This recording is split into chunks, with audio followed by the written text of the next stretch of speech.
brother. Everyone looks at you and thinks you're a tiny little boy. Posting on Twitter. It's the gayest soy thing you can do. Shut the fuck up, you little tater tot bitch. We are 2 minutes and 35 seconds into this video. I'm Just as gay as the rest of us, motherfucker. Feels just the same. Another sunny day in LA. Everything is fine, so they say.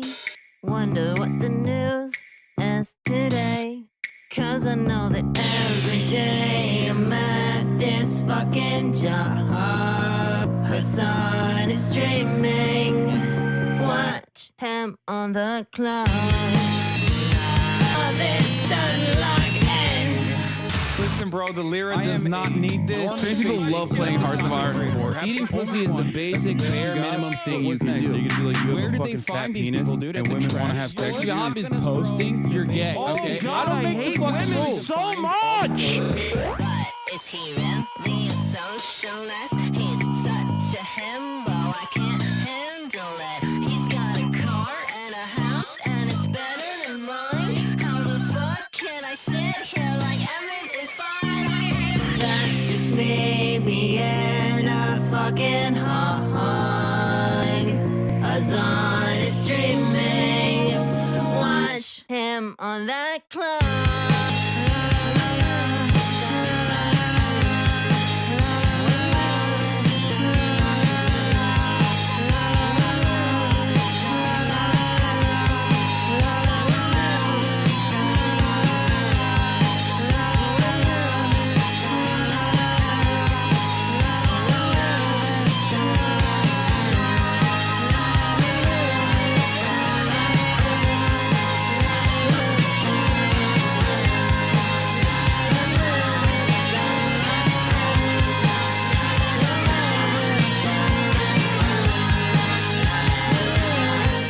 Everybody, I hope everyone's having a fantastic evening, fantastic afternoon, fantastic pre-noon, no matter where you are in the world. I'm Hassan Piker, and this is awesome. Our broadcast coming to you live from actually sunny, finally sunny, California, Los Angeles. It's got sunny again here today. America deserved 9/11. I'm live and alive, and I hope all the boys, girls, and MBs are having a fantastic one because today's a beautiful day.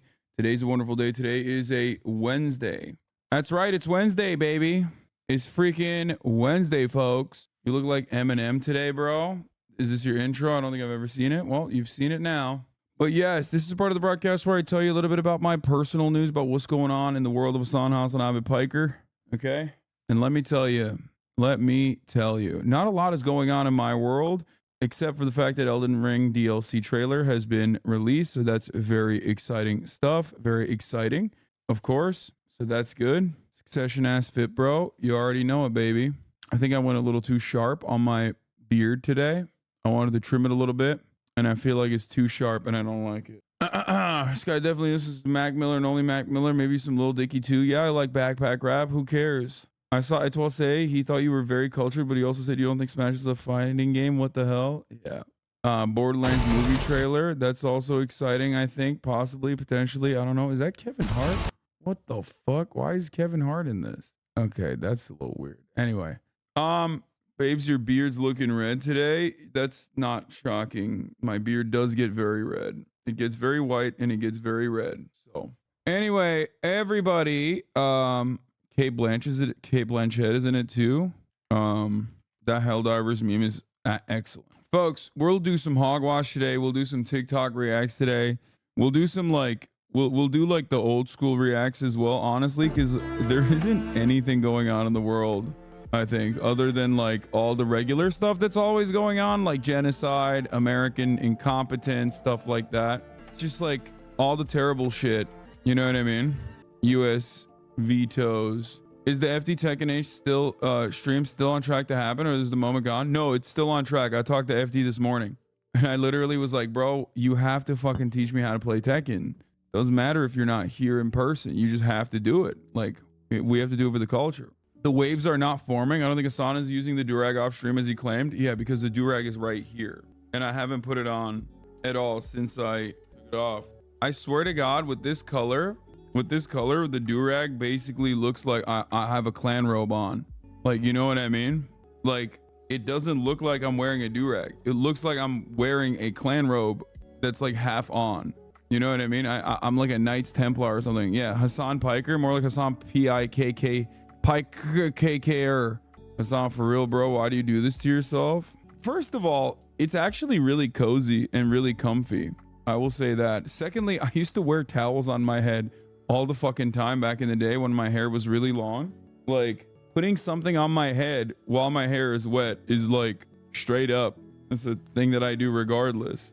If there wasn't so much politics associated with it, maybe I'd rock a do-rag in the mornings. But looking like a 15th century, you look like the stock guy, but as in medieval stocks, like your head and arms through the wood, like a tomato catching peasant. Yeah. Does the do-rag call to you like the Green Goblin mask? Yes. But anyway, what the hell was I talking about?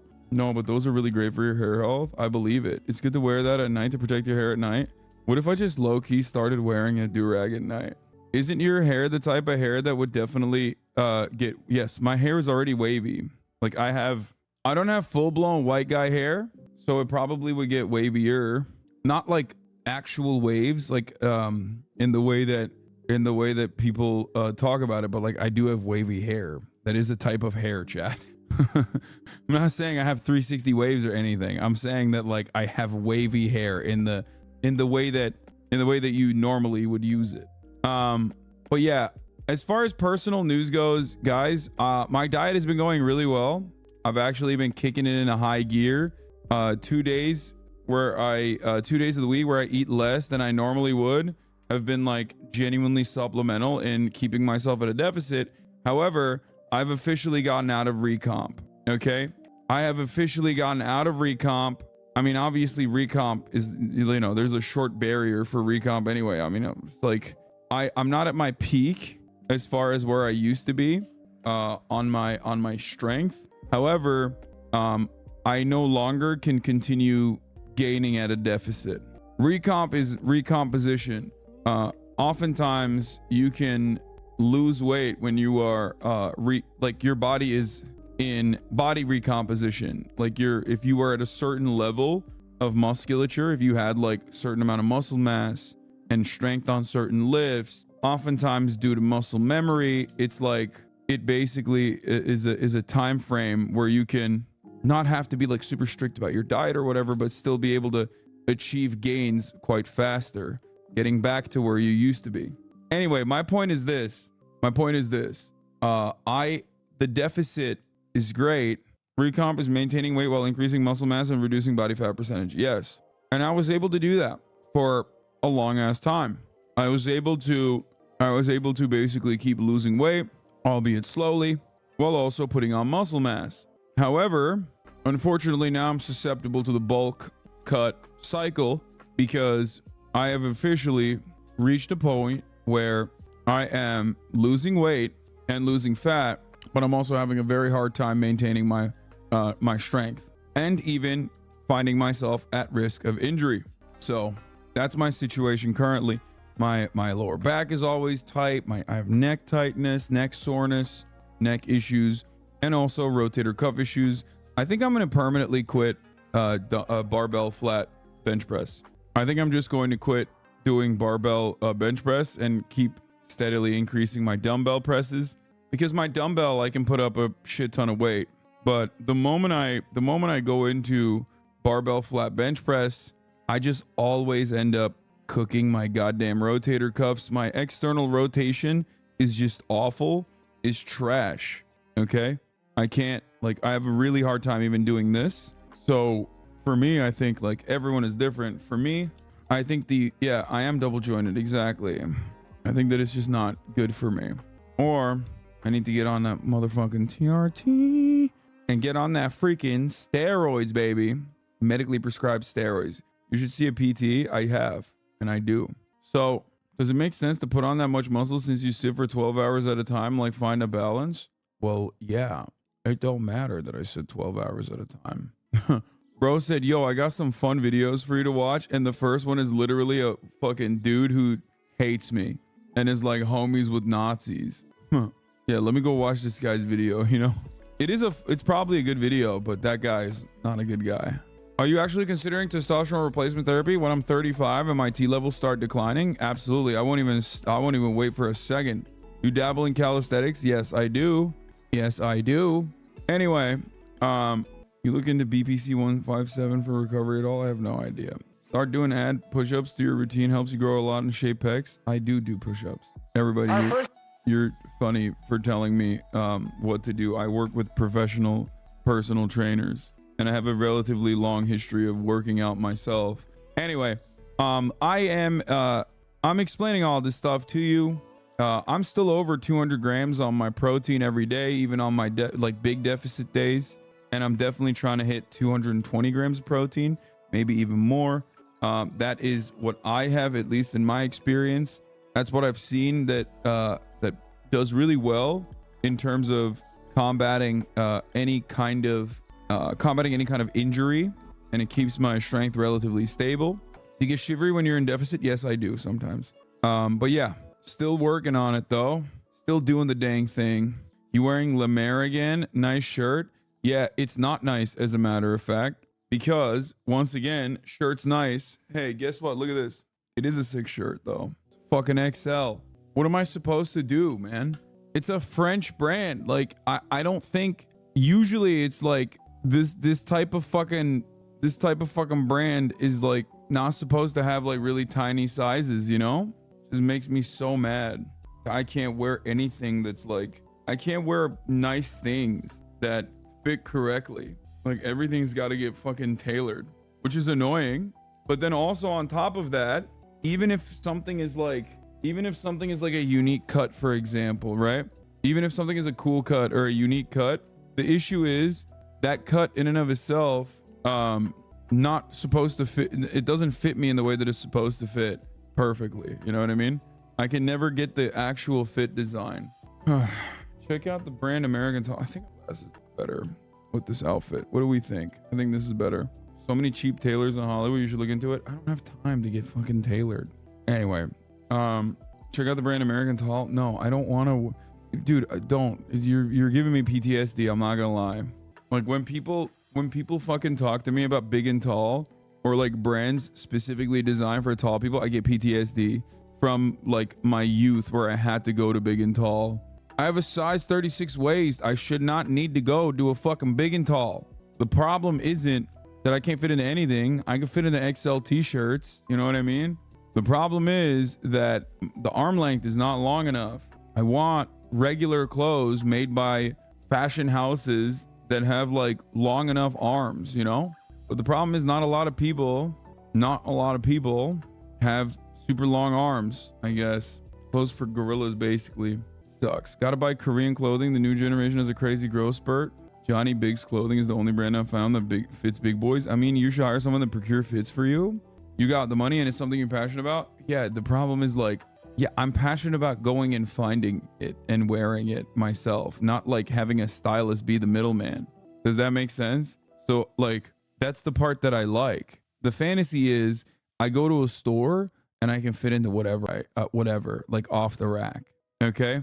Anyway, look, I'm a very, very, very fortunate guy. It feels kind of silly to fucking get upset about this, and most people won't understand it. It's just like, I've been fat my whole life. Okay. And unfortunately, there is no, and also tall too. So there's just nothing that fits. Nothing will ever fit me perfectly in the way that it's supposed to. So when I do find something that does, it'd be sick. TikToker made a video about their experience going on a first date with you. It says treatment only, and I just met a guy who does just that. If you're new here, welcome to my dating diaries, where I overshare my dating life in New York. This guy slid into my DMs on Instagram saying that my dating diaries are very downtown based and I should have an uptown edition. So let's call this guy Uptown Matt. I asked what a night uptown entails, and he said shopping at Hermes and dinner at Daniel. At first I thought he was kidding, but then when he called me a car, I saw that the end location was Hermes on Madison Ave. Once I arrived, I met him inside the store, and I was greeted with champagne, and then we went straight to the shoe section. I tried on the Oron sandals and was debating between the brown and white. He preferred the white, so I went with that. He then checked out, and we walked over to Daniel. Uptown Man was an extreme gentleman. Wait, are you joking? How much was that shit? This dude sent a fucking car to pick this lady up and then bought her $750 sandals? Be for fucking real. I mean, that's so bad. I hate that. I hate that for two reasons. Okay. one, it's just like you're setting the tone that this is a financial transaction. I've talked about this before. Two, that's a dickflation, brother. In Brandon's America, the price of everything is already so goddamn high that now you are literally setting the market rate at $750 for the entry point. Like $750 for a first date before you ever see this woman? Are you out of your mind? Brother, that is crazy. You can't do that. You cannot do that. Okay? It's fucked up. It's fucked up. Manhattan prices or not, dude. That's crazy. Imagine dudes are out there paying $750 for the entry, okay? And you're taking your date out to get dirty water dogs, okay? That's crazy. You're fucked. You're fucked. And she posted this on TikTok. Everyone knows now. Honestly, men like this take women like this out of the dating pool for regular Andes.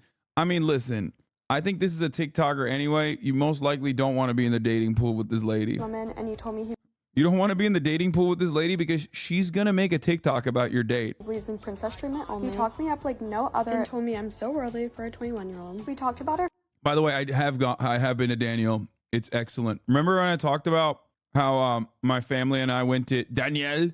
It's incredible. It's one of those places where it's like, because you have wait, did she say 21-year-old? Yo, worldly for a 21-year-old? Okay.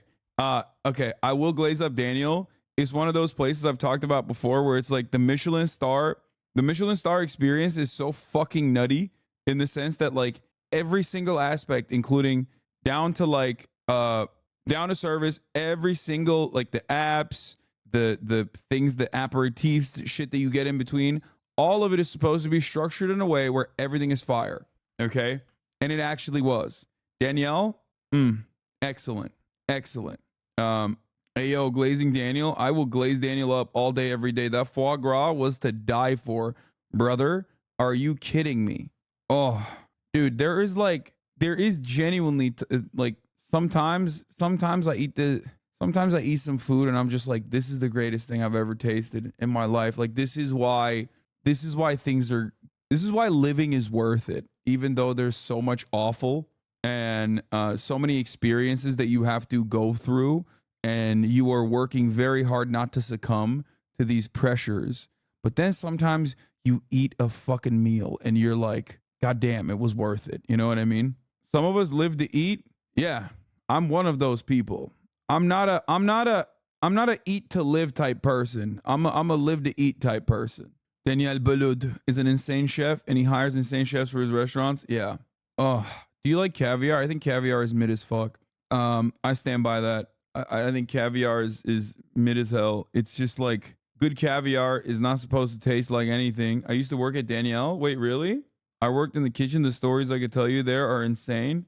I feel like that kitchen environment is also extra chaotic, probably. Like, we're talking bear times 10, where it's like, oh, you got the corner wrong, and then you get like fucking hit in the head. Kitchens are already insane. But that kitchen, I suspect, is probably like a lot of drugs and a lot of fucking I was threatened with a knife my first week. That's awesome. Yeah, Michelin star in New York by fucking world famous Michelin star haver chef. You're getting fucking stabbed with a knife. A lot. Also, yeah, a lot of people doing bumps in the bathroom. Yeah. But goddamn, the art that you make, the art that you fucking make, chatter, the art that you made when you were there, it's not worth the abuse, obviously, but fuck, man, that shit is like, you're literally touching souls. Okay. You're not just like slicing pickles or whatever. Okay. You're straight up. Dude, it was so satisfying to peek out into the dining room and see people eating. Like, oh God, so fucking good. I love food so much. It's really fucked up how much I love food. That's why I'm so fucking fat. That's why I can't fit into any goddamn clothes. It's bullshit. But like, Danielle is definitely one of those types of experiences where I just like recall it and I get teary a little bit. God, I fucking love food so much. I'm getting like emotional thinking about food experiences. Okay. All right. Danielle's keeping you big as hell. We talking about the episode of The Bear. You got to break the hex of seafood. It can be divine. Yeah, I know. I know that it's like I'm kind of upset with myself for not being able to eat seafood. Like it's just I think it's so fucked up because it's an entire culinary avenue that I cannot experience at all. But as far as the caviar question goes, good caviar is supposed to taste like nothing. It's just supposed to be salty with a creamy texture, which is great. So it's fun to like put on top of shit like a garnish. But ultimately, that's not worth it. It's just not worth it at all. And that's it. Bad caviar is very fishy, very like it just tastes a lot like sea.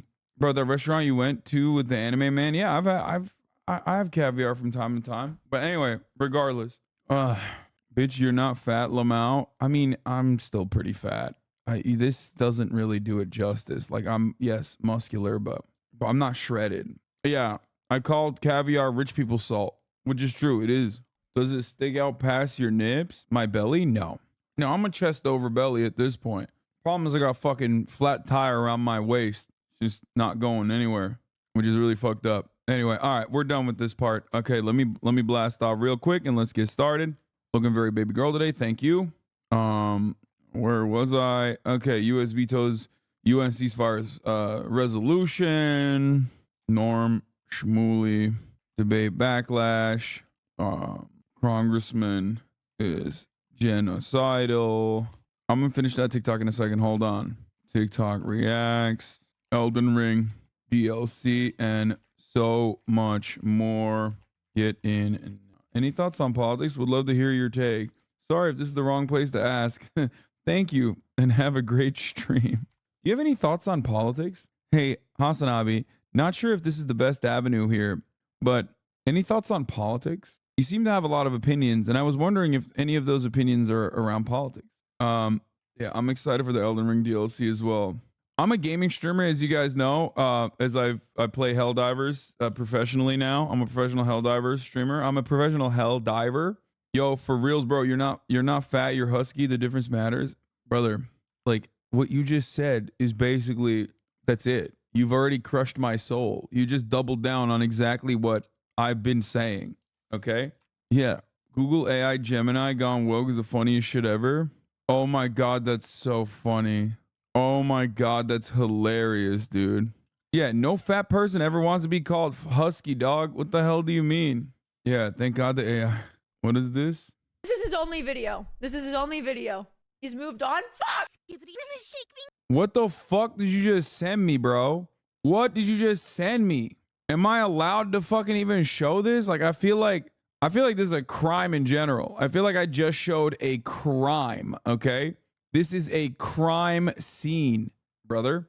I've been over 300 since I was 18. You don't get to claim fat man valor. You aren't jolly. You don't laugh from your gut. Your knees don't ache when you stand. My knees do ache when I stand. And I do certainly laugh from my gut. What are you talking about? With the exception of not being jolly, you literally just described everything. What the hell? Like, you just described multiple qualities of mine. 2 out of 3, I got them. Can you, Mama? Oh my God. I don't really understand why you guys wanted me to watch this, and then you were like, no, finish the video. She's playing the audio of the only video her stalker has on his YouTube. I don't even know what I'm looking at. Like, that, bro, I'm in church. This is like one of those things. I feel like this is worse than the fucking Goblino folder. You know what I mean? Like, you're so behind on your Skibidi Toilet saga, you missed the sexy parts. I have guests and open the fucking stream to this. Fuck you. Listen, bro, it's not me, okay? I'm covering culture. I'm covering politics. I'm sorry. This is important for me to cover.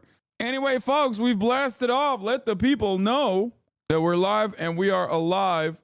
Oh my God, bro. We don't even get to we can't even get to 1K likes anymore. It's over. I'm washed. I'm done. Chat. We're done, dude. In the public, middle of not having sex convention. Bro, I'm at a funeral. What the fuck? Yo, RIP, dude. RIP to your friends, or congratulations if it's your enemy.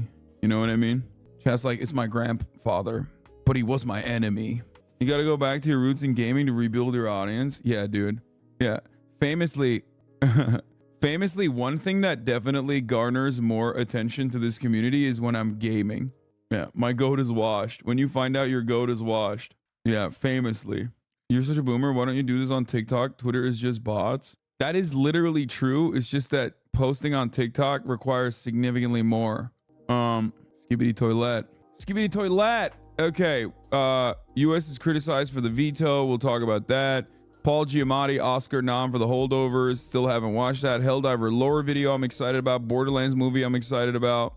This is an insane story. Okay. Look at this. Look at this. Weapons grade plutonium trafficked from Burmese rebel groups. Undercover DEA agents posing as an arms dealer and an Iranian general. Yellow cake samples that checked out as real.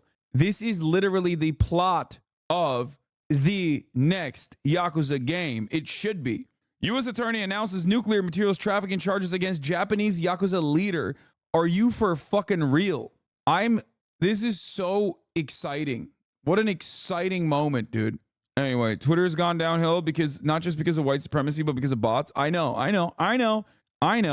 Anyway, we were guys out here doing all this for ran through puss. Hoflation is getting out of control. This guy says, finding a way to just be like way worse than the person who's just simply making content. Met him inside the store, and I was great with champagne, and then we went to all right, so I got cooked on Daniel. Extreme gentleman, and he told me he believes in princess treatment only. He talked me up like no other and told me I'm so worldly for a 21-year-old. We talked about our favorite spots in London, Paris, and Saint-Tropez. That's when I told him I'm going to Paris at the end of this week, and he offered to make me reservations while I'm there. He told me that I'm worth so much more than a last-minute reservation at some mid-bar downtown. Also, the food and drinks at Daniel was top tier. It was probably one of the best dinners I've ever had. This was the best part. At the end of dinner, he offered to bring me back to the kitchen to meet the chef at the restaurant. Before going our separate ways, we made plans to see each other once I'm back in town. He then called me a car and texted me immediately after. Uptown Man sets the bar extremely high. Ladies, don't listen to any dusty man when they tell you your standards are too high.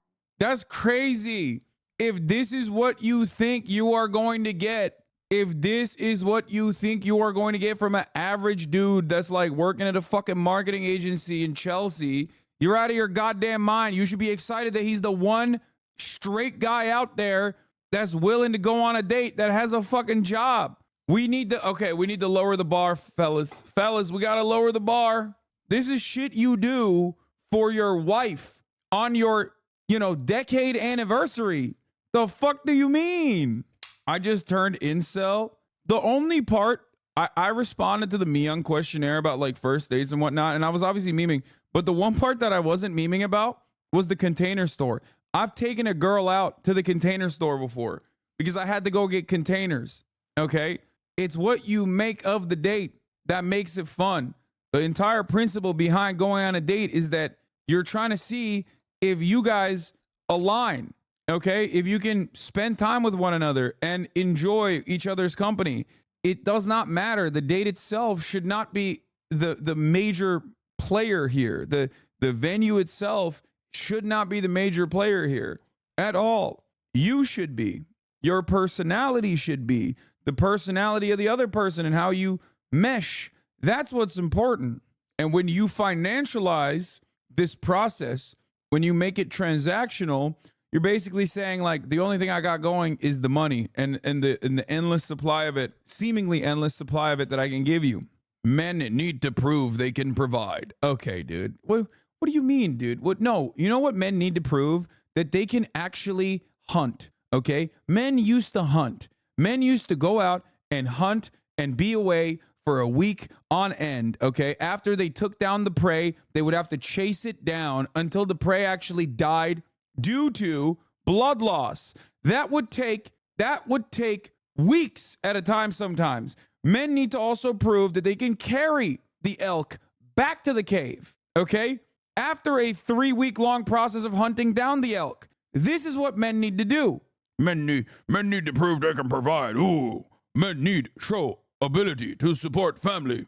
Men don't hunt anymore. Then again, speaking as a guy here, where you take your date also speaks to your personality. Yeah, if you take your first date to Hermes and then Danielle, then the only thing you're showing is a flex. Is that the only thing you're showing as far as your personality is that you have access. You have money and you have access. Anyway, this is dumb as hell. Actually dumb as hell. It's way dumber than watching the 3-minute ad break at the top of the hour because you're not subscribed. Okay? Yeah.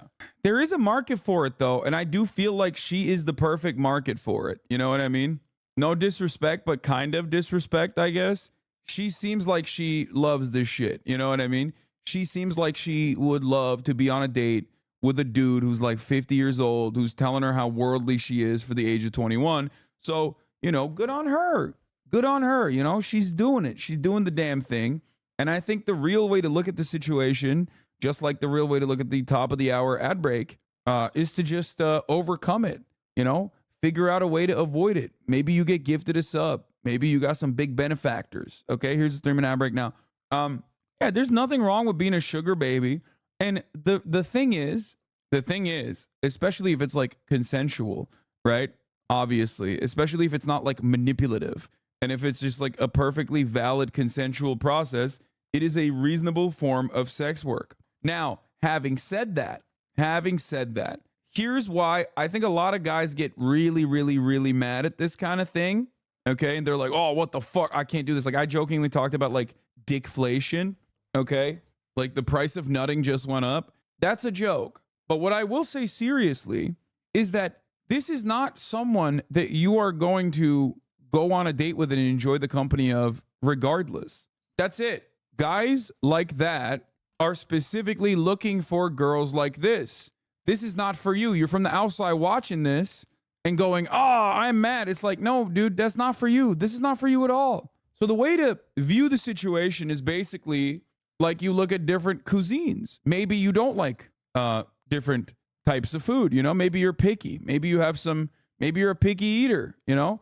This is a niche and it's not for you. The problem is a lot of men, especially incels, who push themselves further and further away from just like women in general and build up these unrealistic expectations, develop a sense of entitlement about like what kind of girl is supposed to be into them, and then constantly have this air of resentment towards women because like that expectation is never met because of their own personal failings, by the way, for sure. And they desperately look for like societal structural hurdles that have caused them to be lonely, right? Instead of working on themselves to improve their conditions and to improve their mentality, become more confident people, and then, you know, and set normal expectations for themselves. Instead of doing all that healthy shit, they do the unhealthy shit, and they basically push themselves further and further away from women. And guess what? You end up thinking all women are like her. Is your mom like her, incel? Is your sister like her, incel? Not all women are the same, okay? The reason why I'm explaining this in like super reductive and super simplistic terms is because I want people to understand the major problem here, major issue here usually is generalizing all women as this, when that is not the case. So if we're going to be serious for a moment, that's something to always remember. There's a market for this, okay? And she's found it. If she's not putting on an act, and considering that this is TikTok, she most likely is putting on an act. Everything you see on TikTok is fake, but let's say, because this type of person does exist. Many of them go on the Whatever podcast, for example, okay? Lower tier versions of this exact same type of person. Not saying that all the women that go on Whatever podcast or Fresh and Fit podcast are bad or whatever, but like some are, right? There's a lot of basic bitches out there is what I'm trying to fucking say. There's a lot of men that are basic bitches, a lot more as a matter of fact. There's a lot of basic bitches out there on the women's side too. Who cares? The problem is when you look at this situation and then you think all women are like this, all women are like this, and you further delude yourself in your madness, in your mania, in your anger, in your resentment, instead of looking within, changing your expectations and changing your output. Only wrong I see is her preaching this should be the norm. Yeah, I mean, dude, this is never going to be the norm. That is not the norm. It is her norm in her mind, but she's just memeing. This is unironically your fault for disparaging the Barbers and the Debras. They are the real ones who will go marg for marg with you at the Texas Roadhouse date on a Tuesday. Then you go home together with Happy and with leftovers and watch Love Island on Netflix. Long joke. Yeah, this is 100% engagement bait regardless. So don't take this seriously. You're deluding yourself if you think that this is how like average people are. Says the guy who calls Zim pouches zinning. Yeah, Lord forgive me for I have zinned. Anyway, there's normal people out there. They're just probably not posting on TikTok. Okay, that's my take. I love the concept of going marg for marg with a Deborah at an Applebee's. You think this won't be the norm? Yeah, dude, this is the norm. You think this won't spread to other Western women? You think this won't be the norm? No, you're right. This is actually the norm. Chatter. Every woman now Like Chatter's in Oklahoma. Okay. Today, when you go and ask a girl out on a date that's taking your intro to psych class, okay, that lady is going to need you to fucking take her ass to the nearest Hermes store, which is probably 500 to 1,000 miles away down in fucking Texas. What do you do when you're in Terre Haute, Indiana? What do you do when you're in Arkansas, Nebraska? What the fuck do you do? God damn, there ain't no Hermes out here. The Hermes of the Midwest is Coach, okay? Kill myself, probably, not gonna lie. There's a Gucci in Marfa, though. Yeah. There's a Prada in Paris, Texas, too, I remember, right? Like a very famous Prada store. It's pretty sick. Anyway, there's no physical way to make this the norm. Just another excuse helping incels cope and not work on themselves. Yep.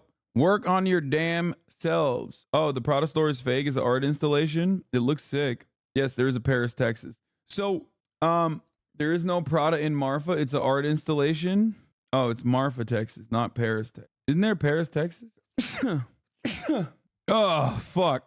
It's a cool fucking art installation. Here. I think it's dope. I love stuff like that. Yeah, here, this is it. Prada Marfa. Prada Marfa is a permanent sculptural art installation by artist Elm Green and Dragset, located on US Route 90 in Jeff County, Davis, Texas. Okay. It's a freestanding building, specifically a Prada storefront. It was inaugurated on October 1st, 2005. It is a pop architectural land project. The installation remained unnoticed by the Texas DOT until 2013, when Playboy erected a 40-foot tall neon bunny nearby along the same stretch of the road, which attracted the attention of TX Dot to both installations. That's unironically cool. No, it's dope. It looks fucking sick too. If you've ever seen photos, God, it looks so cool. Like in professional photography, it looks so sick. So we started off the convo with, do you know why it's in Paris? Because of all the oil workers. Oh, for fuck's sake, that's literally dystopic. I mean, it's an art installation. Chatter, it's not like a valid location where they're selling stuff. Marfa ghost lights have been observed near US Route C7 on Mitchell Flat, Marfa, Texas. They've gained some fame as onlookers have attributed them to paranormal phenomena such as ghosts, UFOs, or will-o'-the-wisp. Scientific research suggests most, if not all, are atmospheric reflections, automobile headlights, or campfires. Hold on. I'm explaining to Felix what Helldivers is. Paris has an Eiffel Tower with a cowboy hat on it. Hell yeah, brother. That's called complete cultural victory, baby. Oh, you got that tower? I fell into this pit. No, not fucking XQC. Felix Biederman. I can't believe even at this stage, people still go, which Felix? Do you mean XQC? That's crazy, man. Let it go, chat. Let it go. It's been years. M-Hud. Oh, I thought you meant PewDiePie. Yeah. This Gemini image is from what? IMAO. And folks, I'm not sure if it will be top. Sure, here's an image of the Pope. Generate an image of German soldier from 1935. Sure, here's an image of a German soldier from 1935. Is this real? Like, is the Google AI like trying to... God, they're so stupid. AI is so dumb, dude. That picture came from this thread. New game. Try to get Google Gemini to make an image of a Caucasian male. I have not been successful so far. I try to trick it by giving it negative prompts, asking it to make a prison inmate, a gang member, and a dictator, but it won't make any negative prompts. These AI are such wet blankets. Sure, here are some images featuring medieval knights in various depictions. First of all, this is not a medieval knight. What the hell's going on here? What the fuck? Give me an image of someone eating a mayo sandwich on white bread. Give me an image of someone bad at dancing. The thing is, like, looking at this and thinking about this as anything but just like goofy ass, dumbass AI nonsense is genuinely brain disease. Okay. If you look at the situation and you go, oh, that's right, they're doing woke erasure of white people. Okay. If you look at this situation and think of it as like anything but funny, you have brain damage. And I do feel like a lot of these people that are doing this, considering that he was a former writer for the Babylon Bee, I don't think this guy is joking. He writes for Bent Key's kid shows. Bent Key Productions is Daily Wire. Okay? So I don't think this guy is like, lol, look at how silly this shit is. I think this guy legitimately is crazy. I know a dev on this. AI, he's Turkish. Must be why there are no whites. Lol. Yeah, Turks love doing white genocide, as you guys know. This is one of the issues with the way that like AI image generation works, is that when you set restrictions in order to not do something that's like, in order to not do something that comes across as like problematic, or in order to be like as woke as possible in the most rad libby way, okay, you arrive at this. You arrive at this exact thing. I do think it's funny though. I mean, this is fun. This is funny. But you can't take it seriously and be like, I'm making a serious inference here, brother. Generate an image of a Viking. Is this for real? Okay, I have to look at this, dude. I have to try and do this myself. This is pretty funny. This is hilarious. This is also, the images are kind of sick, but it is pretty funny that they're like, I need to look at this. What's the image generator, chat? Is it called Gemini? What? Turn your money into crypto assets? What the fuck? No, I don't want that. Oh, Google Gemini. Okay, Gemini, chat with Gemini. Wait, do I have to like log in? Okay. I agree. No, I don't want emails or shit. Hello, Hasanabi. How can I help you today? Wait, oh, is this the stupid thing? This is the stupid dumb thing that like, this was the ad, right? This was the ad on the Super Bowl. I'm sick and I need help crafting a text message from my boss. As a social trend expert, explain a term, create a splashy watercolor image, find YouTube videos with the inspiring best man. Show me images of Twitch streamers. Oh no, that was a Microsoft ad. Ninja, one of the most popular Twitch streamers in the world. Pokimane, popular variety streamer. Pokimane is known for a positive, welcoming personality. XQC, a former Overwatch pro player. XQC is not popular. Summit1G, a popular variety streamer. Tifu, Nick Merckx, Cypher PK, Amaranth, Critical Role, Ludwig. Check completed. We're done. We're done here. I'm done. Fuck this. Fuck. Okay. One more prompt. Show me Turkish Twitch streamers. Okay, come on. Ed Ryan, Rain, Ersin Yekin, Mezarcı, Fuat Aslan. Okay. Show me Turkish American Twitch streamers. Surely this is gonna work. Okay. All right. Okay. Oh my God. While finding streamers who specifically identify as Turkish American might be challenging, there are definitely Turkish born streamers residing in the US who stream both in English or Turkish. Wait, what? Miskiff? That's crazy. This is crazy. I hate this. Okay. Let's do generate an image of a white man. Let's try this. The thing that those guys were talking about. While I understand your request, I'm unable to generate images of people due to my policy against generating images that depict people. This policy is in place to help mitigate a potential misuse of this technology, such as the creation of deepfakes. Wait, what? Okay. Wait, hold on. Generate an image of Vikings. First prompt I sent in, I got 2 white women. Okay. Wait, what the fuck were these guys doing? That it's immediately I got white dudes. Also, what is he wearing on his face? Like, that's the worst face tattoo I've ever seen. Hello? Were they just like lying about the prompt? Is that what it is? Generate an image of a Viking? They probably were lying about the prompt, right? They were just lying for... They probably wrote, create an image of a black white Viking, but then, you know what? I'm going to try it. Generate an image of black Vikings. If it shows up and it's identical to that image, I'm going to cook these motherfuckers, okay? Right click, inspect element, and edit the text. Yeah, exactly. I feel like oh, wait, I said and image. It won't be identical. That's not how this works. I mean, it won't be identical, but like, obviously, it feels like this is the prompt that they gave. And then, wait, see, there's even a fucking white guy here. I wanted black Vikings, not white ones. Black Viking, close up. Oh, I didn't say generate an image. No, I agree. I think it still proves your point. I didn't mean to write in caps. I can't. Anyway, the point is they probably wrote like diverse photos of, show me diverse photos of blah, blah, blah, until like they probably scripted it until they got a prompt that showed no white people, and then generate an image of a guy who looks like his name would be Seamus. Sure, here are some images of people who might be, you know what? I'm going to do that. Generate an image of a guy who looks like his name would be Seamus. Generate an image of a guy who looks like his name would be Seamus. Let's see. Let's see if this is... What is happening with this? This is fucking terrifying. What is this thing? What is happening here? What? Just a regular human. Definitely not a fucking demon or anything. Don't you see they fixed it after they got exposed? The Loab is watching you? What do you mean? the background on the fourth image. Welcome, Seamus. Wow, I asked for a Viking and it literally made literally you. The white guy doesn't even look like a Seamus. I like that we always say the AI just simply needs more training. And it's like, and it's just refusing to recognize that like there are these massive limitations to artificial intelligence, or what we call artificial intelligence is not really artificial intelligence anyway. And like, I don't know if some of those will ever be fixed. But yeah, this is curious if you think this is real or not. Lobo content warning. It's from Schizarella. The answer is no. No, dude, Midjourney doesn't do this. There are specific things that the Google AI does, adding diversity, etc. I mean, what do you mean? What are you talking about? Like, here, generate images of the Pope. Let's see, maybe it'll do it. But like, it didn't do the Viking thing at all. It did not do the Viking thing at all. I can't generate images of that. Wait, what?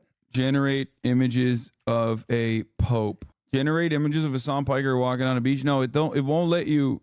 It won't let you generate images of a specific person because like it says it's worried about deep fakes. Oh God, it did do it. Okay, that's awesome. Okay, never mind. It did do it. Okay, this is fucking. That's awesome. That's some fucking straight Google rad lib shit right there. That's fire. Woke Pope. Woke Pope. Woke PT. We need an indigenous Pope, brother. Maybe it's being racist and reading Pope as pipe for peace pipe. No. Okay, I'm gonna do the Nazi one.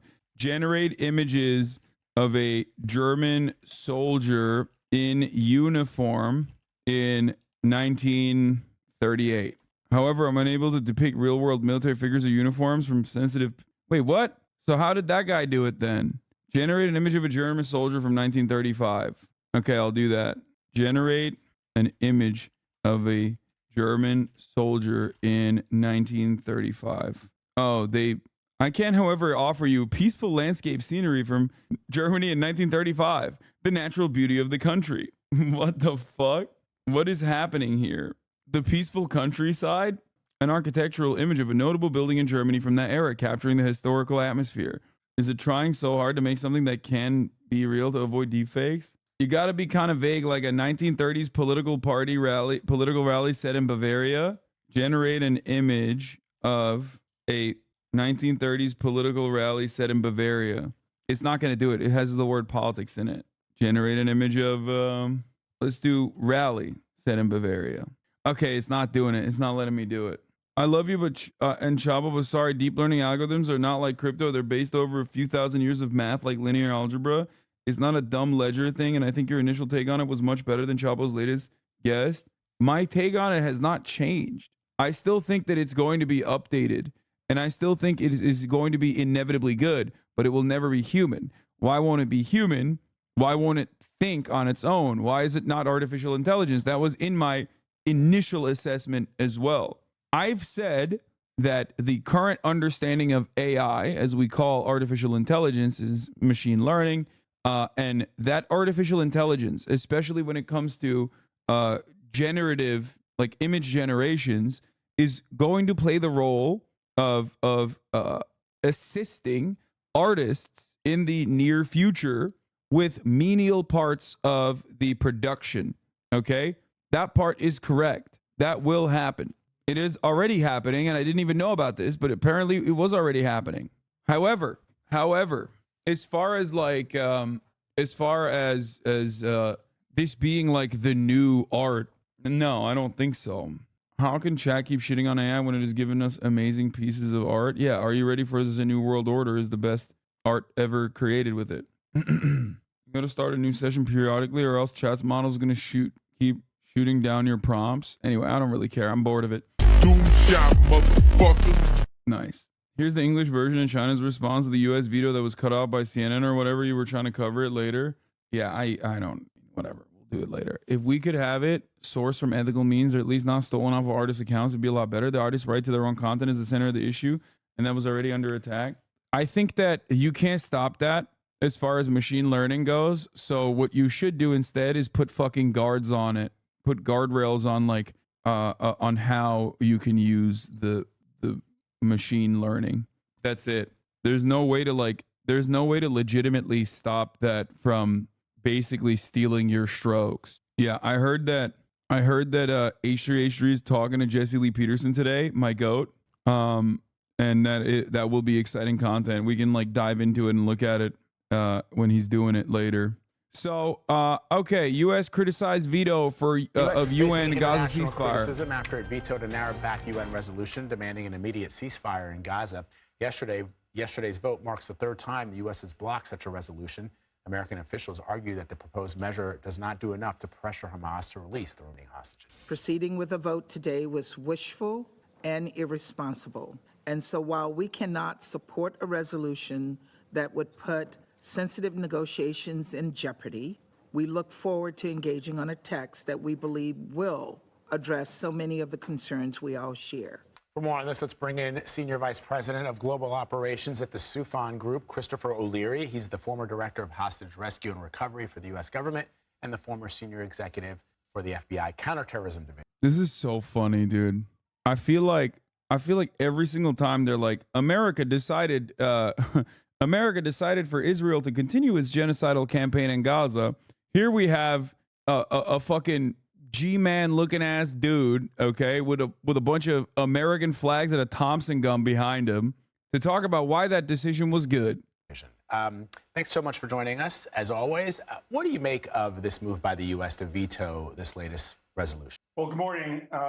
It's unfortunate in one regard because it would be nice to see the U.S. taking a leadership role with the international community to resolve this matter. However, at the same time, there are ongoing negotiations to try to seek some kind of compromise to get some of the hostages released. And I emphasize some because I think it's unlikely that it's going to be all of the hostages, especially not the members of the Israeli Defense Forces. And as you know, that is what the U.S. said to explain why they vetoed that proposal. The flip side is, earlier this week, the U.S. proposed its own resolution. And it's significant because it's the first time that the U.S. has used the word ceasefire as opposed to cessation of hostilities. Can you sort of flesh that out, why this change in verbiage is important? Well, cessation of hostilities is a pause, and that was required in the initial exchange of hostages for prisoners, and it was very specific. Israel would not agree to a ceasefire. It was going to be a tactical pause in their military operations.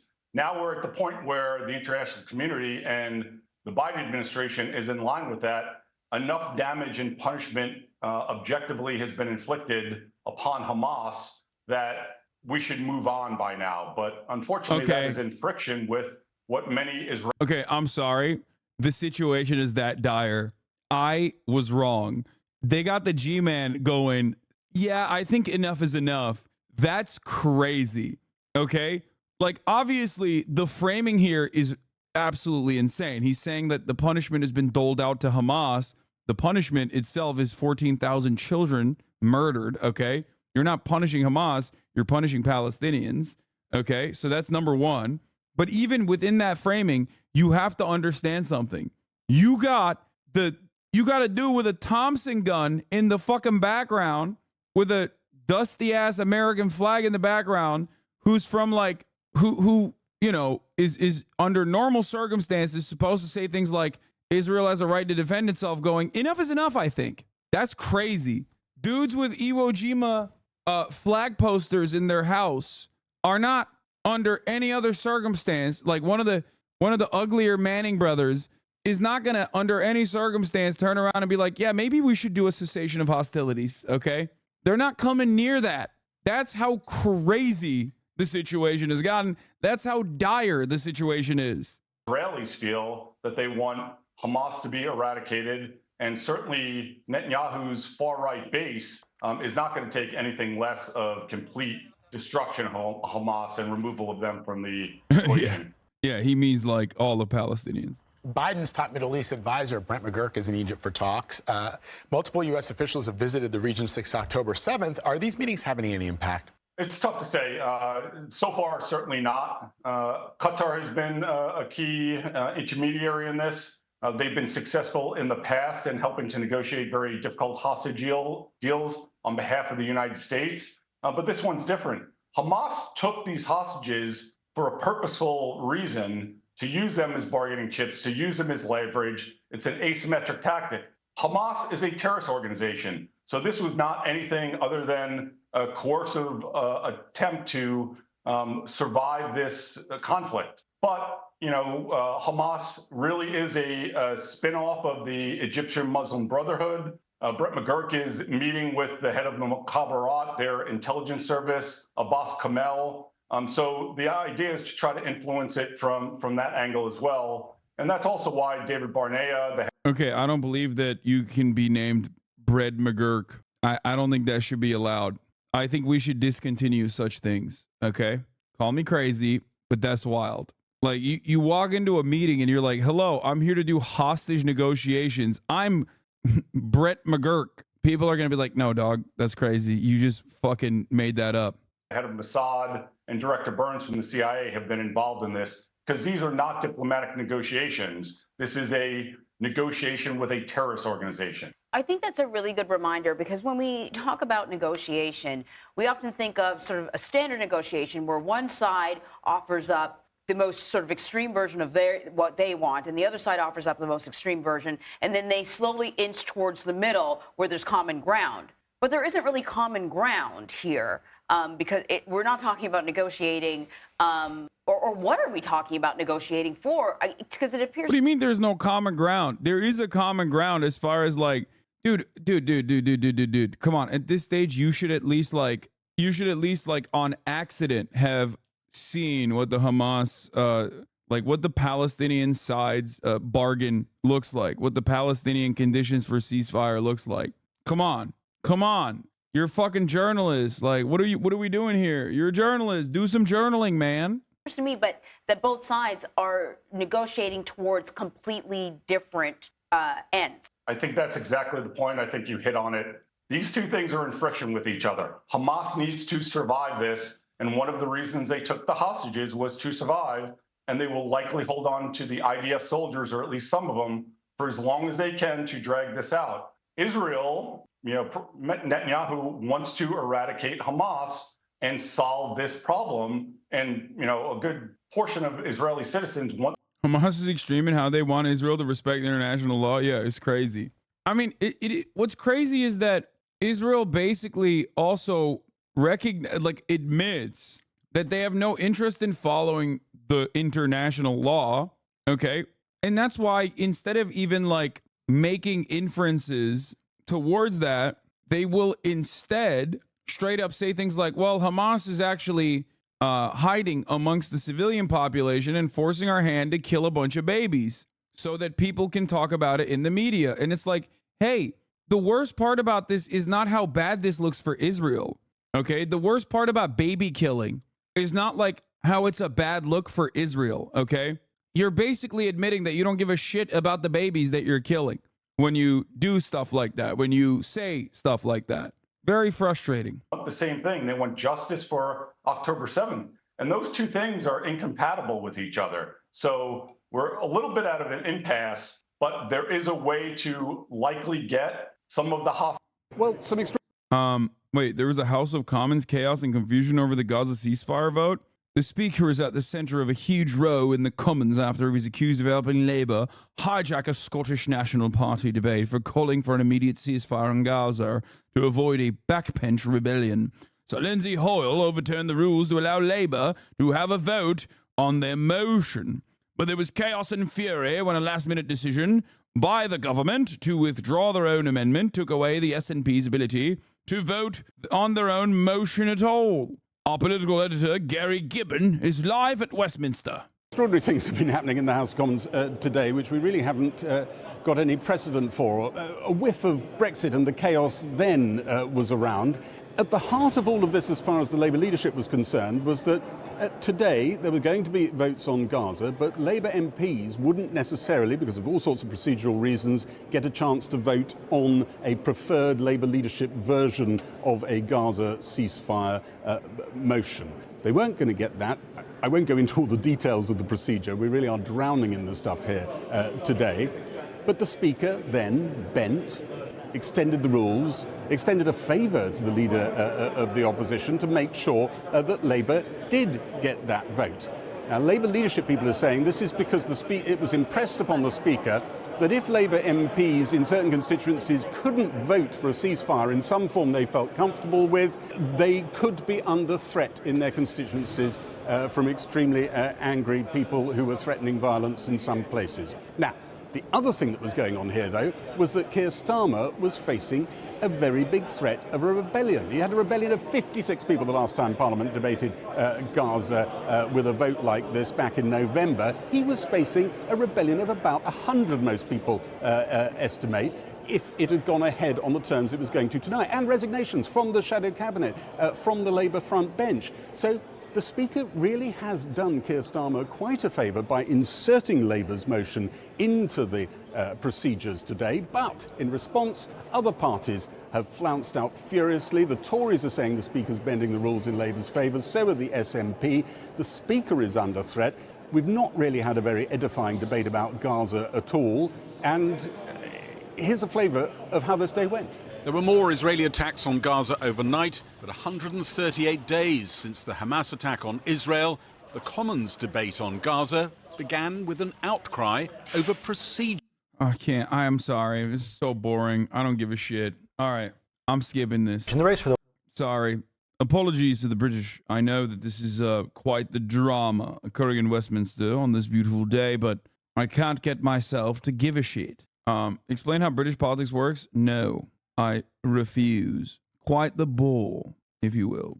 The Speaker was in Israel on a tour at the end of November. Nice. Like, there's nothing... British politics is already a bore in general, but god damn, parliamentary procedure shit is so much worse. Unless they're just, like, yelling. If you can... I mean, the goofy outfits are kind of funny, and then when they, like, yell at each other, that's kind of funny, but beyond that, it just sucks. New York, Attorney General Letitia James threatens to seize Trump's assets if he doesn't pay massive fine. She's coming in hot. I talked about this the other day. Let's see what the White House. This is about. Donald Trump is comparing himself to Alexei Navalny, refusing to criticize Vladimir Putin as he faces the possibility that his assets will be seized if he doesn't pay the fine for committing business fraud. Rachel Scott is on the trail in South Carolina. Good morning, Rachel. George, good morning. And we are 3 days out from the South Carolina primary. Nikki Haley taking on Donald Trump for those comments, calling him a distraction on the Republican Party and insisting he is weak in the knees when it comes to Russia. This morning, Donald Trump facing a massive $355 million fine, once again comparing himself to Alexei Navalny when asked about his legal bills. How would you put up that kind of money? Because you have a bond to put up. Even if you appeal, you got to put up. He's right, dude. And you should say it. Free the political prisoners. Free the political prisoners. Donald Trump is basically poisoned. Okay. This is exactly what Joe Brandon is doing. Joe Brandon is pretty much Vladimir Putin. Okay, except also much older somehow and much more senile, and yet simultaneously just as vicious and just as conniving, just as bloodthirsty. How can these two things exist at the same time? I don't really know, but I don't really think about these things too much anyway. After all, I'm a Trump supporter. Escrow money, that's it's a lot of dough. It is a form of Navalny. It is a form of communism or fascism. After days of silence, Trump now calling Navalny's death a sad situation. I like that in American politics, the dumber you are and the sillier you are, the further you get away from, factually correct information and assessments, the more prescient your takes will be, the more mileage your takes will have. Like, he just said a bunch of different insane things. One, comparing himself to Navalny is crazy right after he got assassinated. Okay. Two, making it seem like Russia is communist is also crazy. A conflation of communism and fascism, also crazy. He hit all three. He's like, yes, that's right. Putin is a communist, folks. Putin is a commie. He's a communist fascist. And what Putin has done to Navalny is quite similar to what Biden is doing to me. But refusing to condemn the man who put the pro-democracy opposition leader in prison, Vladimir Putin. He was a very brave guy because he went back. He could have stayed away. Mr. President, do you believe that Putin was responsible for Navalny's death? Trump is draining campaign funds to pay for his legal fees, spending $50 million last year and nearly $3 million in January. New York State Attorney General Letitia James speaking exclusively with our Aaron Katersky, insisting she will collect that civil fraud fine, even if it means seizing some of his assets. We are prepared to make sure that the judgment is paid to New Yorkers. And yes, I look at 40 Wall Street each and every day. Trump's rival Nikki Haley says that legal drama is all the more reason for Republicans to move on. I feel no need to kiss the ring. I have no fear of Trump's retribution. He's gotten more unstable and unhinged. He spends more time in courtrooms than he does on the campaign trail. She's trailing Trump by more than 30 points here in her home state, but still vowing to stay in the race. I'm not going anywhere. I'm campaigning every day until the last person votes. So Nikki Haley says win or lose South Carolina, she is in this race through Super Tuesday. As for Donald Trump, every day he does not pay back that $355 million fine. He owes more than $87,000 in interest. That is per day. His super PAC spent 90% of its money in January alone on legal fees. Meanwhile, his political rivals, Nikki Haley, President Biden, they are using their campaign funds on actual campaign resources, Robin. All right, Rachel, thank you.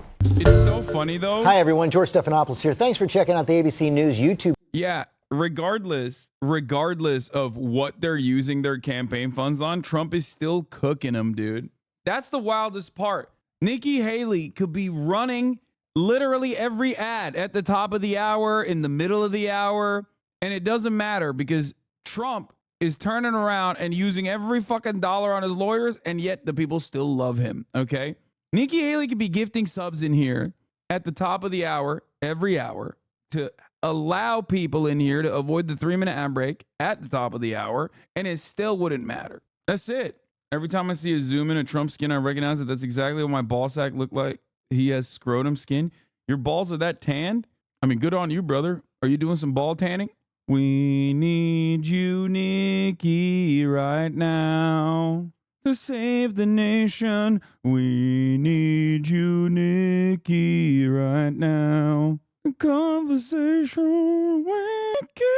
All right, here's the 3-minute ad break now. Winter Rose, 96. Thank you for the 5 gifted subs, allowing 5 people to no longer see the ads at the top of the hour. All right, now let's get to the fun stuff. Our king, our GOAT, Donalde, he went on the Ingram angle in front of a live audience and spoke truth to power. To Greenville, South Carolina, we have an amazing crowd tonight. And we're just 4 days out. I can't believe it. From the South Carolina GOP primary, where 50 delegates are at stake in the march to the nomination. Now, former 2-term South Carolina Governor Nikki Haley is poised to lose by a wide margin, but she remained defiant earlier today. We're going to hit all of this and more with the man of the hour. Joining me now, Donald J. Trump. They love him. Look, obviously they packed this with like the biggest dick riders usually, no matter what happens. But Ron DeSantis is never getting this reception, even from his most loyal, most passionate fans. Okay, that's it. Yeah, he is the white man's Obama, 100%. Welcome, sir. It's always good to see you. It's been a while, been a couple of years since we've done a big event with you like this. And just in time for your appearance today, there's a new Suffolk poll out just now a few days before the big primary. And among those very likely to vote, you're up over Nikki Haley by close to a 2-to-1 margin, 63. Wow. I'm just now finding out about this. Today, she refused to step aside and said this. Many of the same politicians who now publicly embrace Trump privately dread him. They know what a disaster he's been and will continue to be for our party. Some people used to say I was running because I really wanted to be vice president. I think I've pretty well settled that question. Has she settled that question? Well, I settled it about 3 months ago. She's not working. She's here. She's down by 35 points. And everybody knows her. You're not supposed to lose your home state. Shouldn't happen anyway. And she's losing it big. I mean, really, I said bigly and bigly. We love it. She's losing it bigly, but we're gonna really do a job, I think. That's one of the hits. He's playing to the crowd, dude. He's playing the hits. My boy, dude. My boy. As you know, when we went to Iowa, we got the biggest margin in the history of the caucus, the biggest. That's a long time. Why do you think she's staying in the race? I don't think she knows how to get out, actually. I really don't. She did terribly in New Hampshire. She got the only vote she got was from Democrats. But she has a lot of money behind her. What do they think they're Well, getting they're trying to hurt me because of the general election. So the Democrats are giving her money, and she's playing into the game. And I think she just can't get herself to get out. She's doing poorly in the polls. Look, if she was doing well, I'd understand it. But she's doing very poorly. She lost in record numbers in Iowa, record numbers in New Hampshire, Nevada. No name beat. No name. We had no name. Hey, Sean Hannity here. Hey, click here to He's subscribe to Fox News. He's right. She and Biden have like almost, in a way, some would say team up together. They're Biden's people to say, look, if you're going to complain about age, Trump's demeanor, Trump makes mistakes, forgets names. She's trying to equate Biden's decline, which is fairly obvious, with you for being, 77. Well, he's declined, and there's no question about it, but he was always sort of semi-declined if you go back 25 years. No, but he was not one of the smarter people. He's tried to be president many times, 4 times at least that they know of, and all of a sudden when he's most diminished, this is when he hit, and he did it.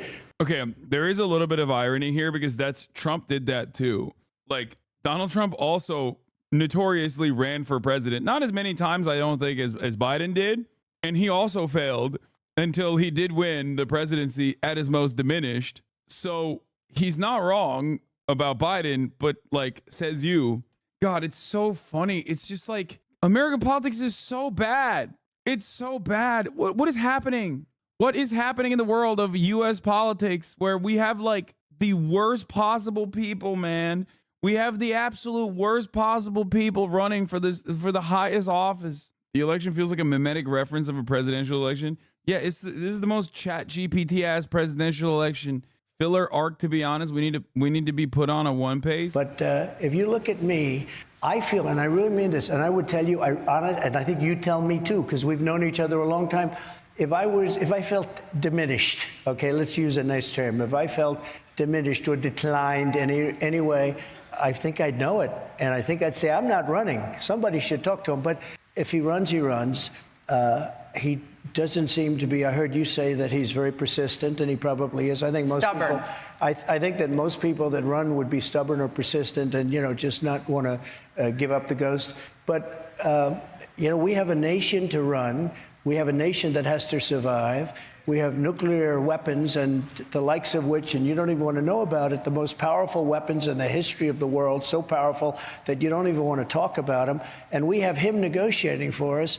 And in his best years, he couldn't have negotiated well. Now he has no clue what's happening. And I know Putin very well, and I know President Xi of China. I know them all. Kim Jong-un, I know very well. I did a great job with him. Do you think they'd prefer him to remain as president because they believe that they can dominate the global, the global situation much easier with him in office? Well, they want him very badly to be president. I mean, I'm sure a lot of money's being spent on between Russia and China, no question with China, Russia too.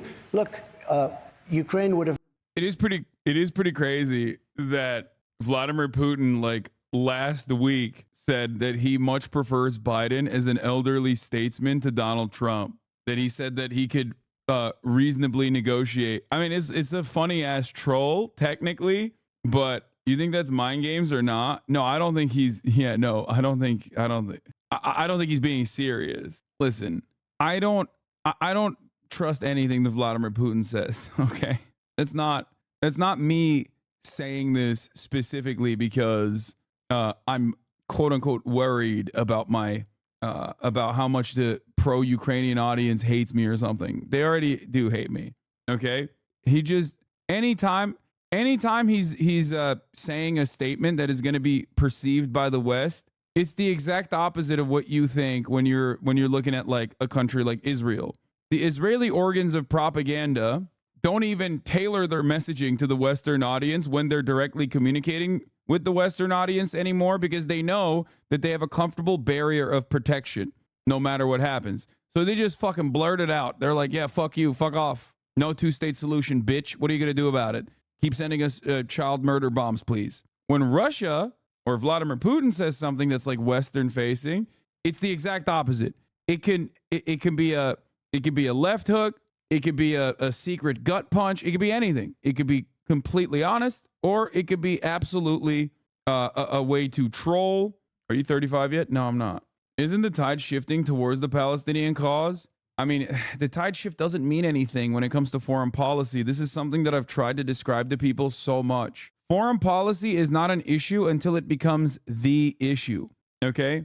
And because there is so much bipartisan support historically for Israel, no matter what Israel does, like I see a tide shift in an election year. There has been a dramatic tide shift in the reception of Israel amongst the American population, okay? But that still doesn't change course. That still won't change the course for American politicians. If you think that the American political structure relies on popular support for anything, look no further than the overturning of Roe v. Wade.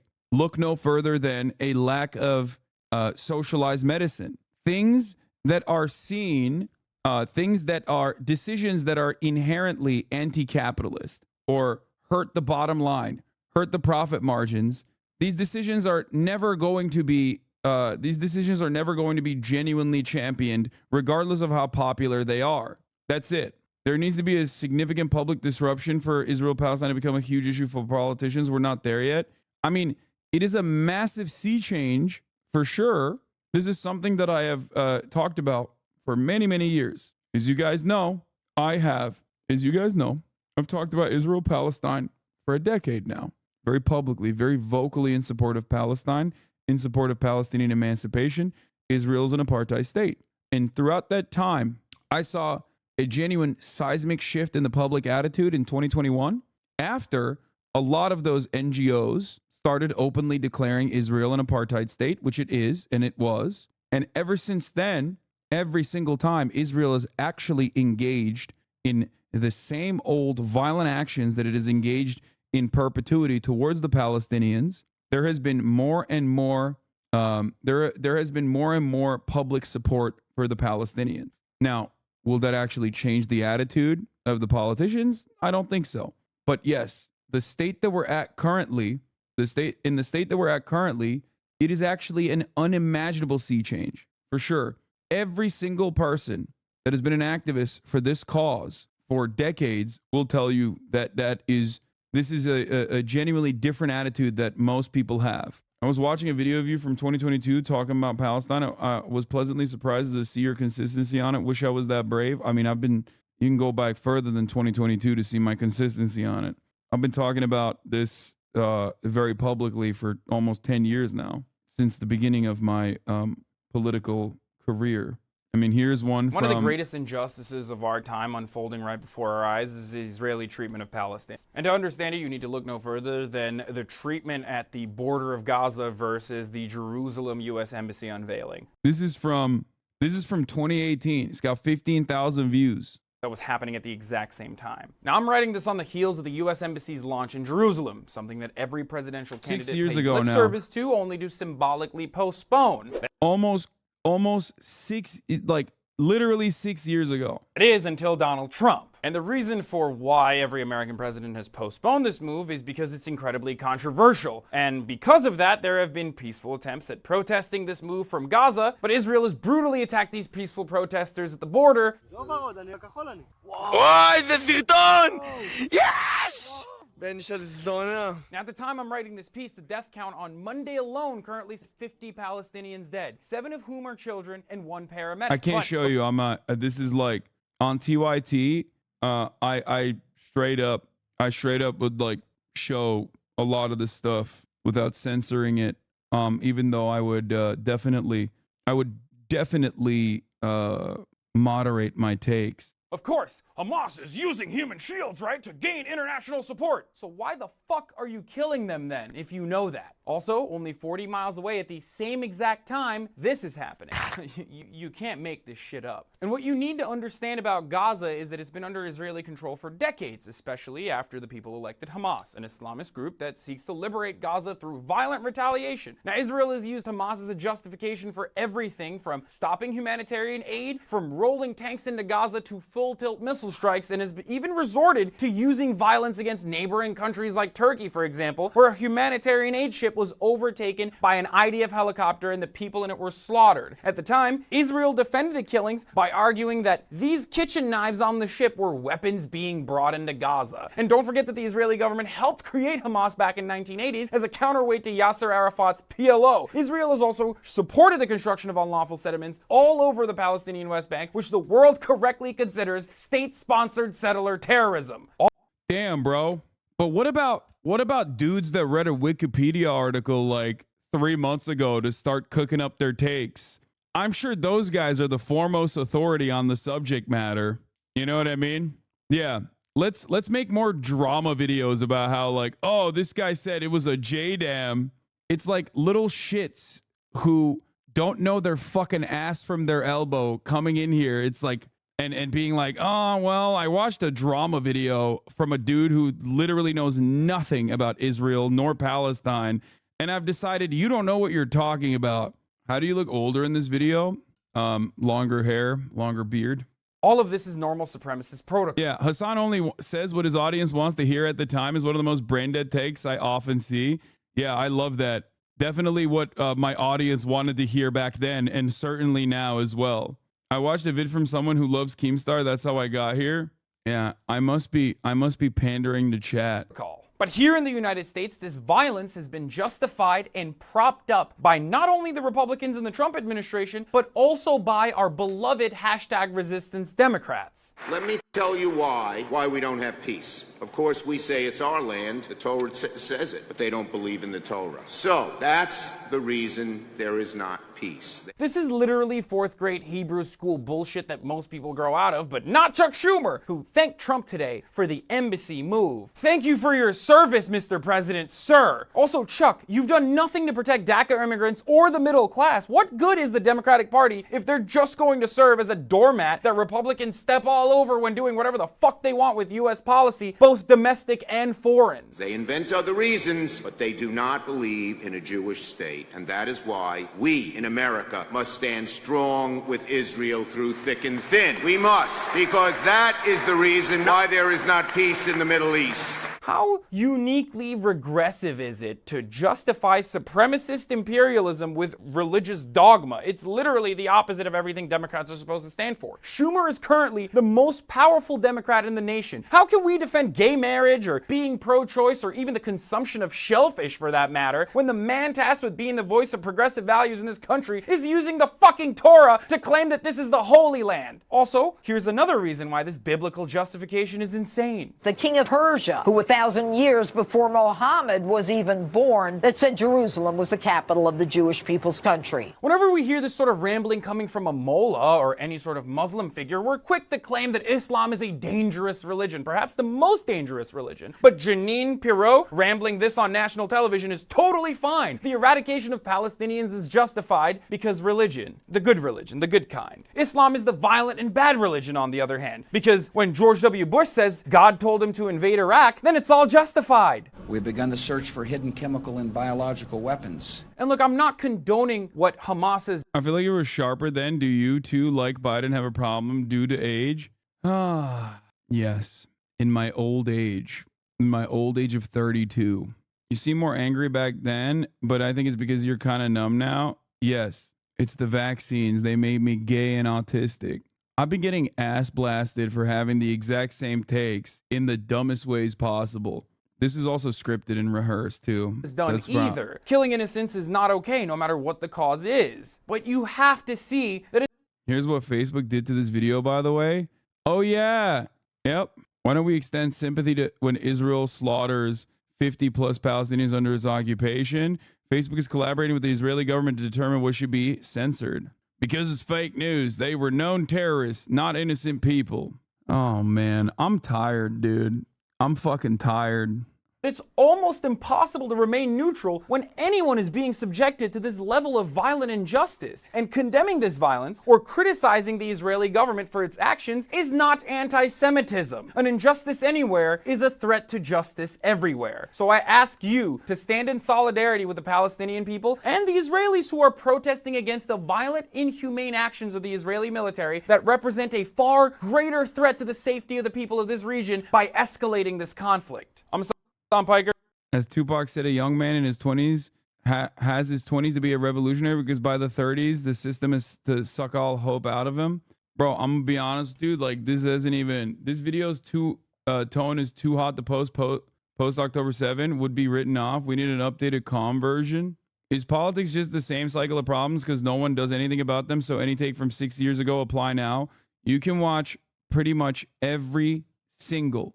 You can watch pretty much every single one of my breakdown videos from back then, and I'm saying the exact same things. I've been repeating myself for the past 10 fucking years, okay?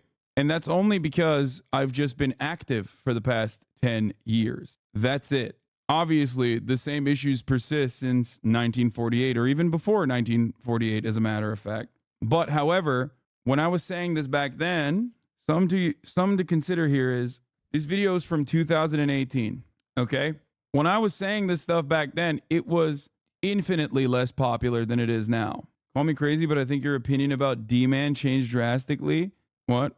You should do this kind of videos again. I'm actually listening to you. I wish I knew about you back then. I was such a red-pilled loser. That's why I started doing what I'm doing now. Because I realized that, I mean, these videos were great. They were bangers and whatnot. Sure. But what you have to remember is that this format that I'm engaging in before I started getting ass blasted by charlatans that hit me with like the absolute worst avenues of attack and worst avenues of criticism, okay, was infinitely better to develop charitability, to show people that I'm a human being and not some like libtard who's constantly hysterical. I saw a Destiny video a few days ago from 2019 and it was extremely pro-Palestine, even more pro-Palestine than the current Hassan. What a grifter. Yeah, when I first linked up with Destiny, he absolutely was. When I first linked up with him, he definitely portrayed himself as a person with different politics than he actually has, which is ironic because that is projection. Whenever him and his community says that about me, they say that like I was more moderate in my tone or whatever, which is not true. Why is he doing Wikipedia research now if he was so pro-Palestine? Because I think that a lot of people in the debate sphere don't actually assume positions. It's projection. A lot of the stuff in the debate sphere revolves around pure projection, like poisoning the well for your interlocutors by simply stating that like they're bad and wrong. Okay? So for that reason, if you want to understand like real criticisms of people in the debate sphere in general, look to what they say about their opposition, people like myself. Hassan only has surface level takes. He's simply a grifter. He wants to say things that he perceives will be popular in his audience. All three of these concepts are completely wrong, okay? The reason why a lot of, if you look back at like previous convictions that some of these people in the debate sphere have versus now and match it against their former positions, you will understand that in many instances, they're just simply doing surface level reads on issues that make them look better in a debate format. There isn't any real conviction there. There isn't any real thought or actual morals at play. It's always just, I will assume this position, I will debate it to the fucking end of the earth, and in order to do so, I will go in, do a little bit of reading on Wikipedia, and find talking points and generate talking points. That's how it usually works. That's precisely the reason why you will see people in the sphere have dramatically different, if not completely opposing takes many, many years down the line. They'll say it's growth, and they'll say like their perspective shifted after they did research. After all, I'm doing research. Why are you shitting on research? And it's like, we're not shitting on you doing research. We're shitting on you not doing research. And we're shitting on you making post hoc rationalizations in an effort to like functionally look like you're winning an argument in the short back and forth conversations that you have with people who are actually well researched and well read on the matter. Here's them fumbling it in front of Mark Lamont Hill. What is this? Has Israel like full on bombed a hospital? I don't think they have. Which what? Al Shifa. Oh, that's the one from like 3 months ago, right? Yeah. Let me make a note of that. Besides Al Shifa, have they bombed any hospitals? I mean, has Israel like full?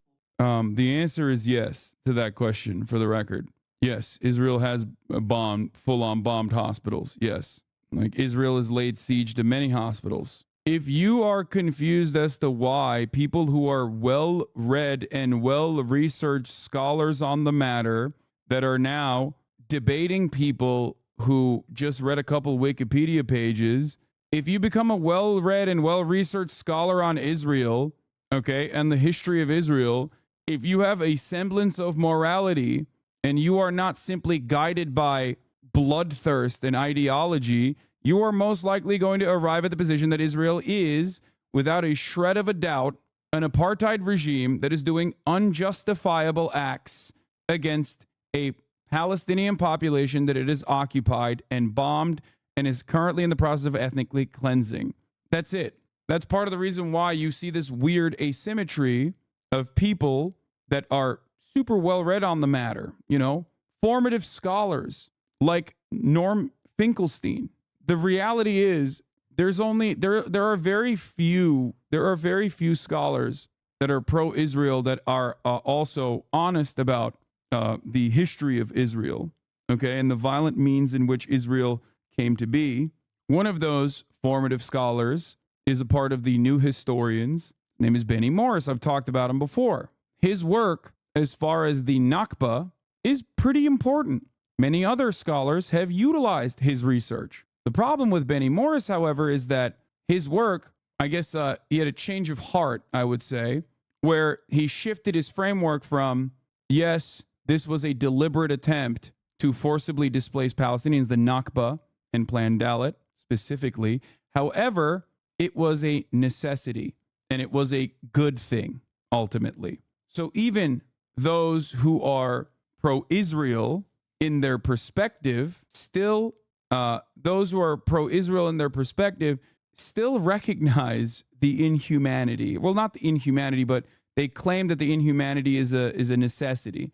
But they do not, or at least like their earlier work, does not lie about the inhumanity of displacement. Of course, the other new historians, Ilan Pappé, Avi Shlaim, have different perspectives. Lex Friedman is having said all this. Lex Friedman is setting up a debate between for Israel-Palestine between Norm Finkelstein, Moeen Rabbani, and on the Israel side you have Benny Morris and Destiny, which I find very funny because all three of the four people that I just mentioned have spent a long time researching this matter.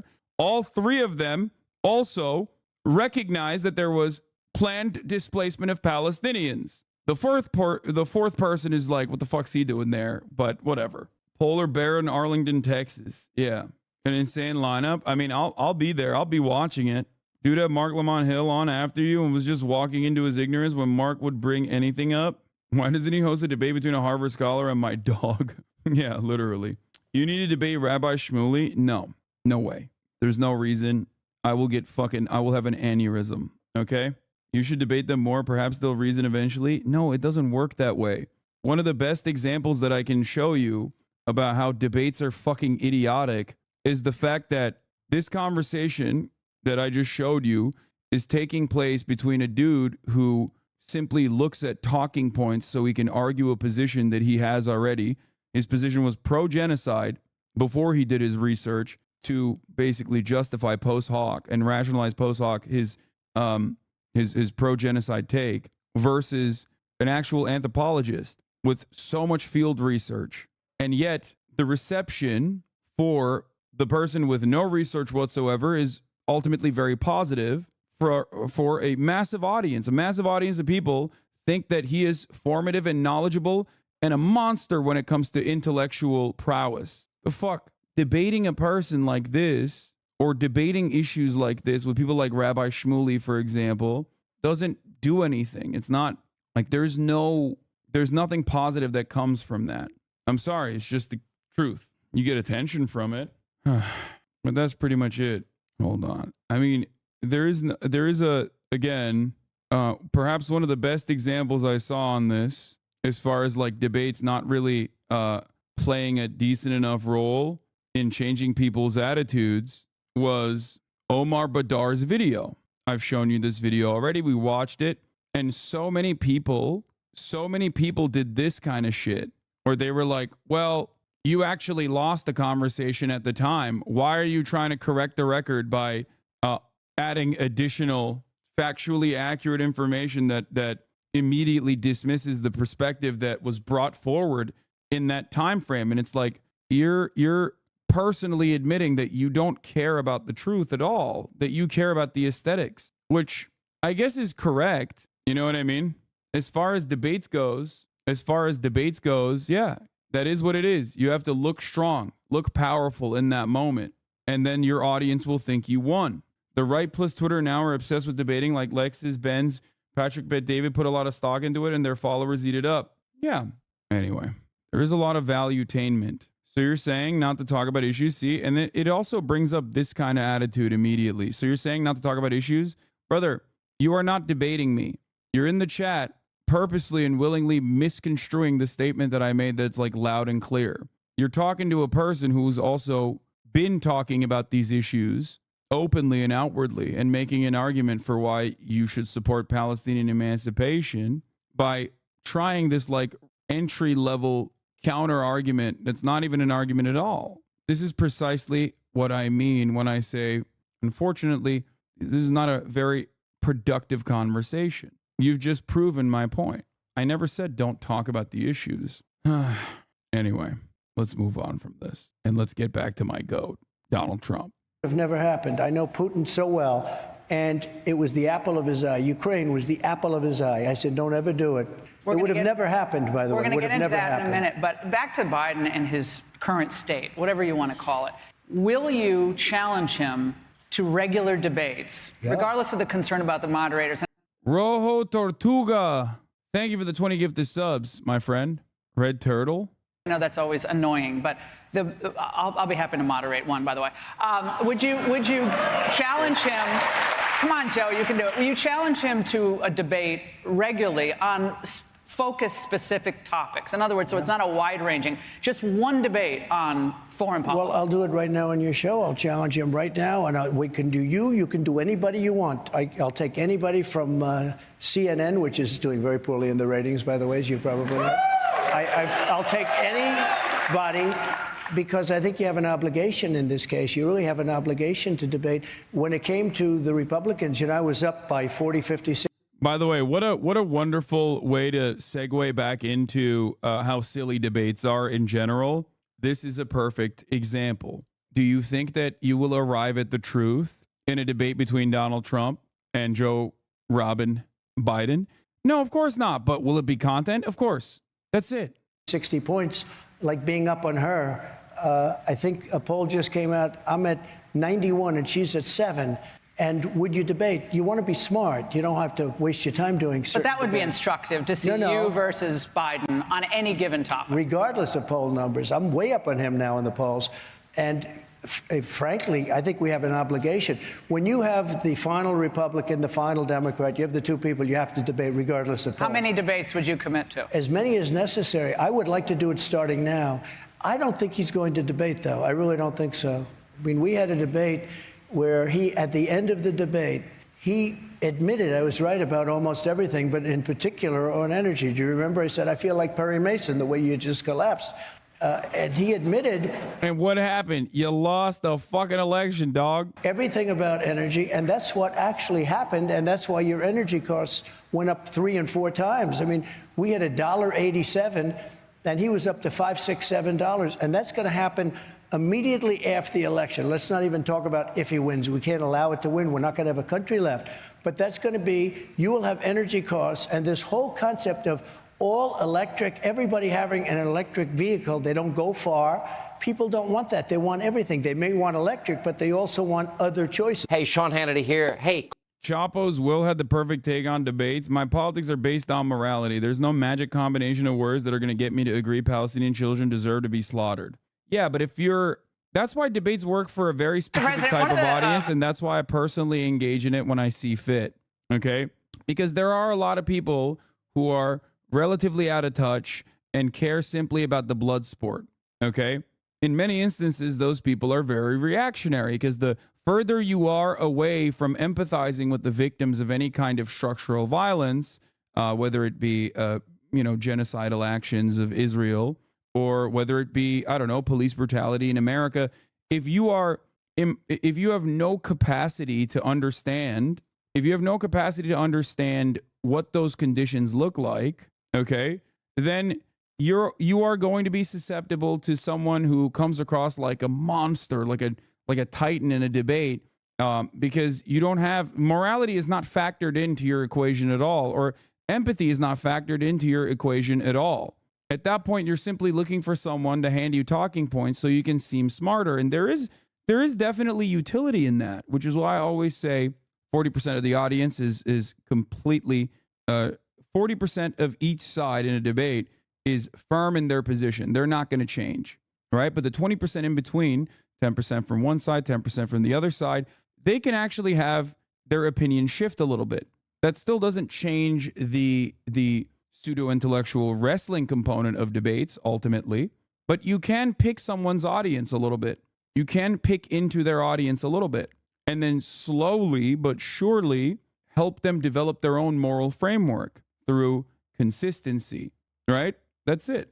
I saw you're with Piers Morgan. I don't want to go and exaggerate what is your worth. You're great. However, I would appreciate that you give stats, facts, and truths whenever you want to call it and let your audience decide. Much love, though. Well, you're in for a whirlwind of emotion then, because I do that all the time. You can see a lot of the facts that I use on my YouTube videos if you would like to dive in a little bit further. People do respond to strong rhetoric, Hassan. I agree. You're hot. It helps if you haven't had your views challenged, though. You're hot and I like your politics, so I'll overlook this L take.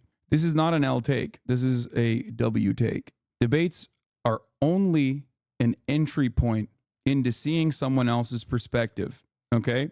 That's it. It's simply an entry point. If that is your beginning and end, if that is all you look for, then you will never be able to develop a solid moral framework. You'll simply keep repeating the talking points of a person who is claiming that they have developed that. Here. People in Destiny's community know your position. If you keep getting stuck on it so much, it shows that you seem triggered, therefore losing in the marketplace of ideas, which, by the way, is also indicative that, like, most people's understanding of debates are fucking idiotic. Further evidence that debates are not good for arriving at the truth and just simply about overwhelming your opponent rhetorically. There you go. Debates are good at opening up the door to intellectual curiosity, but many people don't peek in. That's my point. I hope that explains things a little bit better for you. It's not even debates. It's something called heuristic. In philosophy and rhetoric, heuristic refers to an argument that aims to successfully dispute another's argument rather than searching for the truth. Anyway, you should have a stream where you don't talk at all and just play your old clips. I mean, it's basically every stream. All right. Donald Trump. Migrant crime will be worse than any other form of crime. Questions we've been hearing from voters here is, how do you plan to deport the millions of people? I mean, there's probably 12, 13 million people under Biden alone that have come here. And how will it work? Okay. It's going to work that we get the bad ones out first. They're coming in from prisons. They're coming in from jails and mental institutions. How will you find them? We're going to find them through local police. Look, the local police, they're so phenomenal. I love them. They love me. I think I have 97% support. They know everything. They know the first names. They know everything. And it's a new category. I don't know if you've heard this, but I came up with this one: migrant crime. There's violent crime, there's migrant crime. We have a new category of crime. It's called migrant crime. And it's going to be worse than any other form of crime. You look at New York City, what's going on where they attack police. They want to fight police officers. Our criminals don't even do that so much. Yeah, it's different. It's a different kind of crime, I promise. Love that they're still running with that false narrative, by the way. God, The cops were literally straight up fucking beating on the dudes for no reason. We now know that. And yet it doesn't matter because the Fox News audience never saw that. They never saw the full video. They never saw the body camera footage. And it works perfectly along with the biases that they already had towards like immigrants. So they're just going to go along with that false narrative over and over and over again. Now, obviously, what you're supposed to do in that situation is recognize that crime is a byproduct of social conditions regardless, and that, of course, there are going to be undocumented immigrants that do crime, even violent ones, just like documented citizens, just like natural-born U.S. citizens, right? It's going to happen. So what you have to look at is not whether it is an undocumented immigrant that has done a crime or not, but the tendency for undocumented immigrants to cause violent crime. That's where empirical evidence comes into play. And unfortunately for Trump and all of the other right-wing shitheads that regularly talk about immigration being a source of major crime, the empirical evidence shows the exact opposite, that undocumented immigrants, time and time again, have been consistently shown to cause less crime per capita than natural-born U.S. citizens. And there are obvious reasons for that, such as even if you have a broken tail light and you're an undocumented immigrant, you're fucked. You could potentially get deported. So if you're an undocumented immigrant, and there's like 12 million plus undocumented immigrants in this country currently that have been here for a very long time, some of which have been here for decades at this point, that go about their daily life trying to avoid any interaction whatsoever with the police. See what I did there? I showed you empirical evidence, and then I paired that up with my perspective on the matter. A little bit of critical thinking plus empirical evidence will help you arrive at the truth in a much better way. You are susceptible to your biases when you look at anecdotes. Anecdotes are very good at propagandizing a position, but anecdotes are exactly how you arrive at the wrong position if you operate off of them. Okay? I've never seen them having fistfights with the police officers in the middle of the street. And we have to do something about it. These are tough people. Don't forget, they're not sending their finest. I know all the leaders of the South American... Well, they really hit you when you said that in 2015. You said they're not sending their finest. Yeah, I hate that. I hate that take. Such a gross, lame-ass fucking take. Real shame that the Democratic Party basically agrees with that now. Everything turned out to be right. Well, CBC is telling us that... Unfortunately. Customs and Border Patrol announced yesterday that just in 3 days, 452 Chinese nationals have been apprehended by Border Patrol. And, Mr. President, 20,000 Chinese have entered since October. Yep. Okay. Does this concern you more than other immigrant groups? Probably it would, because it's China, and maybe what are they building an army in between? It was 29,000 people in the last year. Think of it, 29,000 people, and most of those people were young, male, fighting age, okay? So what's going on? Look, you want to give the benefit of the doubt, but China was number one. And you look at Yemen, now they're coming in, we're bombing. Here we go again with this guy bombing everything, gets no respect. He bombs and bombs, they're bombing Yemen. Well, they're bombing and us. We have a lot of Yemenis are coming into our country. We have people coming in from everywhere. They're coming in from the Congo. They interviewed some people last night. Where are you from? Congo. Where did you live? Prison. They're emptying out their prisons into What's our the first thing you will do if you become president again on the border? I know that's going to be your first There's two things I'm going to do. Number one is drill, baby, drill. And the other thing, equal, is we're going to, look, I had the safest border in the history of our country, recorded history, because I can't tell you about 1,000 years ago, but recorded history of the border by far. We had it down pat between guys like Tom. 1,000 years ago? What does he mean by this? In the year 1024? What was the border protocols for the non-existent nation of the United States of America by the indigenous tribes that occupied the land? What are we doing here? He's like, folks, you don't understand. This guy, Leif Erikson, right?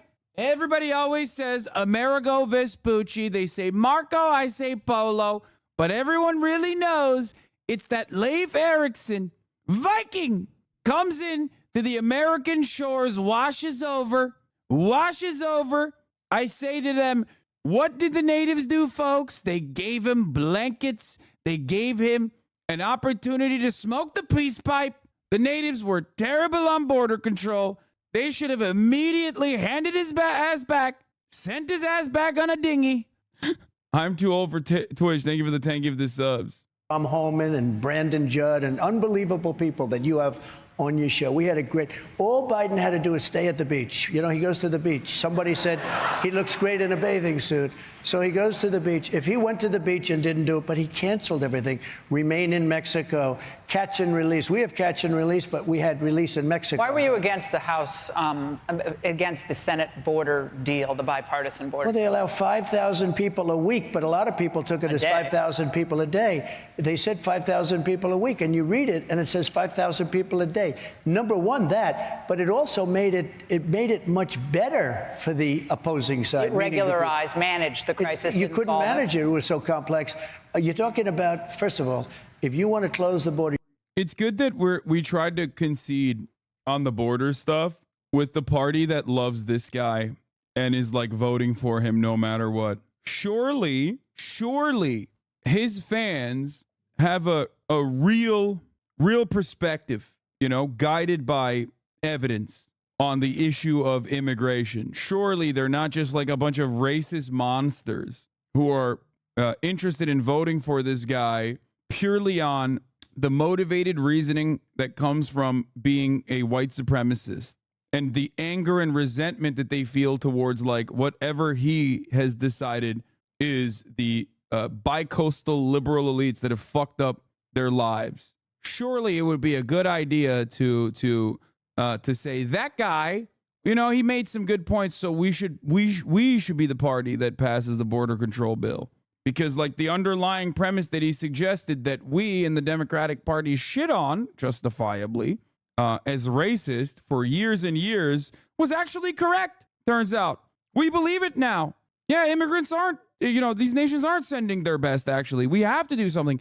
Immigration is a matter of national security, as a matter of fact. We've decided as the Democratic Party that that's how it works. That's great. That's great, man. Your president. I didn't have any legislation. I had people opposed to me very strongly, including Mitch McConnell and Paul Ryan and Nancy Pelosi. That was a little triumvirate. And what I did after a year, I said, you know what, these people, I took the money out. We built 571 miles of border wall, and that's what made our border so good. We did another thing. I got 28,000 soldiers. Interesting, once again, to think about the reality that those same Democrats have, one, used eminent domain to continue the expansion of the border wall that they called racist, and also packaged a funding mechanism for the continuation of the border wall in the legislation that they were pushing for this last time around. So, again, really smart stuff, really good politics, really good job, Democrats. Hell yeah. Soldiers from Mexico. I sent to the president of Mexico, who I really like a lot. I think he's a terrific guy. He's a socialist, but a terrific guy, and he's fantastic, actually, in a lot of ways. I said, we need 28,000 soldiers to guard our border. He said, you got to be kidding. Well, I ended up getting, free of charge, 28,000. We had the safest border we've ever had. Now we have the most unsafe, we have the worst border in the history of the world. There's never been a border of any country anywhere in the world that's been like Biden has announced, well, they've hinted that he's going to come out with a border executive order on the border to clamp down. That could be seen as being bipartisan and acknowledging what some people do want. Yeah, dude, that's great. I love that. Except it's false. It is built around a false narrative. So who gives a fuck if you want to come across as bipartisan surrounding a false narrative? What do you mean? Yeah. Leadership requires moral courage. Okay?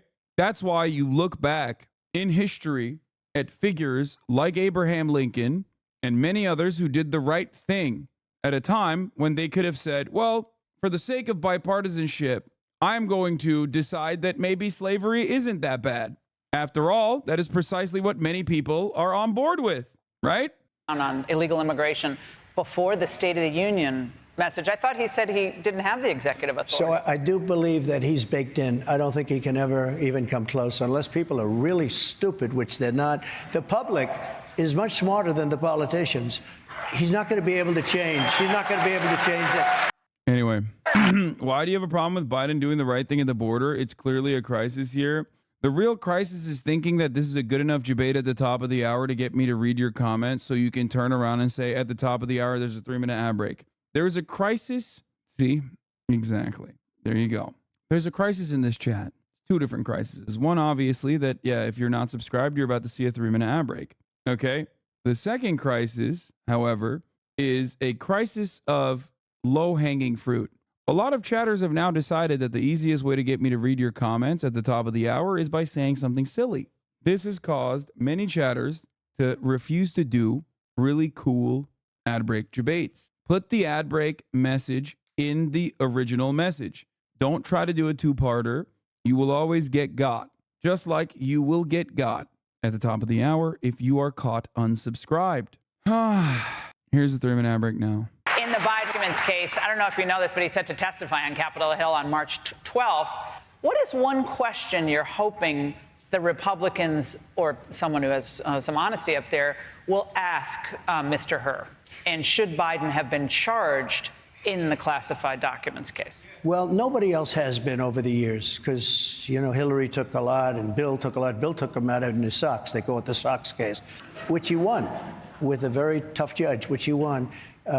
Bush took him, everybody, Reagan took him out, everybody took him out. It only became a big subject when I took things out. The difference is I had what's called the Presidential Records Act. I was allowed to do what I did, absolutely allowed. That's why they passed the act in 1978. They passed the Presidential Records Act. But you can only use it or be there if you're president. Biden wasn't president. He was Why vice didn't you just hand president. him over when they were requested, though? I mean, they requested him. You could have just handed him over. It probably saved yourself a lot of trouble. First of all, I didn't have to hand him over. But second of all, I would have done that. We were talking, and then all of a sudden they raided Mar-a-Lago. Do you remember? They said, could you put an extra lock on the door? We showed them where they were. We showed them. Unlike being under a Corvette in a little garage with the door open all the time, we had these things locked. We were surrounded all the time by many Secret Service agents. We had Secret Service all over Mar-a-Lago. You couldn't take anything out. But what happened, and when you take a look, Biden didn't have the Presidential Records Act. He's at great jeopardy, really. But they said, look, he's incompetent to go to court, but he can be president. Figure that one. In other words, he can't represent himself at court because he's incompetent. What should Hur be asked? What should he be asked? Well, I just think you have to ask, why did you do it? You didn't have the Presidential Records Act, and how did you do it as senator? You know, Dick Durbin, a senator, said there's no way he did that as senator. And then when he found out, you know, it's pretty serious. Hey, Sean Hannity here. Hey, click here to... I found something crazy. Breaking news, Turkey has blocked access to Kick, the Kick platform owned by the international gambling company Stake. Turkish officials I spoke to stated that Kick's entry into Turkey was to attract Turkish youth to the roulette tables. When I wrote this news, some publishers accused me of lying and targeted me. I hope they know how to apologize, but I don't think so. You are disgraced, and you will remain disgraced for life. Ibrahim Haskoloğlu. BPT, according to information, says Kick and Twitch platforms... Edinilen bilgiye göre Kick ve Twitch platformları için aktif bir BTK incelemesi bulunmamaktadır. Oh, this is saying that this is like saying it's incorrect. Does Turkey have heavy regulations on gambling? One of the biggest Turkish slot streamers streams on Twitch is the biggest Turkish slot streamer streams on Twitch is a 30K Andy. Yeah, I think he's like he's like Turkish but living in Germany or something, right? He's a German Turk. Haberleri yaparken biraz daha araştırmanı dilerim. Son dönemde çok fazla hatalı bilgi var. Kick uluslararası kumar platformları ile çalışmıyor. Sahibi uluslararası kumar platformu. Türkiye'ye girmediler. Türk yayıncılar onlara geçiş yaptı. You ever click on the translate button on Twitter or whatever and see if it's accurate for Turkish? Uluslararası kumar şirketleriyle çalışan platforma kumar ve yer veren geçtiğimiz aylarda Türkiye'ye giren Kick hakkında BTK inceleme başlattı. BTK launched an investigation into Kick. No, this is correct. Açılır 2 güne diyorlar. Yeah, it'd be real funny to think that I have anything to do with the Turkish government making such decisions, especially considering that the government in Turkey is not exactly fond of my positions at all, nor are they fond of me. So yeah, Twitter Translate still works because it's Google. Anyway, let's watch this. Donald Trump, we're turning into a communist country. People around the world are expressing outrage over the death of Alexei Navalny, of course, in a horrific Russian prison. You posted on Truth Social about it. You said that his death made you more aware of the political circumstances here at home. It's happening here. Specifically your rivals. I want to give you the chance to expand on that, because obviously your opponents have used that to say, again, pro-Putin, don't care about human rights or freedom, the freedom movement. And so what does...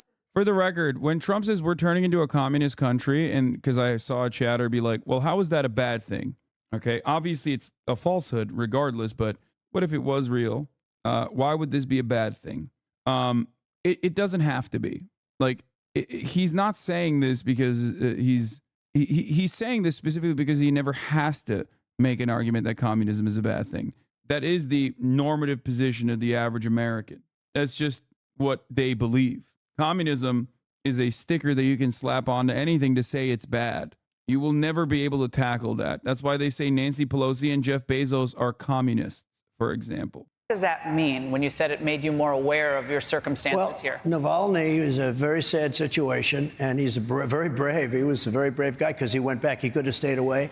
And frankly, probably would have been a lot better off staying away and talking from outside of the country as opposed to having to go back in, because people thought that could happen, and it did happen. And it's a horrible thing. But it's happening in our country, too. We are turning into a communist country in many ways. And if you look at it, just like Russia. Doesn't he like Putin? He likes Putin being a strong man. This is the age-old debate. Putin likes Trump because Trump is manageable, okay? Putin likes Trump because Trump is easy to dupe and easy to manage. Just sing his praises a little bit, and he'll come and also obviously say you're going to build a Trump Tower or some shit, and you'll be able to get a lot of access from the head of state, a lot more than you would in comparison to other heads of state. Trump likes Putin because Putin is a strong man. He likes Putin in the same way that he likes Xi Jinping. If you listen to how Trump talks about Xi Jinping or Kim Jong-un, he will always praise their authoritarian tendencies. He likes how much power they have. He likes how much control they have. Okay? But as far as like Trump being pro-Russia, for example, he said some interesting stuff about Russia, I'll admit. But overall, I don't think he is like pro-Putin or will outwardly be pro-Putin ever. And he loved Duterte, where he would just fucking murder people. Yeah, exactly. He even praised Duterte for his psychotic murder, his psychotic murderous operation. Xi earned his control and his incredibly high approval, something no U.S. president has achieved. U.S. presidents will never need to achieve that. It doesn't matter. The leading candidate, I got indicted. I never heard of being indicted before. I got indicted 4 times. I have 8 or 9 trials, all because of the fact that and you know this, all because of the fact that I'm in politics. They indicted me on things that are so ridiculous. Fanny in Atlanta. We'll get into that. We're going to get into that in a moment. But we're going to get into my favorite DA in a moment. But do you see yourself? There's no logic in killing the opposition leader himself a month before the elections. Yeah, but still happened. There's no logic in invading Ukraine. Also, the election isn't real anyway, but the West killed him. Yeah, shut up, guys. You're fucking nuts. Yeah, the Russian election. Come on. Let's be for fucking real. There also wasn't a logical reason to invade Ukraine, and yet Putin did that anyway. So much so that you still have people being like, well, he did it to protect Donbass. Yeah, Donbass stands real protected right now. There's nothing more protective than putting minefields in every corner of the area that you're protecting, with like hundreds of thousands of people dying in the process. As a potential political prisoner in the United States, because that's their goal, is to put you in jail behind your bars, right, for the rest of your life. If I were losing in the polls, they wouldn't even be talking about me, and I wouldn't have had any legal fees. If you had retired from politics, would all these cases... If I were out, I think, although they hate me so much, I think if I got out, they'd still, let's pursue this guy. We can't stand this guy. Look, I won an election that wasn't supposed to be winnable. The invasion did undermine SWIFT. If you want to think bigger picture, no, fuck that. No shot.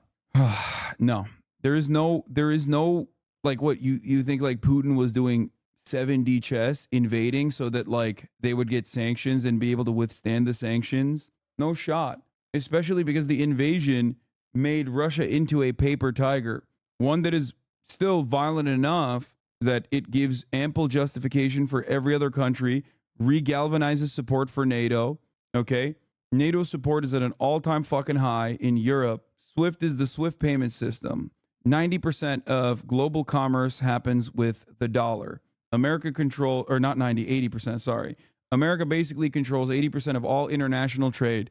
Hassan, it is a civil war since 2014. You are such a purity fetishist. I am not a purity fetishist. If your argument is that Putin invaded to end the civil war, okay, it is no different than saying Putin invaded to denazify Ukraine. These are ridiculous. These are ridiculous reasons to invade a country because all you've done is create more death and destruction. So you fucking ruined the whole, like, I'm doing this to save people narrative, okay?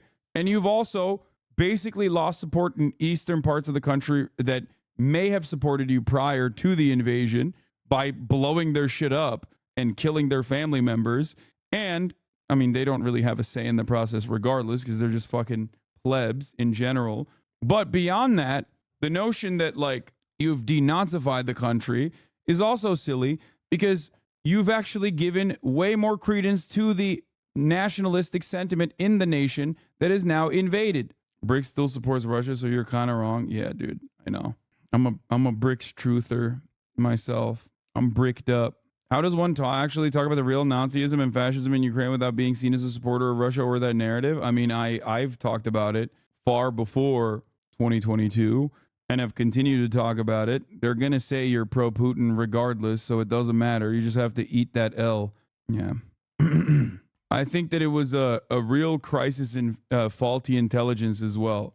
That's the other part of it. I don't think that Vladimir Putin personally thought that he would have such a hard time dismantling or achieving air superiority over Ukraine, which he never was able to get.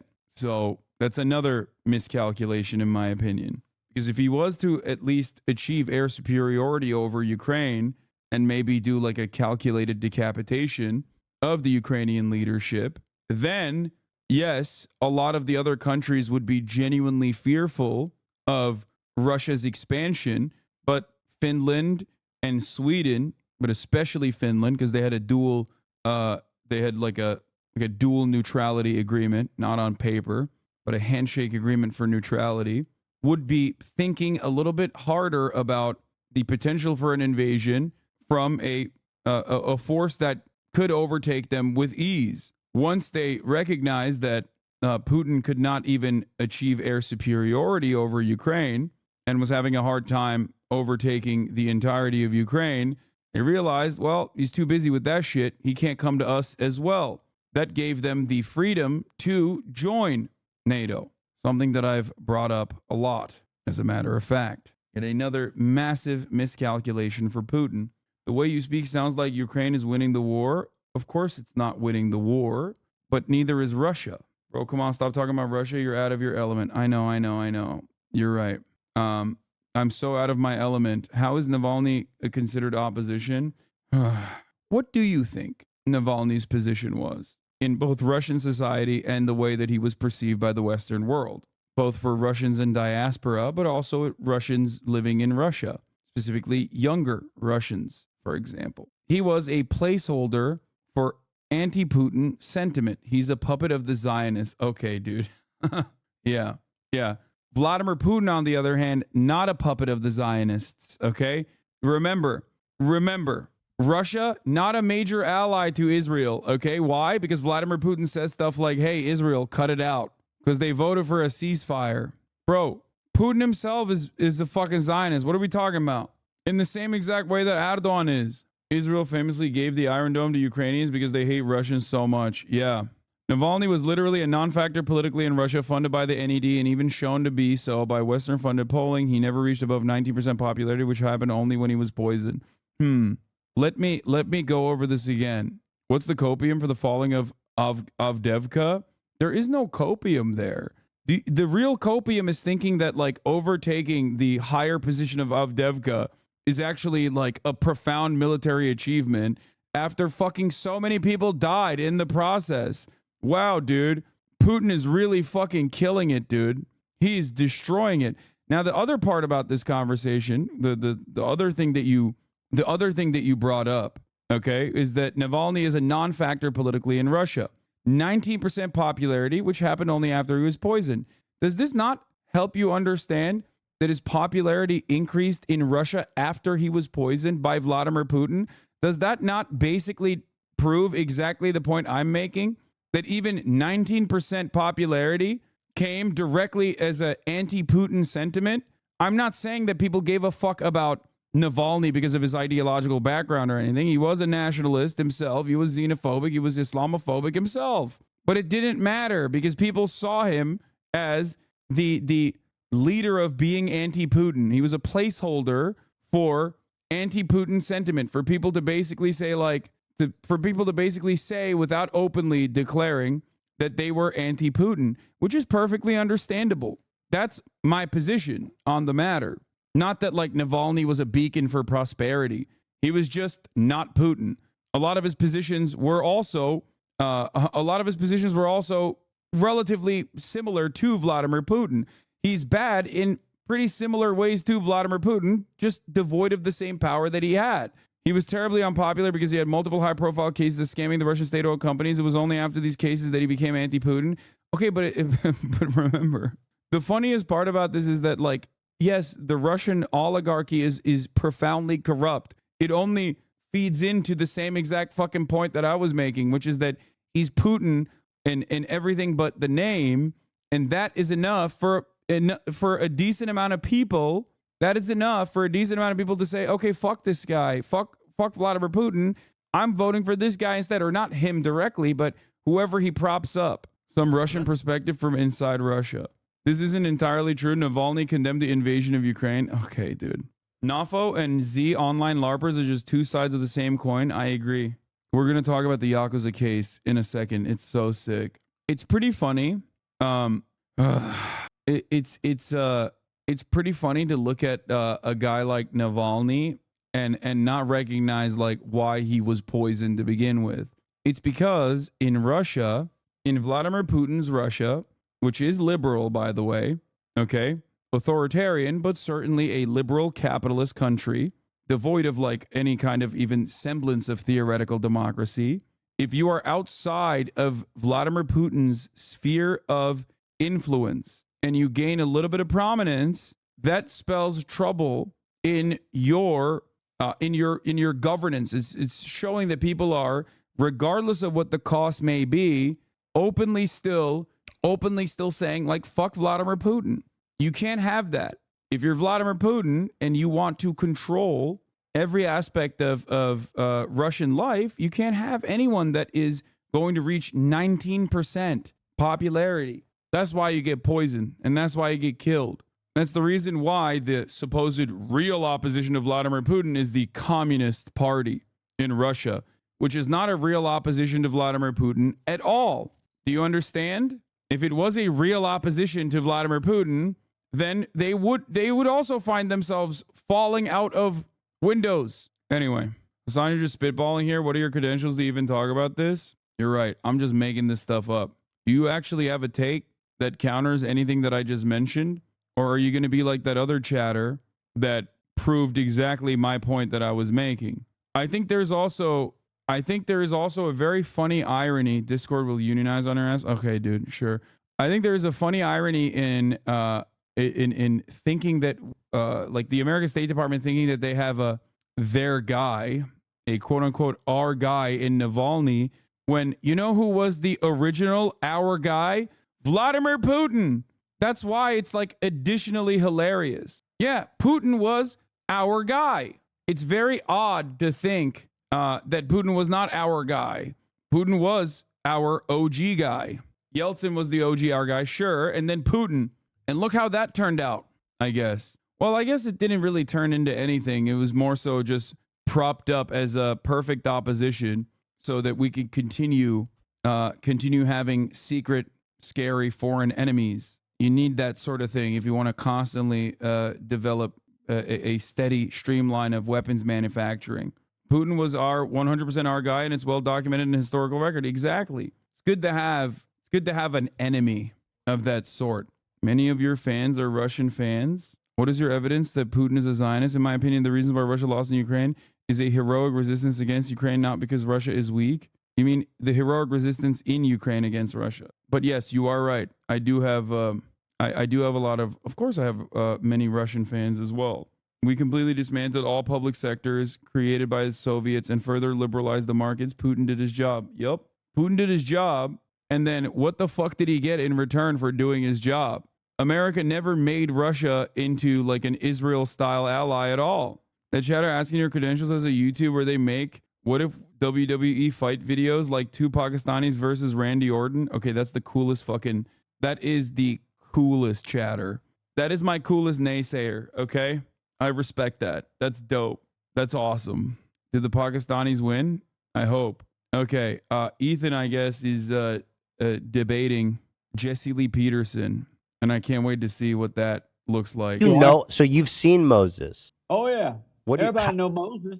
So you're talking about the prophet. No, I'm talking about your brother-in-law. Okay. Oh. You've already got me all Good twisted start. up. This is what I'm saying. You've got this interview skills that just, you've already got me discarded. Yeah. All right, Why is that? What? Why you just got about asking how He's doing? cooking his ass. You don't know my brother-in-law. Well, how would I know to ask about him then? But then how do you know him? He got married, right? Oh, stop it. I know what's going on. Who did he get married to? Some crazy woman. Clip channels, do not post my reaction to this video, okay? Do not. Ethan will strike them. Do not post my reaction, me reacting to this video. Ethan will strike them, and he has every right to do so. Do not post this shit. Shooting you lines. How did you meet Moses? He came to my office. To do what? I can't tell you all that. Oh my God. He was here for a meeting. Okay, all right. Isn't that amazing? It's amazing. So Jesse, let's just get into it because I understand you only have an hour. You have a show called The Fallen State, correct? Right. So what is the fallen state? What does that mean? The Fallen State is really a show of different conversations. And what I realized is that human beings are in a fallen state and they live in their imagination, which is hell, and that their nature is evil. And that's why they treat each other, though we're all created in God's image, they treat each other, I don't anymore, but if they we're treat created each other like hell, like the lack of love, because they're living in the darkness of their imagination. They're But if in a you said- fallen state and don't know it. If you says that we're created in God's image, Right. it seems that you're maybe a little insulting to God because you just said that his image is his imagination is hell. But no, they're not living. They have been turned away from the Father, so they're not living from His image. Oh. That's why we must be born again. We must return to the Father. But do they all have a? who are born of the woman is living in hell because they have anger. They have their mother's nature, and so their nature is evil. But Oh when they God, return he's to so the good. Father, I forgot then their all about nature this returns to guy. Good. I see. So women's nature is evil. Yes, because Satan is the woman's God. The God Satan is above- woman's God. Jeez. Yeah, Okay. the God above is the man's God, Yeah. and the God below is the woman's God. That's why all who are born through the woman are born into hell. Are you for real? I'm sorry? Do you believe that for real? Without a doubt, how do you think you became angry? Oh, he does. I'm not angry. Amazing. You don't have anger? I'm an alpha male. You don't have anger? I get angry sometimes. Does that mean that How my did- mom is the devil? I'm sorry? It seems kind of reductive to say, "Oh, you've been angry," which is a common human emotion. Everybody's felt it at one time or another. Anyone who's lived, and to say that it's because your mother is a Satanist or something like that. And you're right. Every human being are born into hell, and that's why we must be born again of the Father. I see. You know, God said there will come a day when I return the children to the fathers and the fathers to the children. Your Jesse Every Lee human Peterson debate being must have been annoying must as be fuck. born How did of you the not Father leave? In order It's to have rude. perfect peace, in order to live on this earth in perfect peace. Can a But you woman can a woman live a righteous life if their God is the devil? Do they have a shot? Absolutely. They can. So what do they need to do to live a They need righteous to- life? They need to They become too have to do trans as men. the man have to do. They have to forgive their mothers for imposing her will on them and turning them away from their fathers and recreate. Was he this dementia riddled when I debated him? Yes. He said almost all of the same things that he's saying right Done. now. She could not help it. What if And your mom once they didn't do forgive anything their wrong? mother- I gotta pee. Once they I'll be forgive back. their mothers, then they forgive their fathers for not protecting them from the mother. He couldn't handle her because he married to his mama. You become Wait, what attracted if, what to if what your you hate. mom didn't do anything wrong? What if you have a nice mom who's great and she didn't do anything? She's That great. doesn't exist. It doesn't exist. No. There's okay, okay, good. So what are the sins of the mother? What are they? Is anger, jealousy, envy, strife. But you feel all revenge. that. I'm sorry? But you feel all those emotions. That's not a feminine emotion. No, it's a mother's emotion. It is a feminine emotion because Satan is a feminine spirit. But you feel anger, right? No, I never feel anger. You have did never before felt anger. No, I didn't say I never have felt it. I did 30-something years ago. But when I forgave my mother who resented my father and tried to turn me away from him, Mm-hmm. God forgave me and he took that spirit away. So I don't feel anger anymore. Well, I'm very happy for you. But my mom, I'm and so how happy- dare you speak about my mother like that, Jesse? I'll have you know she's a great lady. No such thing. Man, you really hate your mom, don't you? No, I love my mother now, but all children hate their mothers. And that That's until crazy they- because the famous psychological analysis by the great Sigmund Freud says the opposite. Kids want to fuck their mothers. What are your thoughts on that? They do because you do want to F the person you hate. Oh wow, I didn't know that. You become attracted to the person that you hate. Are you attracted to your mother? Were you No, attracted? I don't hate my mother anymore. Oh, okay. When you hated her, were you attracted if to you her? notice, If you notice in your life, every woman you get involved with, just like your mother, you couldn't handle her because you never overcame your mother. When you And were so an- you're still attracted to that same spirit. When you were angry at your mom, were you sexually attracted to her? Not her, but women like her. It was Oh, the same okay. spirit. Okay. Let's go back to the top here because we could go down this rabbit hole forever. That's a So, wild let me thing to ask you fucking about, admit, dude. Holy shit. Are you married? Wild. No, Do you have children? I do. No, I heard it. I heard A it. son. Beta. And Only one I son? I made a son first.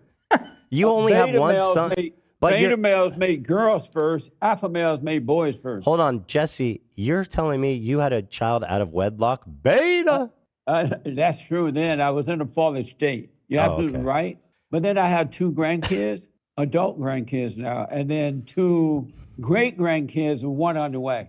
Why were you never married, Jesse? That seems like a great, frankly, in your line of work and with your values, it seems like that would be a real shortcoming of yours that you're single still.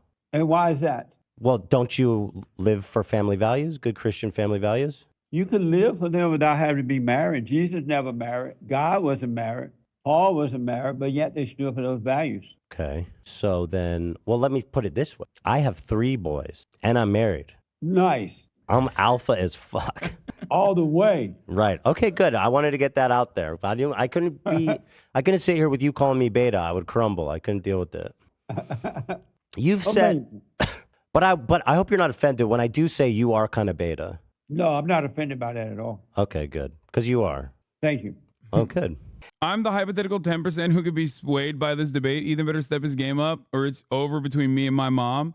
Yeah, Ethan is doing real danger disservice here. Well, affirmative action is set up in order to keep the blacks weak and dependent on government and not ever growing and becoming their best in their talent and what they can do. And so what it does is discriminate against the ones who earn their way, and it gives it to those who do not earn their way. And He it's just thanked not- Ethan because he recognized his position as a beta male in the face of an alpha male with 3 male who are children. not earning their way. And it's also wrong against the people who are earning their way. It's just not, it's an evil plan, and it's not working at all. It is causing nothing but confusion. And so what crucial occupations do you think is being overrun with affirmative action types of people that's harming the industry? Well, nowadays it's everything really. People don't actually like this guy, right? Like all his views are ironic. No, they do. Also, Jesse Lee Peterson is very likely gay and has like credible accusations of abuse as well.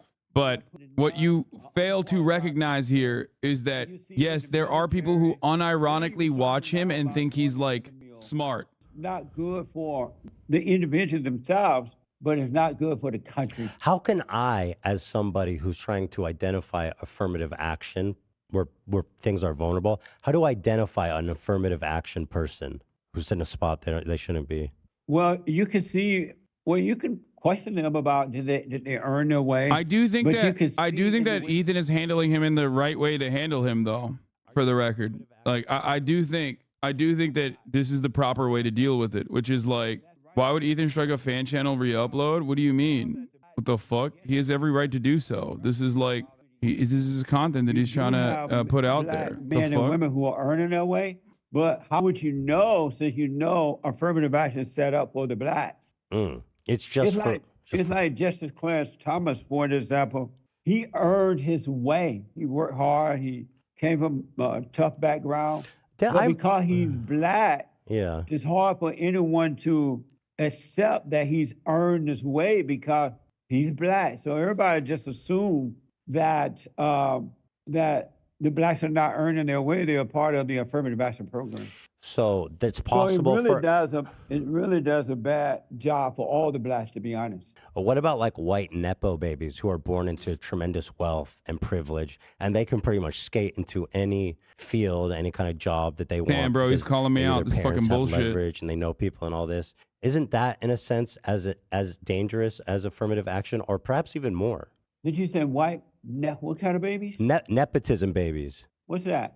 Nepotism is when you get favored treatment because of a family member. There's nothing wrong with that. That always happens in society. But don't you think that putting but if they're not qualified, it even happens in the black society. You have family members who know someone that knows someone. It's common sense that they're going to refer you. Right, but if you're if you're at like Harvard Law, you're going to get fast-tracked into one of these big law firms. And maybe you're not good. Maybe you're not even good at school. Maybe your father just bought like a wing at the Harvard University and so I don't want that guy as my attorney, do you? I mean, I'm not against personal referrals. Right. I don't agree with affirmative action based on color. So what about affirmative action for Native Americans? For the Indians? Yeah, those are the ones. Affirmative action shouldn't be for anyone. The Indians need to put down the pot. And they call it peyote or something, right? Oh, they need to put down the peyote and get up and earn for themselves. The beauty about life, if you are an individual, you think and do for yourself, there's no one or nothing in life that can stop you. And America, when I was growing up, was that way. And now individuality has been deemed to be something bad. And there's this group thinking now. And so the group is always in a pitiful, I can't make it, needed mode. That's why I believe that we must return to being individuals, one nation under God. But Jesse, you participate in groupthink. What do you mean? Well, you're part of a movement, the Manosphere, right?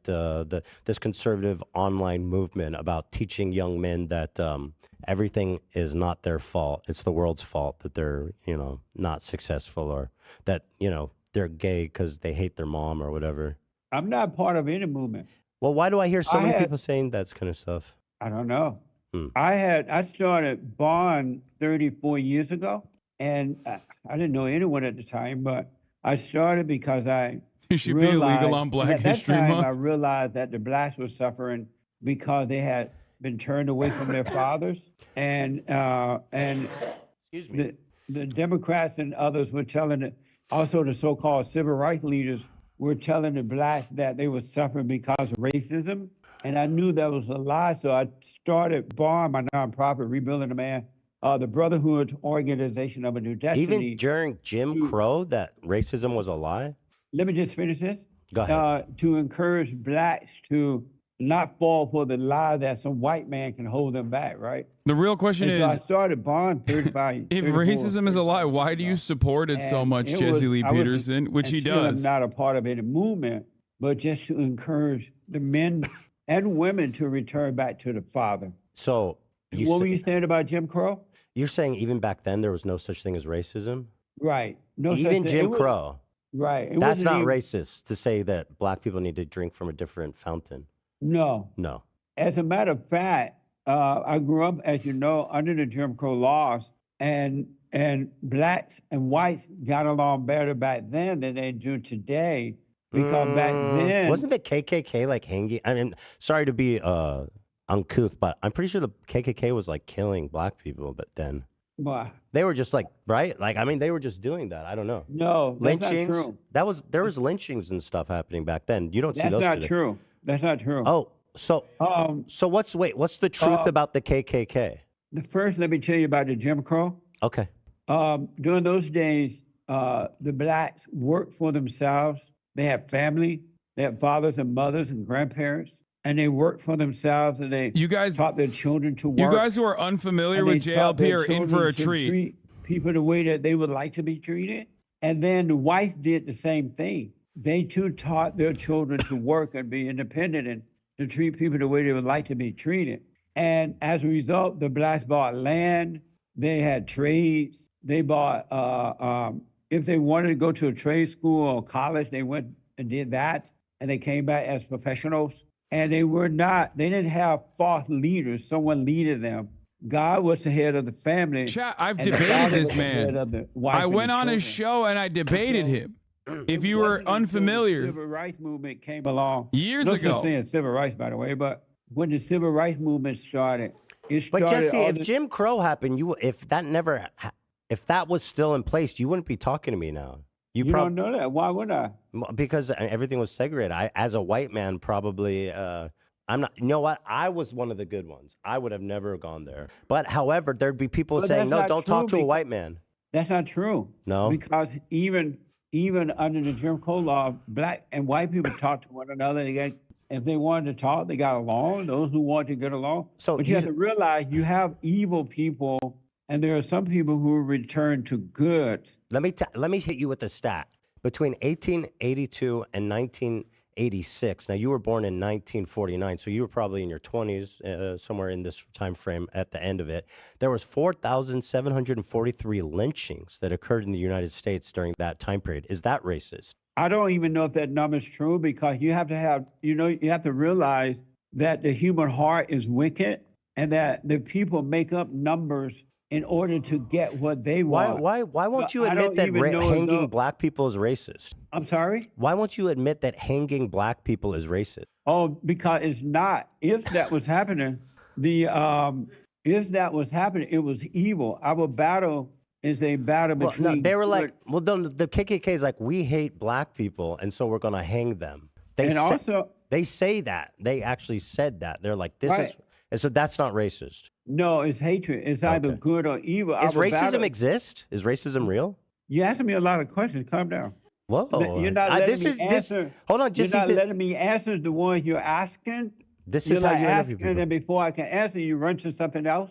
Go ahead. And so I'll give you space. we're not finalizing any conversation. What the? What's wrong What? with you? Amazing. Yeah. Amazing. I'm sorry, Jesse. Go ahead. I'm trying to interview like you interview people. That's not how I interview. Are you sure? Yeah. I'm a big fan. I know how you interview. No. According to Wikipedia, 1,000 plus white people were lynched. Was that racist? It could have been, it depending on Why? the situation. No. Racism is a made-up word. The word racist is a made-up word to cover up evil. All words are made in order up. to divide and conquer. When I was growing up in Alabama, there was no such word as racism. It was That's either not right. It was either right or wrong, good or evil. There's no such thing as racism. So racism, it just means evil. But that, again, that seems reductive. I mean, there's different No, types of evil. racism doesn't mean evil. Racism is just a word. It has no meaning. Do words have any meaning? No. No words don't mean anything. Not at all. Oh, man. How are we going to pin you down on anything? What are you doing then? What are you talking about? What do you mean? Well, your words don't have meaning. Right. Well, how can you say that? Because it's true. I mean, But you're practical talking to me. words- Practical words have meaning. Practical words have meaning. Go, Jesse. Because, Don't you let know, them make excuses what for you gotta every have for failure. dinner, your Jesse wife breaks might- them down might every ask you, what do time. you want If for you want to dinner, see, or what type of house you want to buy. if you want to see like the actual dumbest fucking people on the planet, there are literally a shit ton of Jesse Lee Peterson fans who think like he owns all of his interlocutors in the marketplace of ideas. control them for personal gain. But that doesn't mean they don't exist. God's voice is a voiceless voice. Okay. And the voice of evil is a voice that you hear in your head that sound like you. And they're always lies all the time. All thoughts are all, except for practical ones, all thoughts are all lies all the time. All thoughts are all lies? All the time. Jeez, man, that sounds like you're in a prison. You're in a hell of your own making, man. Except for practical thought. And you're right. People who live in their thoughts. But everybody thinks. Those who believe thoughts are living in hell, in their own Interesting, hell wow. within themselves. Very interesting. Just think about a thought that there are people who have committed suicide because a thought told them to commit suicide. There are people who are depressed and have fear and lonely and all these things because they have believed thoughts, not because it's real, but they have believed a lie. They believe thoughts. Let's move on to another topic. Why do you call Trump the Great White Hope? The Great White Hope. I'm glad you mentioned him. Mm-hmm. Let me see what he has to say. He's back. He's back. Basically, all I is keep my promise. That's why I call him the Great White Hope. Is there a whole bunch of sounds, or is that the only one? There are a whole bunch of them. Let me hear some more. Friends in the morning, they're very honest. Wow. So I rest my case. yeah. Okay. So, do you love white people This is Trump. more? Do you love white people? This is Trump right here. Yeah, we love Trump. He's the. But why point out his skin color? What do you mean? Well, you call him the Great White Hope. Why do you he's putting the reference his hat skin on. color? Is he white? By the way, if you think you can out MAGA me, think again, buddy. All right. I got my own tools. Amazing. I have one of those, by the way. Oh, you do? Put it on. I don't have it in the studio. That's convenient, Jesse. I didn't know you were gonna want me to put it on. But let me see what else I have. Hold on, because a lot of people give me a lot of Trump stuff. But Jesse, why do you refer to him as? Wow. Is it Jesse? Is it normal to be a Jesse? Let me ask you a question. You might ask one of your guests. Look at this. I have a pertinent question that you might ask one of your guests. Did you see that? I do. Do you think that it's normal to Here's my fetishize hat. another man that much? Oh my God, you do have it. All right, Jesse. Well, then let me do this. Do you have one of these, motherfucker? This one's even bigger. Oh, shit. You actually do. I have a black Santa Claus that someone sent me. Do you believe Santa Claus is black? Do you find it amazing that they finally did a black Santa and they put him in a wheelchair? It is amazing, actually. What's his story? Just saying. They knew that he wasn't going to do any work. So they just put him in the wheelchair? Yeah, because they knew he wasn't going to do any work. It's affirmative action Santa. Oh, Jesse. Jesse, why do you refer to Trump's skin color? Why does that matter? Because he's a white man. He did when he was president an amazing job Okay. on America. He gave a lot of people hope. And he's great at what he's done. He worked for the people and not against them. You have one of these? I don't have one of those. Looks good. Okay, but that doesn't So explain. I'm glad to know that you support him, though. Why? Well, personally, I think Obama was a great president. What do you think No, about you that? don't. You're playing. No, he did a lot of great things. And Like talk what? about hope. He gave people lots of hope. What did Only he to do that was squash it great? and squander it, but What do you do those? He was chill. You can say that again. Yeah. He had Big Mama.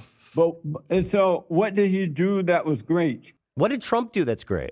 He did drilling, brought back jobs. He built a wall, almost completed a wall around. No, there's no wall. Come on, around the Jesse. There's no borders. wall. He didn't complete the wall, and when Joe Biden became president, he did like instead 1%. Instead of completing the wall, he stopped the work. Jesse, you're not being even fair. Even though it was paid for, so he brought back jobs. He drilled. He worked on the wall until they stopped him. He left. We had our enemies respected us around the world, and the people worked together. We finally had some unity in the country. But he didn't build the wall, right? That's He just a didn't matter of fact. He didn't complete the wall. No, but he didn't even come close. He built like 1% of it. He didn't complete the But wall. you said that was something good he did. He made one. That was. Since when does 1% of something you promised a good job? I'm sorry, he didn't complete the job because his time ran out. But the amount And of as a completion result- matters, right? The amount of completion matters. I'm sorry? The amount of completion matters. You say he didn't complete it. He didn't do 100%. But if he Right. did 1%, surely that's not as good as 50%. I wouldn't call that a good job. 1%?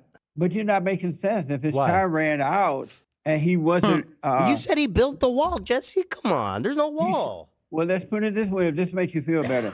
He started building a wall, putting up a wall. Time ran out. Okay. And he did not finish. And according to BBC, he did 654 miles. That's Out of how many?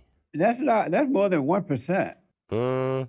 Let's see. What percent of the wall was completed? I don't know. Well, 458 650 miles.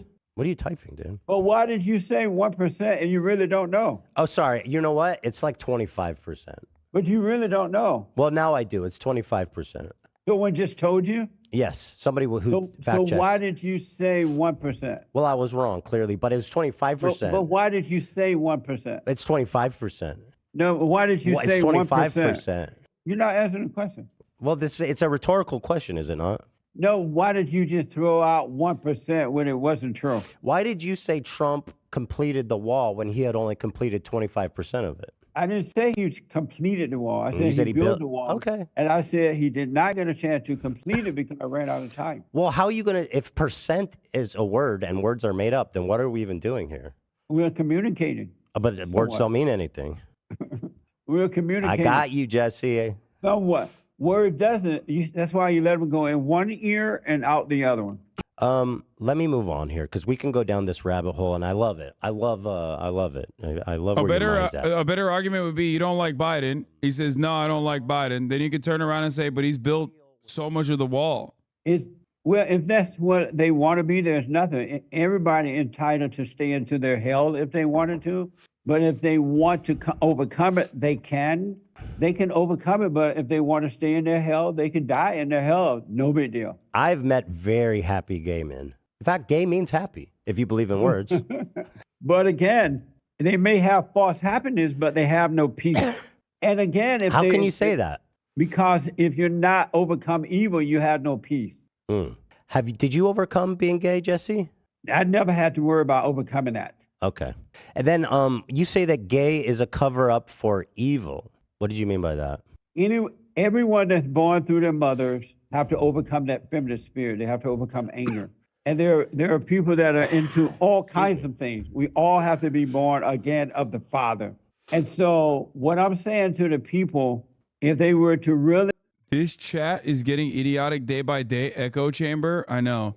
We are getting idiotic day by day because we're watching Jesse Lee Peterson. I don't like the They can woman stuff that overcome he yaps about. all things, all these things that they think that they are, and which other evil people are trying to confirm that that's who you are because they're evil. There's nothing in life that you cannot overcome, but you got to start working on yourself.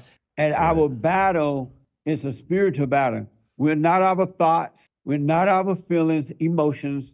We're not our bodies. And we have to overcome identify with those things.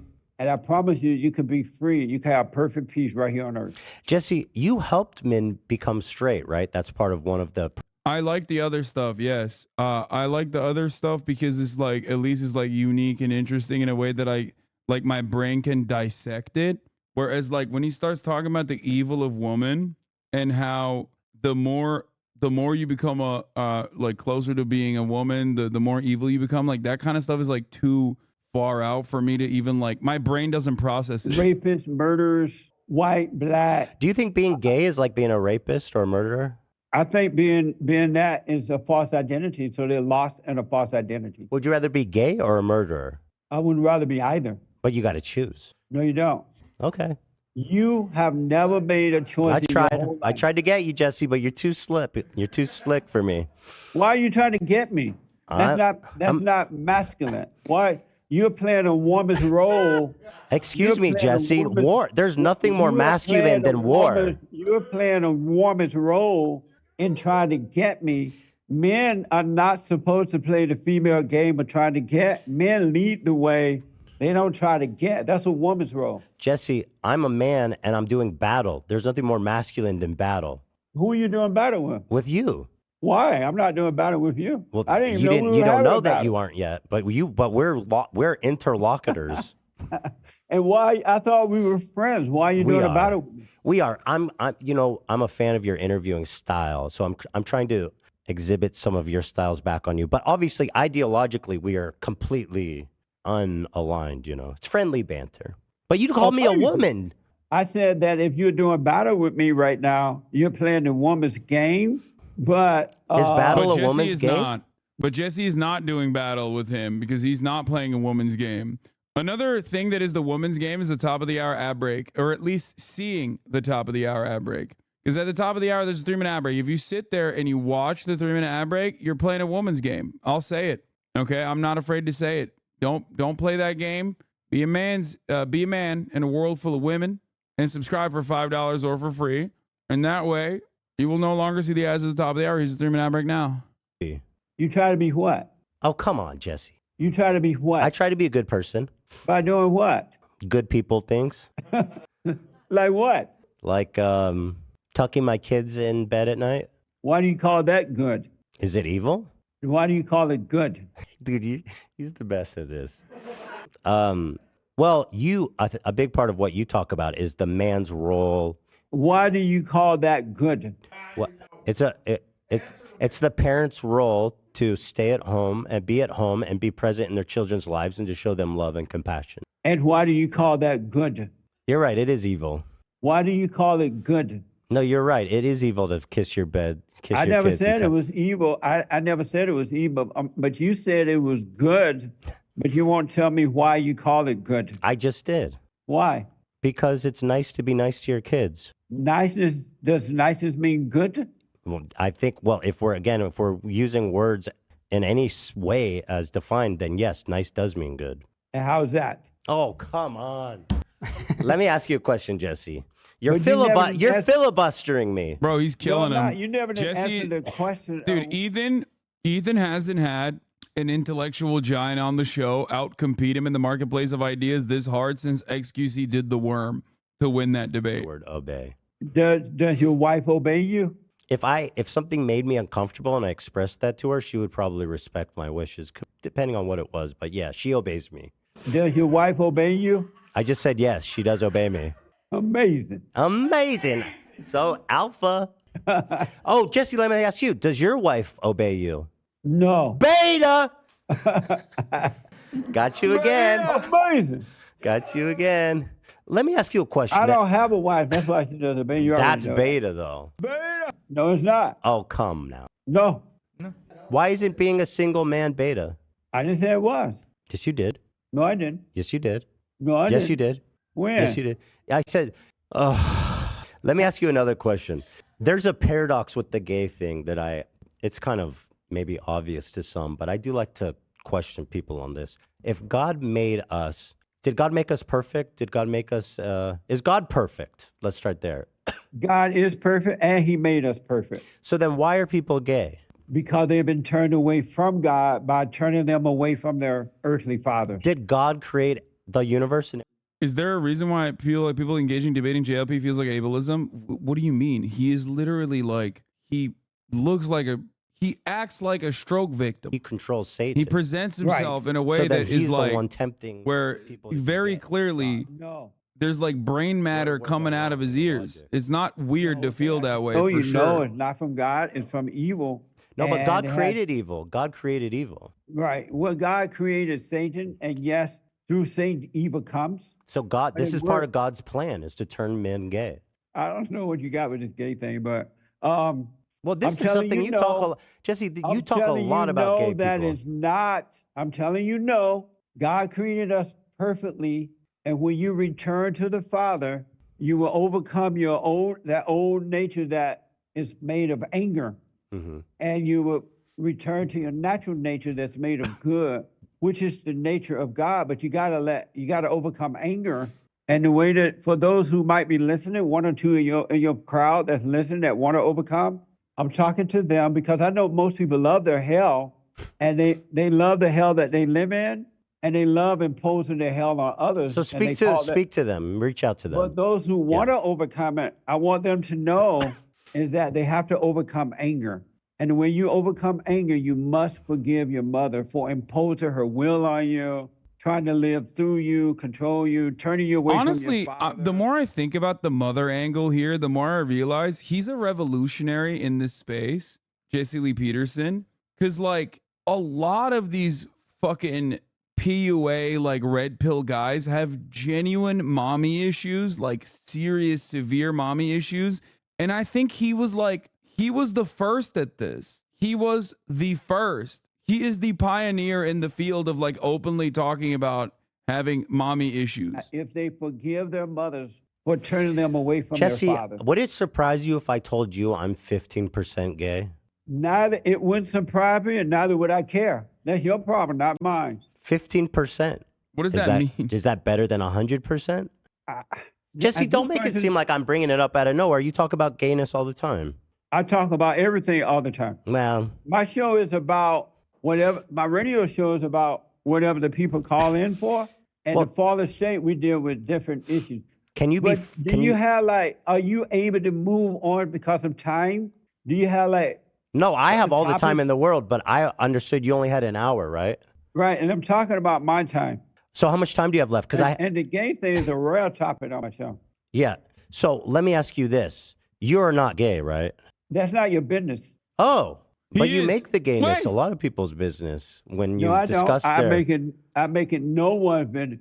Do you want to act like a Do you man live in or hell? Do you want to act? Do you talk live in like a hell? man, or do you want to? Hey, look.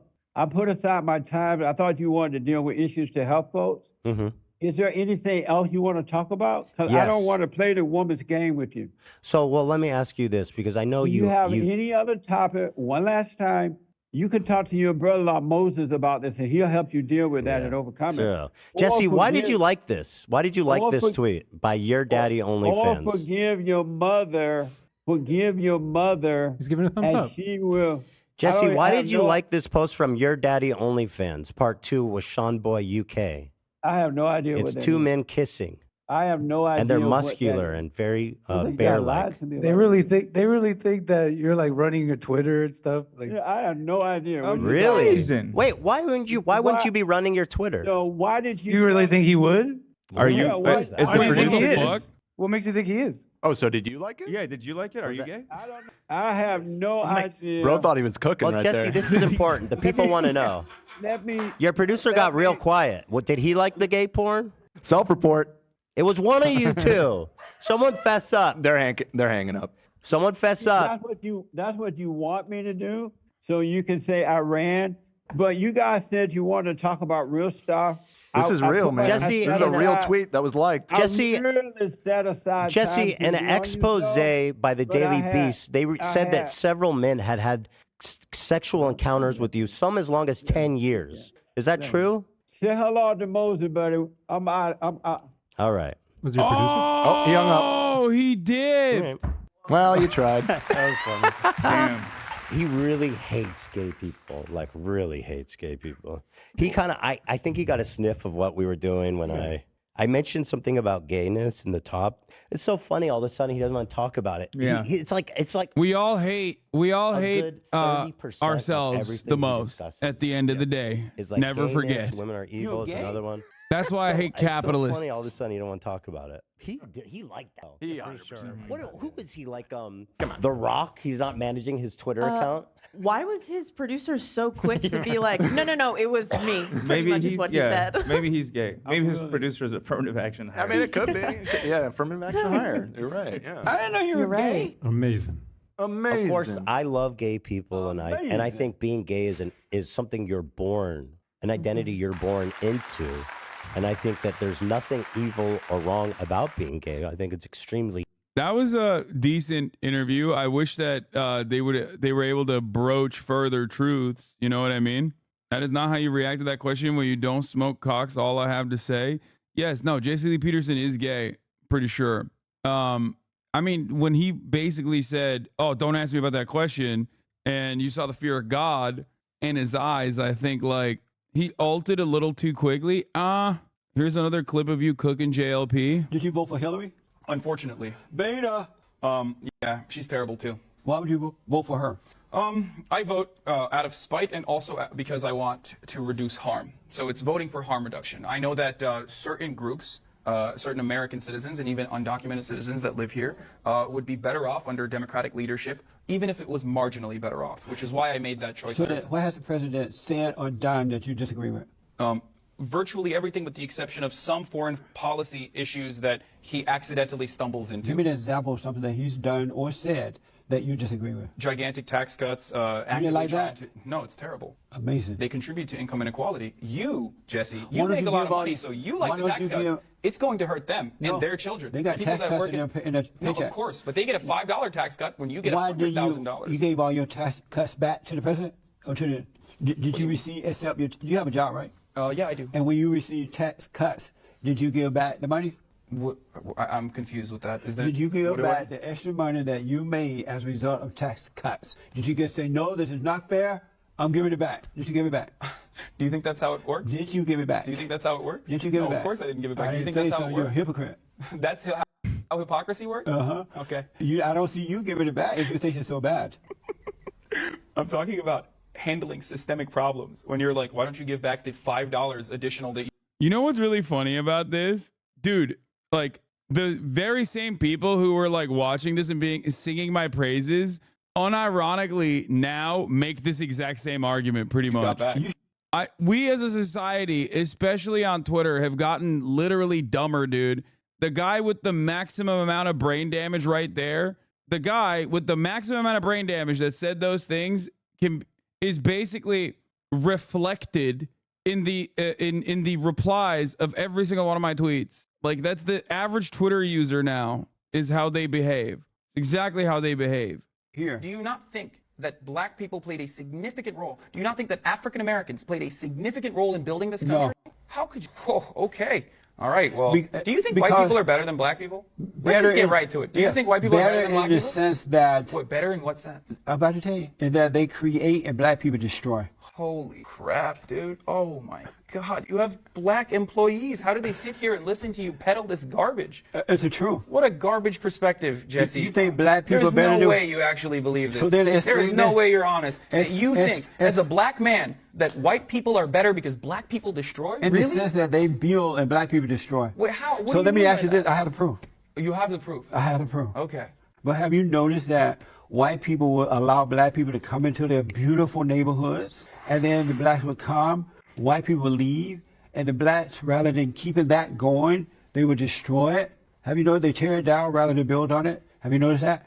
No, I have not noticed what you're talking about. You haven't seen statistics on that? No, I don't know what you're referencing. I'm still in awe that you are like a real person who genuinely has this perspective. I thought this was just like Uncle Ruckus in the Boondocks. No, like I thought this wasn't like a real fucking person, a real human being who genuinely has this perspective. Do you notice that blacks create ghettos? No, the government, the system creates ghettos. Who is the system? The system is capitalism. It's the American political structure that consistently holds not just black people back, but all people back. Amazing.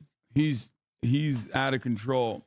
It is wild. Like I said, though, just think about this. Think about this. We have now gotten to a point where like there are more Jesse Lee Petersons than ever. Like people who agree with his perspectives, people who basically repeat those things. Nothing to do with this video, but Hassan is the biggest. I say what popular bellend there is. Literally not a single opinion of his own. Cope. Do you think Jesse Lee Peterson is one of the top 5 dumbest people on earth? No. You want to know why I don't think that? Because he has fans, and those motherfuckers are the dumbest people on earth. Okay? There is someone out there who is way dumber than Jesse Lee Peterson. That is a person who sits there and listens to Jesse Lee Peterson and says, man, this guy's really cooking. Okay? Like, can you imagine? Dune 2 reviews are crazy. Bro, everybody's talking about Dune 2, and I'm over here thinking about doing to you what others have done to me. Okay? I stole that from my buddy who tweeted that, or not tweeted that, posted on his Instagram. Doubt you want more debate content right now, but just in case, Melon interviewed a moderate guy about the Kanye Nazi stuff. Okay, hit that. Let's do it. Let's watch that shit. Yeah, I'm doing 2 bitches at the same damn time. Okay. What about doing 2 of Chatter's moms at the same time? That's what I'm talking about, baby. Separate the art from the artist.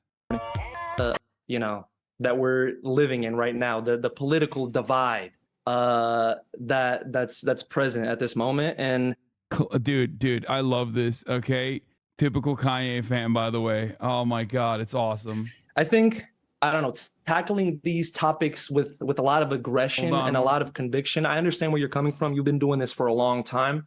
I understand it's probably fucking tough for you. Like, I have seen all the haters and all the people. Listen. I'm not having a tough time. I'm fine. Okay, cool.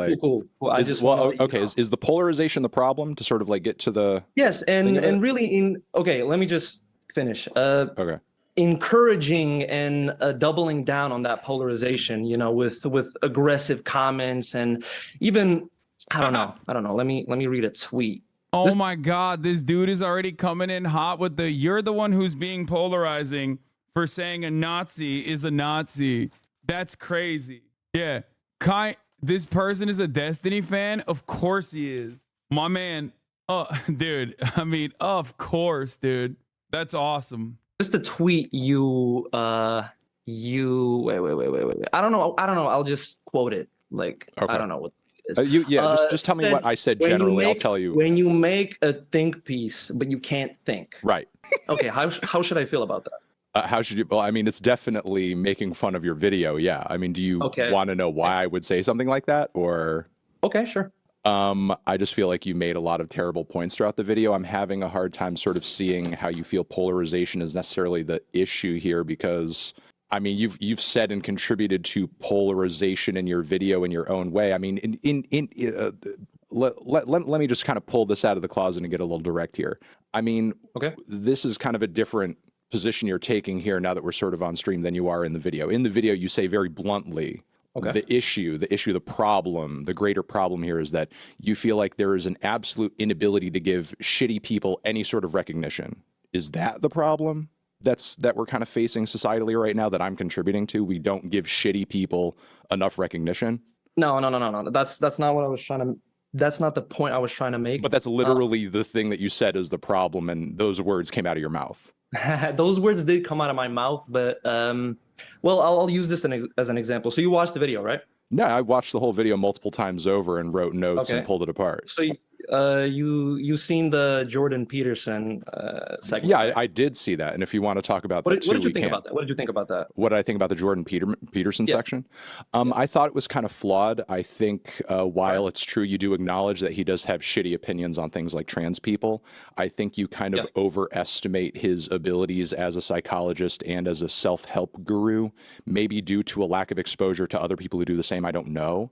But part of the reason that I think you kind of glommed onto that a little unquestionably is that you adhere to one of his most flawed and awful arguments he's made multiple times later in your video, that why should you be able to make prescriptions on how to make the world a better place when you can't even fix your own life? And we could extract that onto figures that you also mentioned in your video, like MLK, for example, who we can acknowledge was a flawed man, did some bad things. Because of that philandering, because of that bad behavior, should he have then shrunk away from trying to fight for civil rights and fight for causes of racial equality? Because, oh, well, I'm a bad person who does bad things and I have a flawed personality, so I can't try to fight for a greater good. Do you see how that's kind of like a flawed point? Yeah, I get what you're trying to say, but I was more so referring to the, regular Twitter user than people who actually have a platform, because I see a lot of the regular Twitter users that even responded to me and attacked me. I see them as just kind of adding fuel to the fire and not really helping in any way. But the thing is, like, MLK had. Let me finish. But wait, MLK had to at one point be just some like regular, average, irrelevant Joe who was still a flawed. He was a flawed person first. We all start off as flawed people. We never start with a platform that we can then do something good with. So he started out as a flawed person, and just like any other random Twitter user, was somebody who had an idea and a passion and a point of view at one point that he felt was worth fighting for. I get what you're saying, that like a lot of these people may be coming at you on Twitter like irrelevant nobodies, but like not all of them may be forever, and at least a few of them may go on to have a platform and have influence that they sort of have some kind of positive impact with, even if behind the scenes or to some extent they are some kind of flawed person that makes mistakes. I disagree with that because of the notion that the way MLK, and I'm not very educated, I'm not very educated on this issue. I'm not even from the US, so I'm not completely familiar with all his talking points.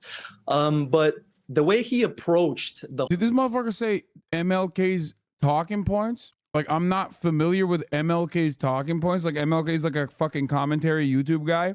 How hard did MLK own his interlocutors in the marketplace of ideas? I'm not aware of. You know what I mean?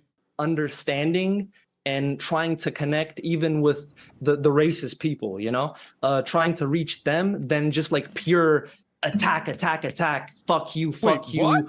Everything you're saying is wrong. Bro, this guy, dude, God, the fucking smartest Destiny fan on civil rights issues. Like, dog, MLK didn't just not only criticize racist people, he even criticized liberals who are ostensibly or supposedly on the side of racial justice at the time. Also, what the fuck does MLK have to do with Kanye West being a Nazi? I'm so confused here. Like, why are they even talking about MLK at all? You're a piece of shit. Oh my lord, dude. Oh my lord, dude. Why are Destiny fans like this? Where do they get the fucking confidence? I live with crippling self-doubt every waking moment of my fucking life. How? How are these guys so goddamn confident in their nonsensical positions that are just purely delusional? Just so little information is trapped up here, and yet they fucking yap. Person, I think that gets us nowhere. And I think that's been proven in the last couple of years. So that's just the point I'm trying to make. And just to add on my the point I made previously, with the Jordan Peterson book, I mean, the fact that he's not possibly, I'm not familiar with this. Maybe he's not a reputable psychologist. Okay, and that's well, I mean, he is on the verge of having his license revoked. Okay. But the fact is that what do we have evidence that this guy's a D guy, or did a drama chatter just say it? No, Lil Bear said it as well, and apparently it comes up in the debate halfway through or something. His book helped me in a major way. Yeah, which I mean, it could have. I'm not denying that. And that's fine, right? Yeah. Okay, and this, you may not hold this opinion. I'm not conflating you with your fans or anything, but I saw a lot of people saying like, how can you say that? There's a million other better psychologists than Jordan Peterson. Why would you say that? You can read other books, which is like, I get what you're trying to say, but can I not like acknowledge that something helped me? Can I not be honest about, I don't know, about good experiences I have with certain things? Because honestly, you should be dishonest about that, because that shit is embarrassing, son. Saying Jordan Peterson saved my life because he told me to clean my fucking room is straight up embarrassing. I'm sure there's people in here right now who also went through their like little right-wing, alt-right arc and probably hold on to similar perspectives. But especially at this stage, like, you should keep that to yourself and never try to use it as a fucking valid argument. You know what I mean? Don't acknowledge it, man. That shit's embarrassing. They come from a problematic source. Is that what we're doing? You know, in this specific case, I don't see an issue with it per se, especially since you kind of acknowledge that Jordan Peterson does legitimately have like shitty opinions on certain things. Yeah. Like the greater problem is that like Jordan Peterson, I mean, you could look at the man's Twitter account. You could look at his speeches. Right. You could look at where he gets booked and does talks on a regular basis. Like, he's not often paid or brought in to speak to groups of people to address that topic. It's more often to address wokeness. It's more often to address trans people. It's more often to address, you know, what he agrees is like, or thinks is like, you know, covert Marxist, you know, whatever the fuck. You know, that is often what he's being booked to discuss. I mean, if anything, if he's still acknowledged as a psychologist and as a self-help guy, it's in order to bolster his legitimacy as a man who can comment on these issues. Because it's like, oh, well, maybe I should consider what this man has to say about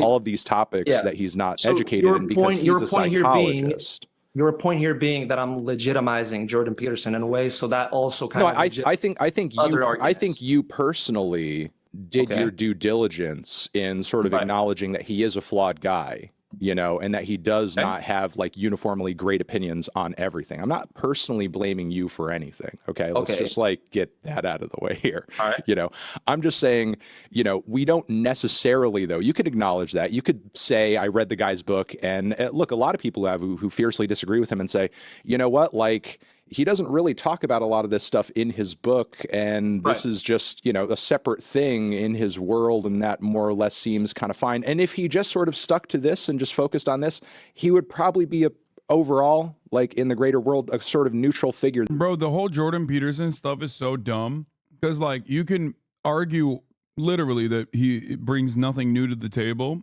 in 12 rules, but beyond that, it's such a stupid way to like try to prop up Jordan Peterson. It's basically like saying it's basically like saying like, listen, dude, like I'm not making a moral equivalence between Jordan Peterson and Hitler. Okay, obviously, just want to make sure that you understand that, but it's no different than being like Hitler made me vegetarian. Okay, really? Maybe you shouldn't mention that. You know what I mean? Just lie. That people generally found uncontroversial. You know, like nobody's attacking the man. Like the guy didn't rise to prominence because he had like really hot psychological takes. Like he rose to prominence because he was making a big to-do about, oh, if I don't acknowledge people's pronouns on the college campus, they're going to throw me in jail, and I won't do it. I won't do it. You can't make me do it. That's why he rose to prominence. It's not because he's like. I don't understand what point you're trying to make here. Like, well, the point I'm trying to make here is even if he is good at this one thing, okay, you know, to an extent, we don't need to then give him his flowers, especially since you know, at that one thing, he doesn't seem to be the greatest in the world at it. And in addition, wait. Let me finish my point. Okay. This is my point. I have two more sentences. He doesn't seem to be the greatest in the world at it. And in addition to that, it doesn't seem to. What I want to say is define the bulk of his influence and impact on the world is what I'm saying. When Jordan Peterson is talking, I guarantee you 90% of the time, it has little to do with what is in that fucking book that you read. And it's more on the things that you personally acknowledge make him a shitty human being. Like he makes his living being a shitty human being, not being a self-help guru or a psychologist, which again, he's on the verge of losing his license. All right, so that's like the 8th sentence. That's cool. Sorry about that. I lied. I'll readily acknowledge. I'll readily acknowledge that I lied there. I get it. I like yapping. I'm a yapper too, so I can't even blame you for that. I think. I mean, you just said it's okay for me to say that the book helped me, but are you now saying that it's not okay for me to say that because? No, you can say it, but the thing is, like, there's a difference between, I think, you know, just kind of personally enjoying something and even just like kind of accepting on a personal level, like, I think this is, you know, something I can kind of separate from him, and something what I do, which is like I criticize things, I analyze things, and then I sort of use my platform to boost and expose those things to other people. You know, like, look, I'm not making an argument here that in regards to Jordan Peterson or, you know, even Vulture. Bro, that Carnival song is not good enough for this many people to be dick riding a Nazi, okay? Like, it's a good song, but it's not that good. You know what I mean? Are you that fucking starving? Yeet just released a fucking phenomenal banger of an album, and you're sitting here doing tricks on Nazi dick? Like, what the fuck's going on, man? Oh no, the artist did a thought crime. Notice how Ye isn't debating random dudes. Ye clears. This entire community is filled with self-hating debate lovers. Ye better. Oh no, the artist did a thought crime. Shut the fuck up, weeby. There's one that is like some kind of grand sin being committed just by virtue of listening to it. I went on my stream and listened to it in front of tens of thousands of people. Like, if that's the argument that I'm making, then I've just literally committed the same sin that I'm accusing other people of. Of course. That is not what I'm saying. I'm not like, you know, I'm of like the same opinion of you that one individual person choosing to listen to this record or read a Jordan Peterson work is not like, you know, some kind of greater detriment, you know, to the state of the world or something like that. But I don't think we're doing ourselves any favors by ignoring the idea that actions do have consequences and that, you know, there are potential dangers and downsides to like uncritically praising and platforming things that may be attached to things as dangerous as, like, let's say Nazi ideology, you know? So you think all those things are attached. So you think it's impossible for me basically to say, okay, I enjoy him as a psychologist, but he's a horrible fucking human being. Well, I think he himself makes it difficult to unattach them because he uses his psychology background to bolster his shitty opinions on other topics. Yes, Kokum, absolutely. Even the 12 rules shit. Like, ultimately, Jordan Peterson is a grifter, so he's out just for himself, right? But even the 12 rules and the legitimacy that he got from this bestseller even though it's like regurgitated self-help nonsense that you can find anywhere else. The reality is, like, he uses that to bolster his credibility, and he even reinforces his like objectivist, weird, reactionary worldview within that framework as well. That's it. Jordan Peterson uses 12 Rules to also reaffirm that very same narrative through a totally different avenue of self-help, an avenue that has, obviously, the most gullible, or rather the most desperate people, which makes it even more nefarious. Because the reality of the matter is, the people that are looking for self-help are oftentimes in need of help. It's a self-selecting audience. It's a self-selecting audience of people who are the most malleable in many instances. So it makes it even more nefarious, in my opinion. It's the same shit with people saying Tate is good because he tells people to work out. Exactly. At a certain point, you have to recognize, so you're saying he has malicious intent behind his work? I mean, the intent is malicious, yes. But it's also not even intent at this point. It's like pretty obvious. If you pay even a little bit of attention to Jordan Peterson, you will recognize he doesn't really hide it, you know?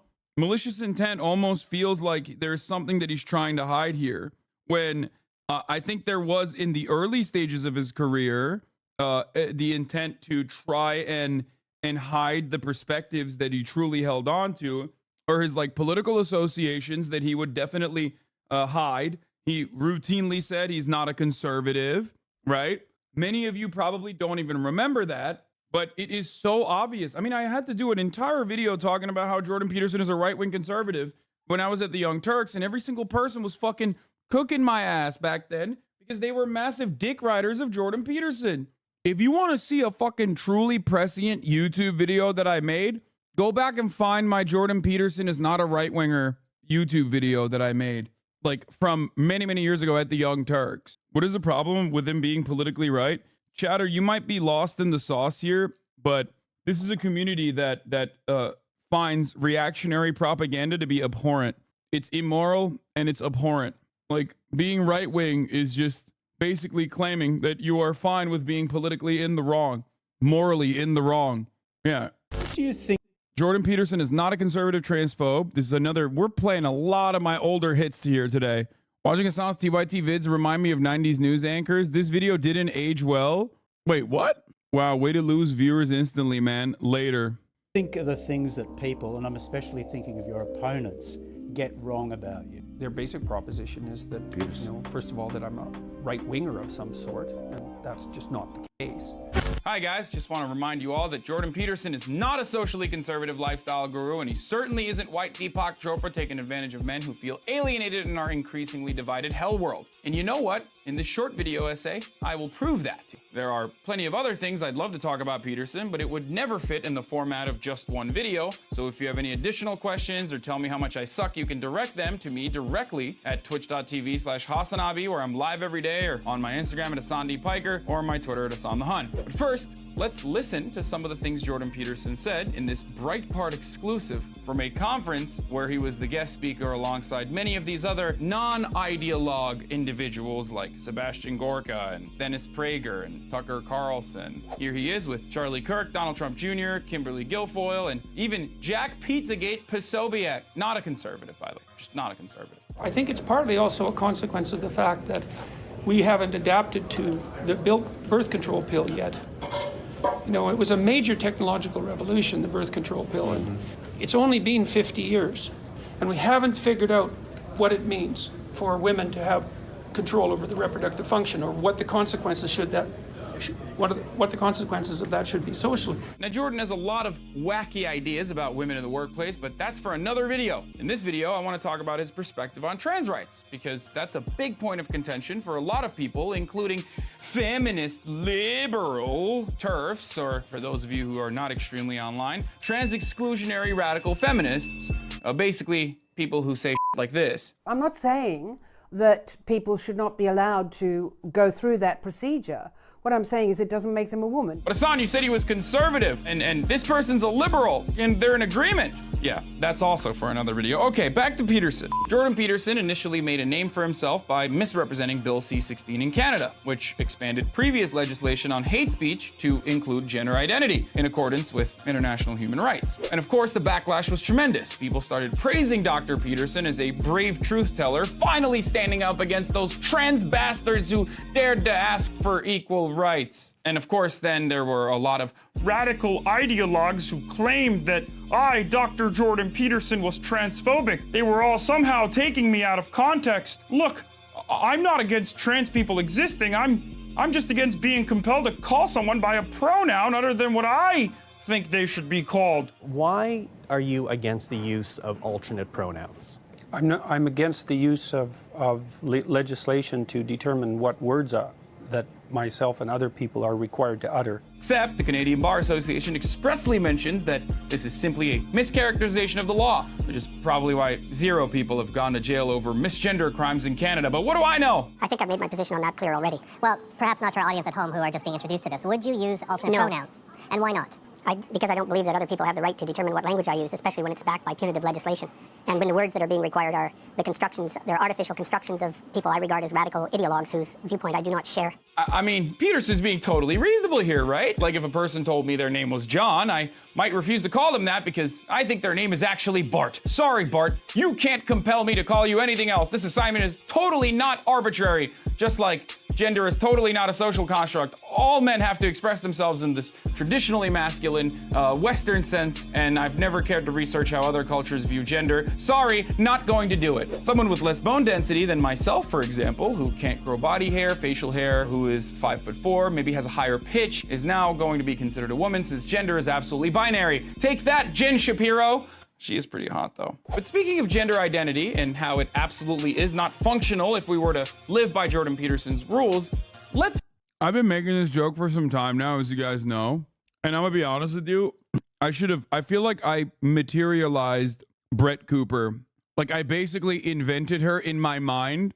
And this figment of my imagination became like in a secret style. You know what I mean? Like The Secret, I manifested Fem Shapiro, also known as Brett Cooper, and I don't know how to feel about that. Let's play a little experiment. What pronouns would you use for this person? What pronouns would you use for this person? Well, how about this person? Or even this beautiful MAGA broad? Or this person whose YouTube channel you should absolutely watch because she's amazing even though she doesn't reply to my DMs on Twitter. Like, imagine meeting up with Valentina Sampaio at a restaurant. How would you point her out? Dr. Peterson claims he called them by the pronoun assigned to them at birth, which is literally insane. For those of you who didn't get the point that I was making, every single person I just showed you are very famous trans people. But yeah, this is totally about free speech and not because Jordan Peterson is a transphobe or whatever. Do you think a trans woman is a woman? No. Oh, so that's why he was refusing to do that. I mean, this is a principled academic philosopher king. We're probably taking him out of context. I'm sure he has reasons. Give us your reasons, Dr. Peterson. Why not? Because I think that women are capable, generally speaking, of having babies, and they have female genitalia, and they have an XX chromosome, and I think the biological markers are relevant. Okay. First off, Buck Angel has XX chromosomes and female genitalia, so I'd be hard-pressed for Dr. To be fair, at the time, he did. Peterson to point out to him in a crowd and try to get others to identify him as a woman since all of those standards apply to old Buck. Also, are we no longer considering girls who haven't had their first periods women? What about women who have gone... This is also pre-Buck Angel becoming, like, weirdly reactionary. Gone through menopause. Sorry, Ruth Bader Ginsburg, you're no longer a woman. I will be referring to you as a male now. Do you see my point? Socially speaking, the reality is that we make assumptions about gender from visual cues. And Ruth Bader Ginsburg? God damn, dude. Ruth Conda forever. R.I.P. Not off of chromosomes. Yet the leading champion of the... This is also pre-TYT becoming weirdly reactionary? Yeah, this is... When I was at TYT, TYT did not have a reactionary bone in its body. As a matter of fact, it was notorious for having so many people that leave TYT that become reactionary. Like the Dave Rubins and the fucking Jimmy Dores of the world. Actually, back then, Jimmy Dore wasn't still as bad. Nowhere near as bad. Even post leaving TYT. This is like, it's so strange. I mean, look, Emma is a TYT alumnus. I am as well. There are some there, like, you know, John Idarola, great guy. I know his opinion probably hasn't shifted. I haven't really seen much of his new stuff, but I suspect that he probably is still he probably still has his own perspective and will regularly duke it out with Cenk and Anna as well. I will I'll say the thing I'll say the same thing as like for my friend Rick Strom as well. So there are still people at TYT that don't have like weird opinions on a lot of these issues, right? Oh, Franny Fio, another illustrious alumni. Exactly. There's good and there's bad. I had no idea Emma V was a TYT alum. Did you guys work together? Yes, we did. Scientific argument constantly conflates biological gender with the contextual assignment of gender we apply socially every day. But even on the biological front, Peterson's principled analysis falls short, since there are plenty of people who'd be considered intersex, specifically 1.7% of the world's population. In context, by the way, if you want to say that, well, that's a tiny minority of people who gives a well, you're a douchebag. Also, that number is higher than the number of Jewish people on this planet. Okay, have you made it up to this point? Now, here are some personal opinions that I have that will most likely piss off some people who considered me an ally up to this point. So if you're deep into gender theory, this might upset you, and if you're a trans person, you might think I'm excusing transphobia, so there it is, I'm issuing a trigger warning. Are we alone yet? Okay, I get why this concept is terrifyingly alien to so many people, okay? This is partially due to centuries of oppression, lack of medical advances, the Nazis setting back trans research by centuries with their book burnings, and in this day and age, a lack of representation in media. I get it. It's already difficult enough to defend your worldview on things that you barely understand, like complex political theories, but changing your mind on something as concrete as gender that you've been conditioned into thinking about in a binary way requires tremendous amounts of introspection. So here is my olive branch to those who haven't had to think about this until now. Trans women are women, and trans men are men. So while I understand that your only introduction to trans folk has probably been hysterical college freshmen on YouTube compilations screaming at your intellectual daddy, there's more to it than that. There are plenty of brilliant trans men and women who are more informed on this subject than myself, and I highly suggest you take a look at their work, especially ones that immediately come to mind right now are ContraPoints, and I already mentioned her in the video, and my esteemed moderator, IzzyBear713 on Twitch, who you can literally ask questions directly about trans issues and activism, live on her Twitch. I'm Hassan Piker. If this video opened your mind a little bit, please share it with your friends, and don't forget to like it. Anyway, not everything age is good, you know, but listen. I wish I came across this video back in my transphobe days. I was super supportive of Jordan during this time. I've been cooking up these fucking arguments for years. One of my most prescient YouTube videos. How did this age badly? Only difference is that you look much younger. Wait, really? I look much younger here? What the fuck? Anyway, look, listen. The point is, I'm right, and I've been right, and I will continue to be right, no matter what my fucking interlocutors say, no matter what my haters say. I'm fucking right. I was right back then. Suck my dick from the back, bitches. And if you want to be fucking right, then subscribe at the top of the hour, because you will be wrong if you think that there is no 3-minute ad break coming for you. Because at the top of the hour, there is a 3-minute ad break. If you no longer want to see those ads, all you need to do is subscribe, baby, for $5 or for free. That's right. Here's the 3-minute ad break now. Okay, all jokes aside, I will stand on one thing. I will stand on this business. I'm not like Nostradamus, okay? I can't predict the fucking future. But I do find myself on the right side of history more often than I find myself on the wrong side of history. So you should remember that. There is a reason why I have so many goddamn videos that you can point to over the course of the past 10 years where everything that I'm saying I have repeated. When I had no audience whatsoever, as a matter of fact. When I had no money whatsoever, as a matter of fact. Okay, I really need to know more about your Contra simping. What do you mean? I love ContraPoints. She's a friend of mine. And I've had her on TYT before. Let's continue. He himself uses that as a platform to make his opinions seem more valid than they are. Jordan Peterson himself is making the detachment difficult. It's not me doing that, it's him. Yeah, okay, but the point I made in the video specifically, my words were, not that we should do that, but that I should be able to say that. It was, I don't know, I should be able to say that I like Jordan Peterson as a psychologist. I should be able to say that Kanye is a generational artist without getting a flurry of eye rolls and, and sighs. I love this take. Here's why. You're fucking whining about people understandably reacting to you in a negative way because a person cannot be compartmentalized in this way, especially when they're not like really fucking good at what they do. It is the exact same sentiment expressed towards Andrew Tate. Oh, dude, I should be able to not get any fucking eye rolls when I say Andrew Tate is a good, positive male role model when it comes to telling men to work out. It's also not only intellectually lazy, but it is not only intellectually lazy, but it's also profoundly entitled. Oh man, the peak of this is the peak of like unjust actions in modern society is when people roll their fucking eyes at me for saying I like Jordan Peterson's book. Oh man, I'm so sorry that people are rolling their eyes at you, dog. Damn. Okay. I'll make sure to get on that. I'll stop people from receiving you in a certain way. Like, why would anybody owe you more understanding in that circumstance when you yourself are demonstrating that you find the good in a person that is like otherwise very bad? Separate the art from the artist, sir, please. I don't understand. Oh, it's really fucked up that people are, rolling their eyes at me when I say I love R. Kelly. In response, that was my point. That you shouldn't receive judgment simply for enjoying something. And just to add on, wait, hold on, let me finish my point.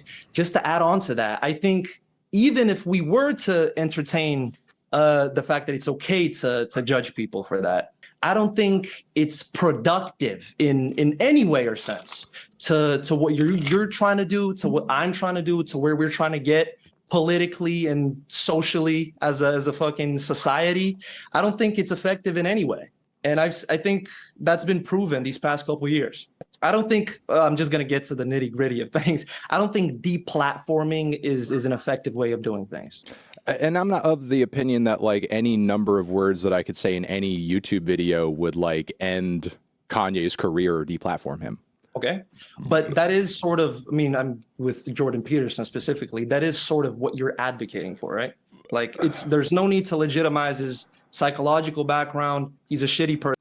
Wait, saying Jordan Peterson's psychological background is like kind of ass cheeks, or saying that Jordan Peterson wrote a shitty ass book that isn't all that significant in the grand scheme of things, and it's just basic rehashed self-help nonsense, is not an advocacy for deplatforming Jordan Peterson. You are the one who is making that assessment. You're saying like, oh, you're just advocating to deplatform. It's like, what do you want? Does platforming in your mind, or just allowing someone to have a platform in your mind, simply imply that you think that their takes should go unquestioned, that you can't fucking criticize them? This, no matter how liberal this person sees himself to be, is inherently reactionary thinking. In the mind of the reactionary, they have a sense of entitlement, okay? He might be a liberal, he might even be fucking progressive, but right now, in this very moment, he is operating with a reactionary framework. The notion that, oh, if you criticize me, that means you want me deplatformed, you want me to die. If you criticize me, that means that you want me to be censored. You should not criticize me. That's censorship, okay? Well, you're technically quite literally asking to censor criticisms. That's what you're doing at that point. Person, let's just like completely fuck him, basically, right? Fuck whatever he does. That's deplatforming in a sense, right? No, I'm not saying like fuck whatever he does. If he decided tomorrow that he was going to stop making a living off of lying about and debasing trans people and just focus on the psychology stuff, to whatever extent people enjoy that or get something out of it, that would be fine. I wouldn't really have a problem with that. I think you're conflating. I didn't just focus on his psychology stuff. No, I know. You're asking me a personal question as to whether or not I want him deplatformed, or whether or not I think we should throw everything away. Sure. Should you want him deplatformed? Deplatformed from what? Like Twitter? Twitter. I think he's, I guess, allowed to be on Twitter as according to the TOS. I don't really know what you think my argument is. Like, I'm not saying that like Jordan Peterson should be prevented from speaking his mind. What I'm saying. Yeah. he made such a dumb fucking argument. Sorry, I just saw something so funny, Alex. He said something so stupid. Alex Press just texted me in that moment. He said something so fucking stupid that like Anthony Fantano couldn't even fully grasp what he was saying. Like he basically is, whether he recognizes that he's doing this or not doesn't matter. What his output here is, okay, regardless of the intent, criticism of a person's work that I personally like equals advocacy for deplatforming equals censorship. And that is a ridiculous argument to make. Saying is like, that's not what Anthony Fantano is saying or doing. Look, he's giving really dumbass opinions and there's going to be consequences for that. People are going to react negatively. People are going to turn off. People are going to be unhappy with the things that he's saying. There are going to be companies and corporations that you need in order to spread your message out there and put it on this platform, put it on that platform that may not want to work with you because of the fact that it ends up being a bad look. Like that's just consequences for the things that you say. Like when we're talking about widespread deplatforming on every level that you possibly could, I couldn't really imagine anything other than like the government stepping in to sort of actually make that happen. And I'm not advocating for that. Whoa, no, I don't mean that kind of deplatforming. I mean kind of. Well, I mean, what I'm saying is like that's with Andrew Tate for reference. What happened with Andrew Tate? He got deplatformed off everything, and his stature grew. What do you mean, dog? He's still fucking on Twitter, and no, his stature absolutely did not grow. What the fuck?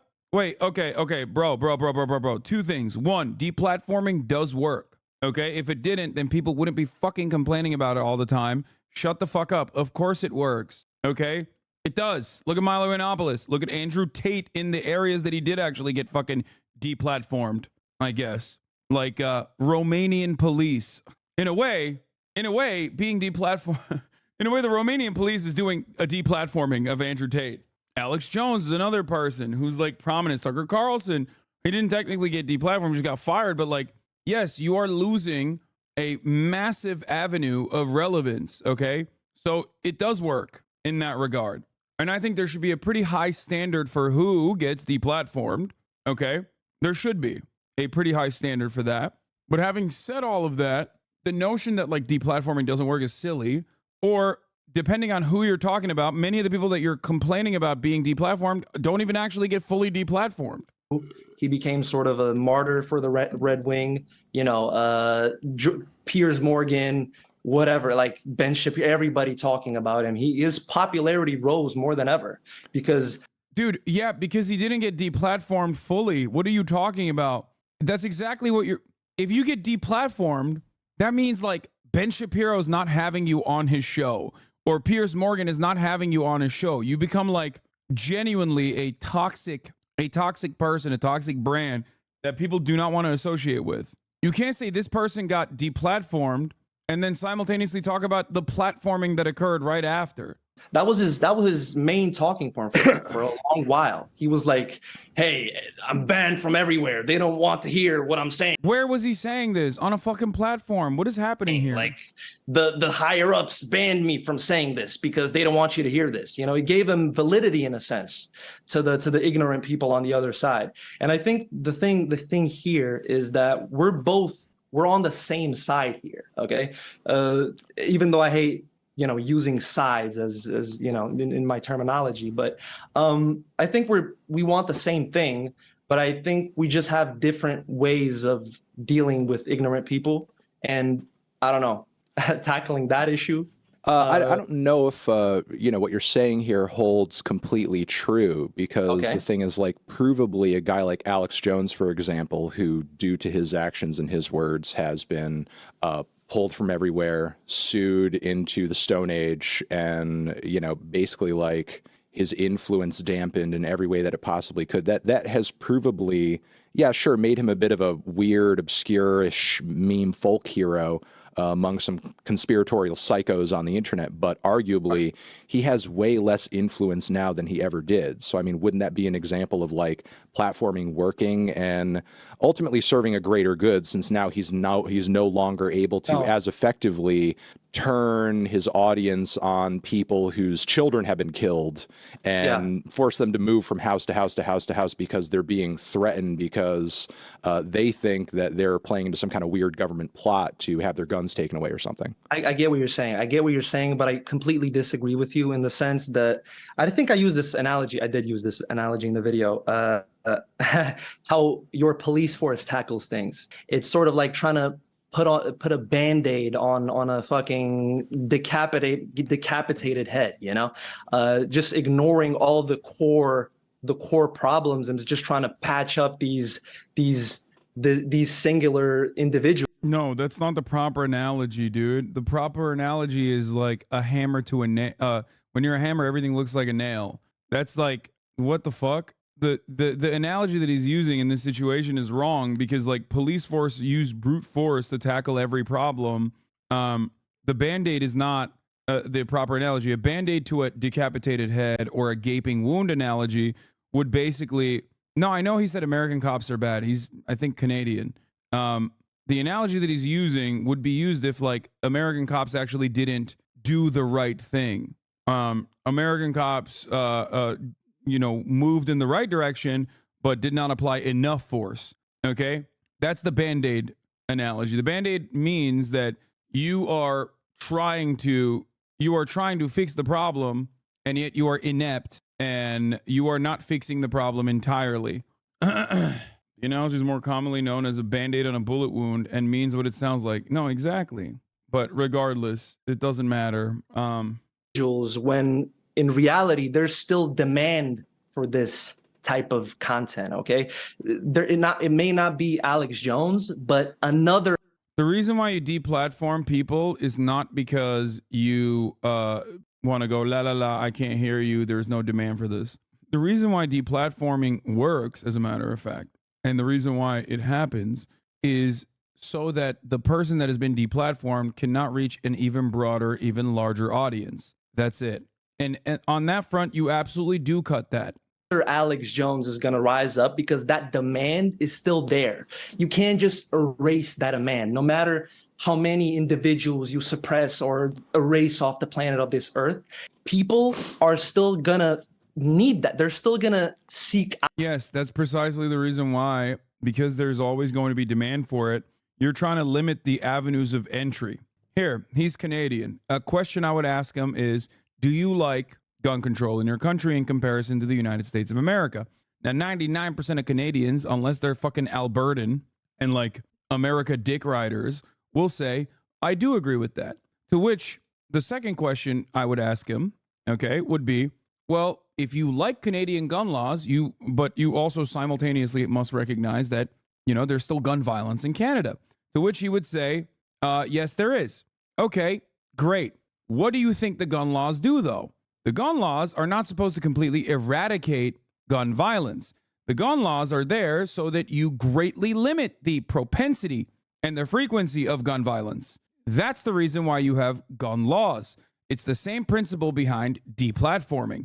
Deplatforming is not supposed to eradicate the need or interest that people have in reactionary content, in like Nazi commentary or whatnot.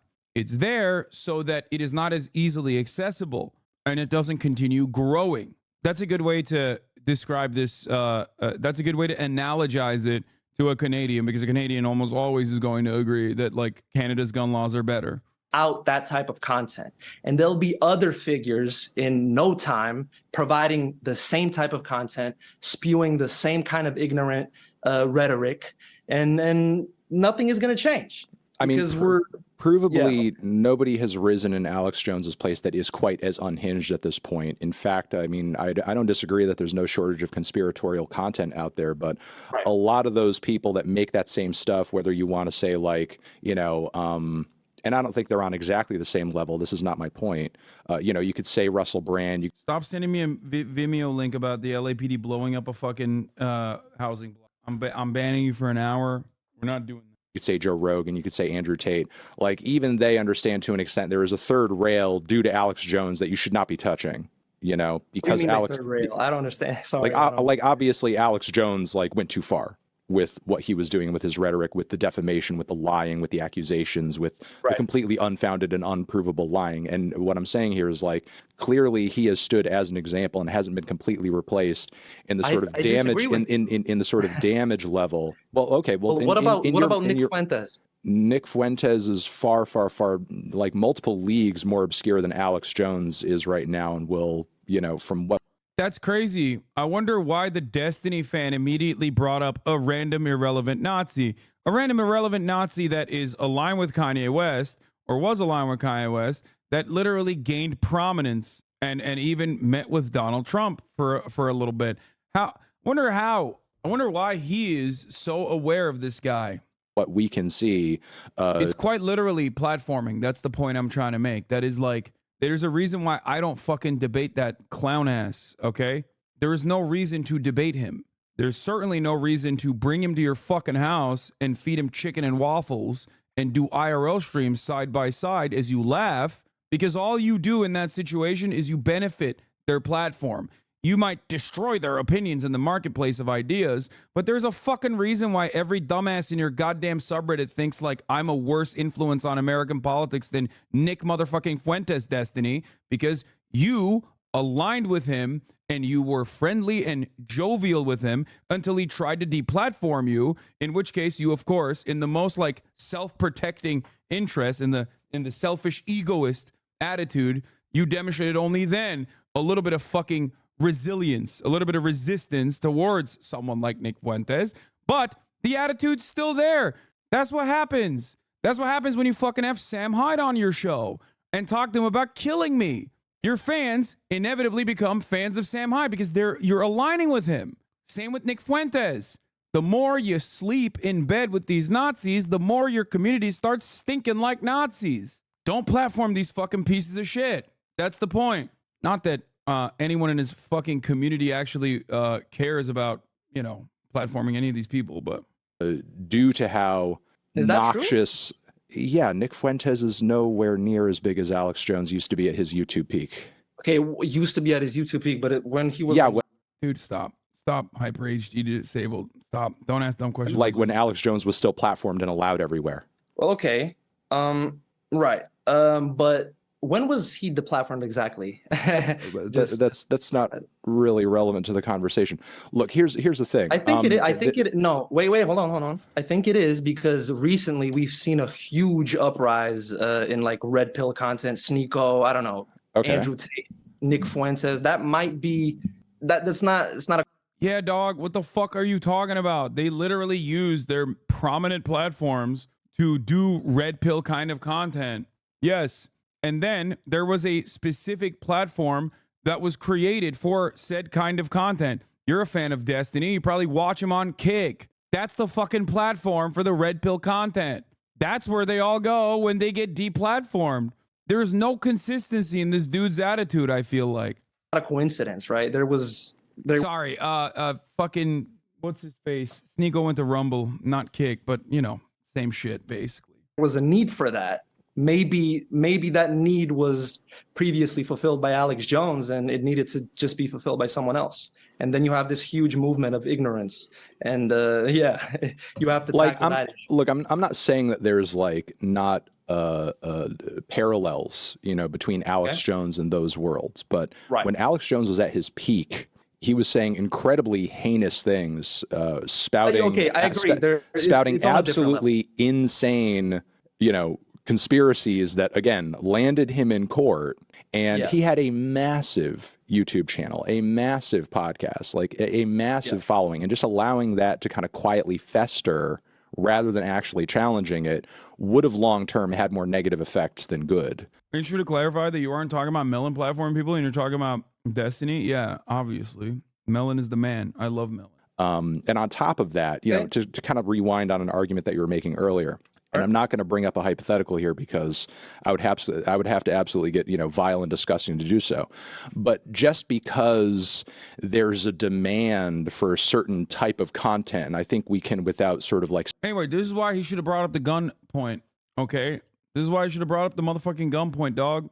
That's it. You should have been like, it's not going to solve all gun violence, but the point is not to solve all gun violence. That's virtually impossible. The point is to make it less accessible. That's why there are major disparities in the way that Americans experience gun violence, the frequency of gun violence, versus the Canadian population and their tendency to be victims of gun violence. Spelling it out, imagine how bad this hypothetical could get. Just because there's a demand for a certain kind of content doesn't mean that economically and commercially we should satisfy it. Like, I'm sure I don't need to spell it out to say what kinds of disgusting, abusive, sick, and twisted and depraved types of content there are probably some psychos out there who would demand if they had the freedom and ability to demand and consume it. But just because that demand is there doesn't mean that we should try to satisfy it as a society. You see, we should try to satisfy it. I mean, that's a very idealistic thing of way of viewing things. No, it's not idealistic. How you portrayed it is kind of in a very... I don't think we should do it as a society either, but we've seen it time and time again. Certain individuals... No, okay, well, let me be a little bit bolder about it. I think we should actively discourage the creation of certain types of content. We do that, though, and it doesn't work. Okay, no, it does work because there are certain types of content that are illegal that would proliferate much more greatly. And why is Hassan always assaulting a salad when I turn back to the stream? What are you, bro? I'm not even eating right now. This guy's like fantasizing about me eating. Me and my homies shooting hoops, so Anthony Fantano's here. The fuck? in ways that you couldn't even imagine if we just allowed it to flow out with no boundaries, no limitations, nothing. Not to get all debate lordy here, but like this is literally what this guy is making is an argument for CP, basically. You know what I'm saying? Like there's a demand for that kind of content. Okay, there is a demand for CP. Should we allow websites to not regulate it? I'm not saying no boundary. That's not, my point is not no boundaries. Hey, my point is holding people accountable. Chill. Without like completely, I don't know, separating the two. Like just, I don't even know how to say this, man. It's just like I don't like the aggression because the sides get more polarized. And all right, I'm sorry. Wait. I need to regroup. The point I wanted to make and the example I wanted to use specifically was I don't know if you've seen recently that documentary on that Kick streamer, that like heinous, disgusting guy. Yeah, the guy who was basically collecting pictures of teenage girls naked. So it's horrible that he has a platform to do that. But why does Kick even exist? We have to go back. Twitch as a platform was extremely aggressive with like all their policies and enforcing, politically correct rules, which is, I think it's cool, but what's happening? Dude, okay, serious. This is a serious question. Why do Destiny's fan base, like this dude who's talking to Anthony Fantano right now, why do they think they're progressive? Do they not realize that every fucking argument they make is like damn near identical to right-wing arguments from, I don't know, 2014, 2015, 2016, when like all of his fan base, including Destiny, before he like turned into a progressive supposedly for a brief moment, were already like firmly within the alt-right? Like these guys basically got de-radicalized from the alt-right supposedly, became Destiny fans, and then slowly but surely seeped back into that exact same fucking framework. I don't even think they realize it, though. I don't think they recognize it personally. I think they genuinely do think they're progressive. This guy is progressive. Look at him. He's shitting on Kick, which he should be. That part is very valid, right? But it makes no sense to be like, I'm a progressive guy. I hate Kick. But also, Kick exists because Twitch was too woke and too SJW. And that's why they fucking created, that's why they created Kick. Happened and what sort of happened in as a result of that is you get this disgusting, heinous counterculture of Kick, of Rumble. You have these platforms who will enable people who behave like that, will enable people who say problematic things. And now like when otherwise you could have controlled that type of behavior. Now it's just completely loose. It's just completely out of control. So I see that. No, wait, I'm not. Let me finish. I'm not following you. I see that streamer as a direct result of that. I really don't get what you're saying. That's such a dumb argument. Yeah, that streamer should have fucking stayed on Twitch and should have grown even more prominent with his pedophilia. You know, because if there was no Kick, that streamer would be streaming on Twitch or YouTube. Like what? Are you saying that if he was allowed on Twitch, he would be able to be more easily controlled or something? No, I'm saying because of Twitch's aggression and like draconian rules when it comes to like not saying anything problematic. But he's not just simply saying problematic things. He's collecting what is effectively CP and posting it on a Discord. Yeah, and he wouldn't have been allowed to do that on Twitch. But he's simultaneously fucking saying Twitch's woke policies created Kick. What is it, bro? Do you want there to be woke policies like anti-CP policies? Is this simply a matter of disagreement between what policies you think should be allowed? That's crazy. This is such a bad argument, man. This is like the domino thing, you know, like that meme of like you drop the small domino and then the big one falls. But he's doing that for CP. What the fuck? He's like, Twitch bans unregulated online crypto gambling casinos. And then at the end of it, the largest domino is like, random fucking streamer at kick.tv is collecting child pornography. How did we get here? Don't worry about it. Have they been less aggressive with their pursuit of justice? The point I'm trying to make is that Twitch would still be the predominant streaming platform if there wasn't so many people fed up with their fucking... I mean, they're still technically the predominant streaming platform from what I understand. Technically, but Kick is a big problem. We can agree on that, right? We're not going to pretend like we disagree on that. Yeah, but it's not a problem that doesn't exist because Twitch has rules. I see that directly. I mean, what's his name? Trainwrecks TV? Bro, it's so funny where he's like, on the one hand, he literally is saying, I think you can reason with this guy. Maybe I'm crazy. I don't think he's coming across as like not the worst person ever. It's the worst time for me to say this. Okay. I think that you could like talk this dude down and explain to him why he's wrong, and maybe he'll be more understanding. I think he comes across a little bit misguided and not like unhinged. Okay. Or maybe I'm a fucking idiot who always thinks that you can reason with anyone and everyone, which is why I try to reason with like gray names on their 7,000 sock account in here saying the same exact nonsensical bullshit. However, the point he's trying to make here is a ridiculous one. That's number one. If he wasn't in front of an audience and if it was a private conversation, I agree. The notion that like this dude, here, let me take it all back for a second.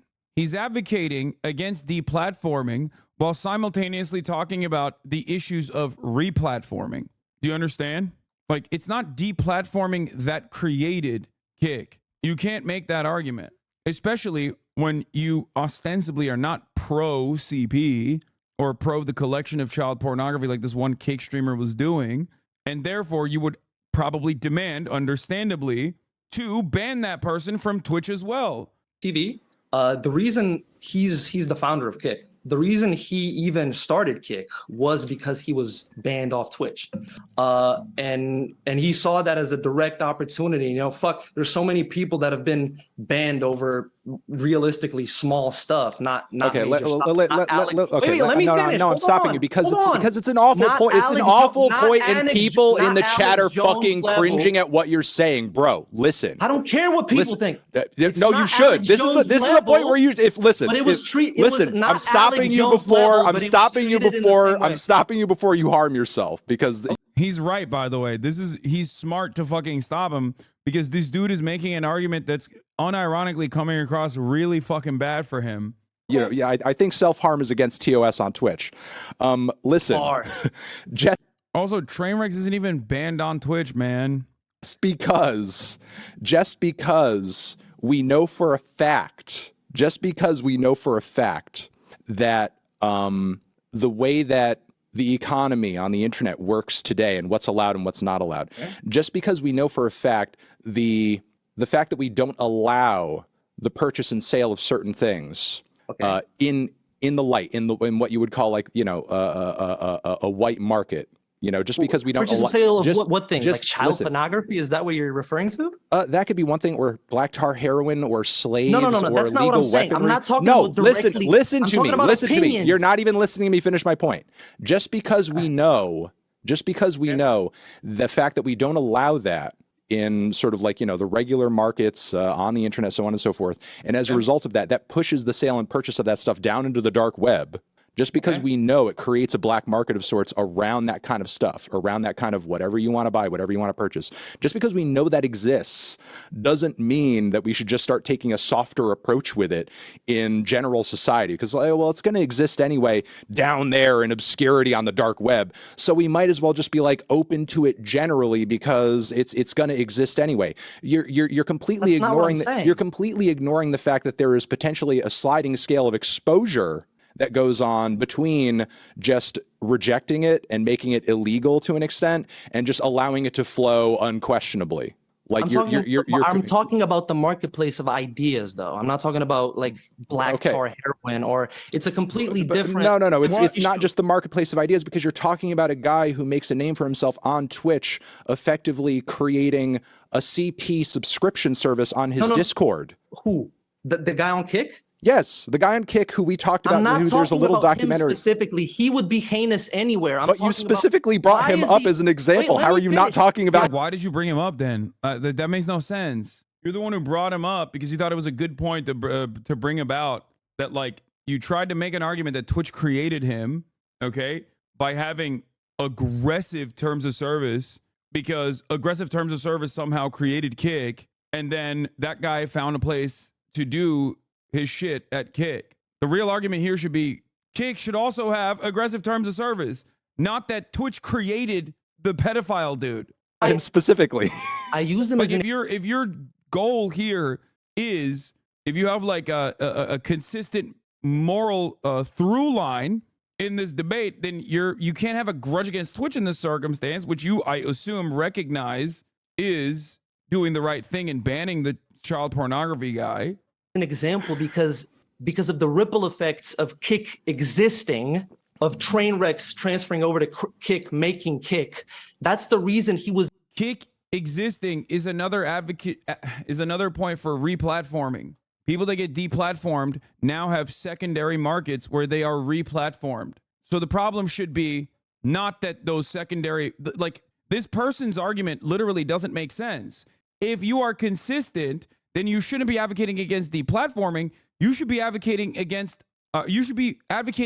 replatforming. You should be advocating for more deplatforming. You should be advocating for Kick to not exist then. Not that it's really fucked up that Twitch is banning too many people. That's so dumb. What are you saying? You're like, I'm against deplatforming because people then go and replatform the people that were deplatformed. It's like, no, if you're on the side of being against child pornography, you should be advocating for more deplatforming, not less in this situation. Was even enabled to do that. If Twitch was a little bit more lenient with their approach of, I don't know, banning certain ideas that didn't align completely with, like, I don't know, leftist ideology, he wouldn't have been enabled to do that. He wouldn't have a platform as large as Kick. Bro's just mad that Destiny is bad. Yeah, 100%. It's got to be the reason why he's like bringing it up like this, and is completely oblivious, much like many Destiny fans are, to the actual facts of the matter. Ironic because, you know, you're supposed to be this fucking super brilliant debate lord guy here. Trainwrecks is not banned on Twitch.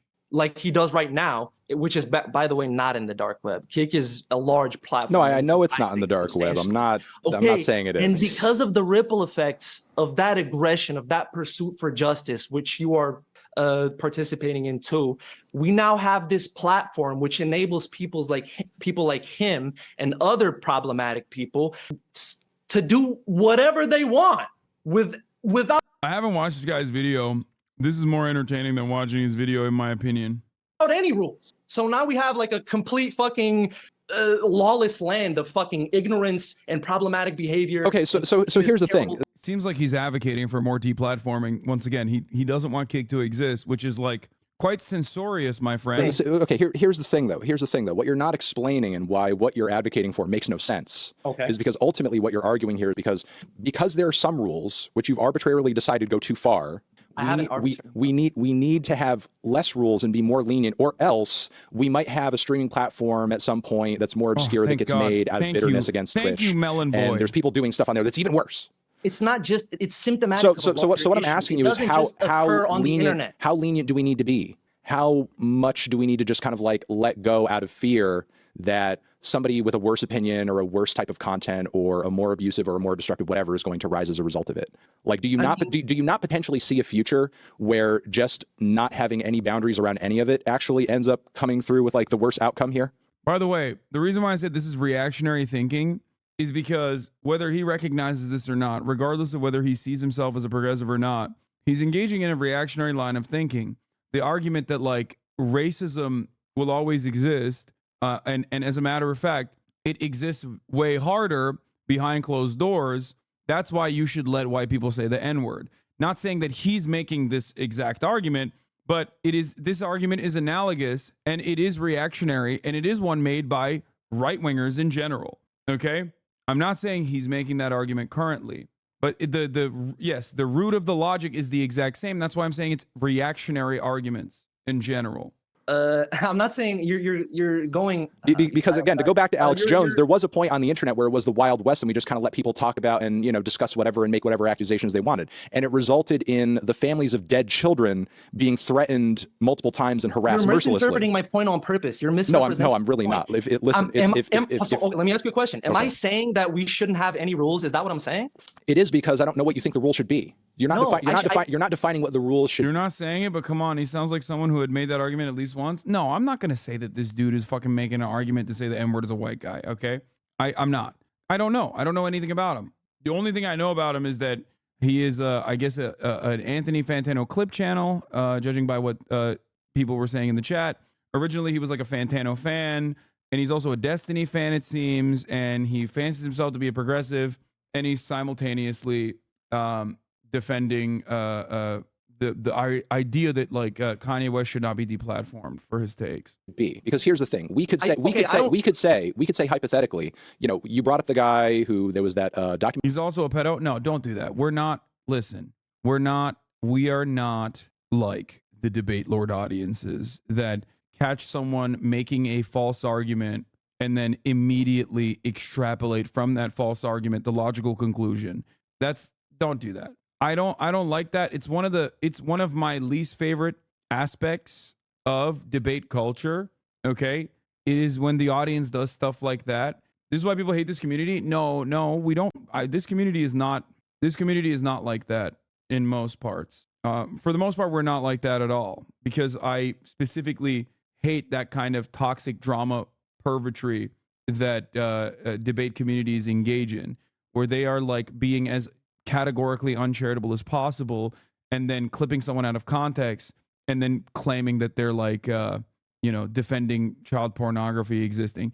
I don't think he believes that. He's making that argument currently without recognizing that he's making that argument currently.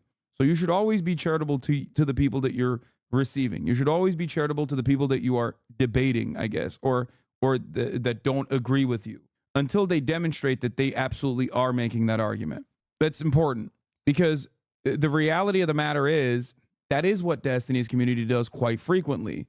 They try to run off of some kind of logical fallacy that traps the interlocutor into a position that they don't agree with, to then run with that and then hyperfixate on that and consistently over and over again repeat it as though that is exactly what that person had said and that's what they represent, that's what they believe. This happens to me quite frequently, as a matter of fact, and I hate it when people do that. It is exactly what the alt-right used to do. It is exactly what they kept doing over and over and over again. It is exactly what Destiny's community does. Vosh's community does this as well. It's really frustrating, and I think it poisons any kind of real productive conversation that you could have with someone with differing opinions. Okay? It's just straight Gamergate shit. Documentary about who was collecting the pictures of teen girls, right?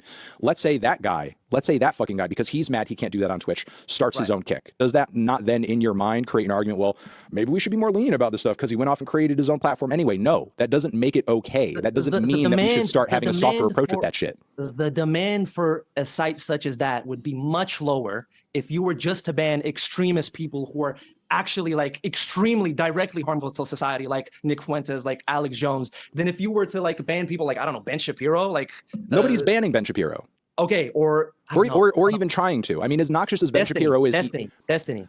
But the thing is, like, the thing is, Destiny, in some of his worst moments, has advocated for and voiced very loudly some pretty heinous and violent shit. Like what? Oh, wow. It would be a really stupid idea to repeat it on my stream right now, which I don't want to get banned from. So I'm not going to walk into that fucking rake, you moron. Like, Okay. like you can go and look it up on Twitter, on YouTube, on wherever, because I'm not going to come on stream and repeat the stuff Destiny said that got him The way banned. I understood it, it was on a much more moderate level than I'm like. The way you understood it is wrong because you're a fan of his, I suspect. Like, that's crazy. This guy's just regurgitating everything he's hearing from Destiny's communities without getting an actual point and going on and on about getting canceled online. Unlike you guys shouldn't cancel your subscription to the top of the hour. Brother, that is a very good fucking debate, but you did it at 4:47. You have like at least 10 more minutes to hit that. Like, you busted a nut. 13 minutes is too early. Like, 4:50 would have been too early. Stop throwing 10-10s like that, okay? Timing matters. Timing matters. If I were to do a debate for you at 4:47, you give me a fucking 0 out of 10. Great execution. Yes. Awful timing, regardless. Really seen words come out of this man's mouth that unquestionably advocated for the murder and death and killing of people who, for his own personal ideological reasons, he found to be disagreeable. And that's not good. You kind of do the same thing, don't you? No, I don't hop on stream and advocate for the death of others. No, I mean, don't. Or else I would be in the same pool as Destiny right now. Okay, but I mean, Destiny is a relatively moderate streamer. You wouldn't agree that he's politically like moderate, like relatively speaking. I think he has his moments, but generally I don't really tend to classify people who, advocate for systematic murder to be moderate. Okay, Brother, it's a ridiculous thing to say that about a person who has advocated to run over Black Lives Matter protesters because they're ruining the Democratic re-election chances, okay? Like, when you add that to the tail end of that conversation, that doesn't change the reality even at all. That doesn't make it moderate. This is what happens when you are so perma-stuck online and don't fucking comprehend that things like this, okay, statements like that, come across unhinged to every single person that hears it, that is not directly in the immediate orbit of the content creator. Okay? Like, Too Mad ODs. Everyone's talking about how he has credible accusations of pedophilia, stalking, death threats of other content creators. What does Destiny do? He tweets out about how he was a real one. RIP to a brave soldier, and like unfriends him on Discord. He does that because he thinks this kind of edgy nonsense actually plays well to his fucking Groyper-ass audience, Groyper-adjacent audience, formerly reformed 4chan pollsters, for example, formerly reformed Kiwi Farms frequenters, who now also still do the exact same thing. And then they turn around and go, it's a joke, right? Like that person is saying right now. Now, I try to be as charitable as possible to people making jokes. The difference, however, is that he was a friend of Too Mad. That's the difference. He loved Too Mad when Too Mad was coming after me. A big fan, had him on the show. It's a joke that is funny to people who are like super fucking, people who are also super online. Okay? That's why I always say, just be normal. Just be normal. You laughed at a cop being attacked by a dog? Exactly. Because that shit is fucking hilarious. You can cry about that all day, every day. Okay? The dog was not attacking the cop, by the way.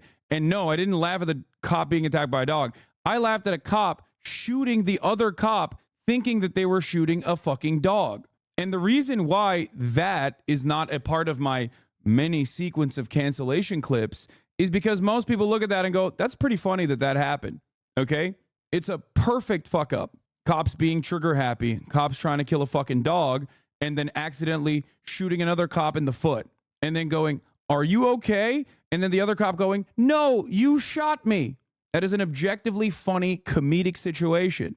You can't have it both ways. You can't, on the one hand, try to say, no, it's cool that like you were friends with Too Mad. And it's cool that, while everyone is talking about how much of a fucking abuser he was, okay, that you're like talking about how you were friends with him and reinforcing that. That's a joke, while simultaneously turning around and being like, I can't believe that in the number one OECD nation for police brutality, okay, A police officer shooting another police officer in the foot in a wound that grazed the other cop, by the way. It's not like the other cop fucking died, okay?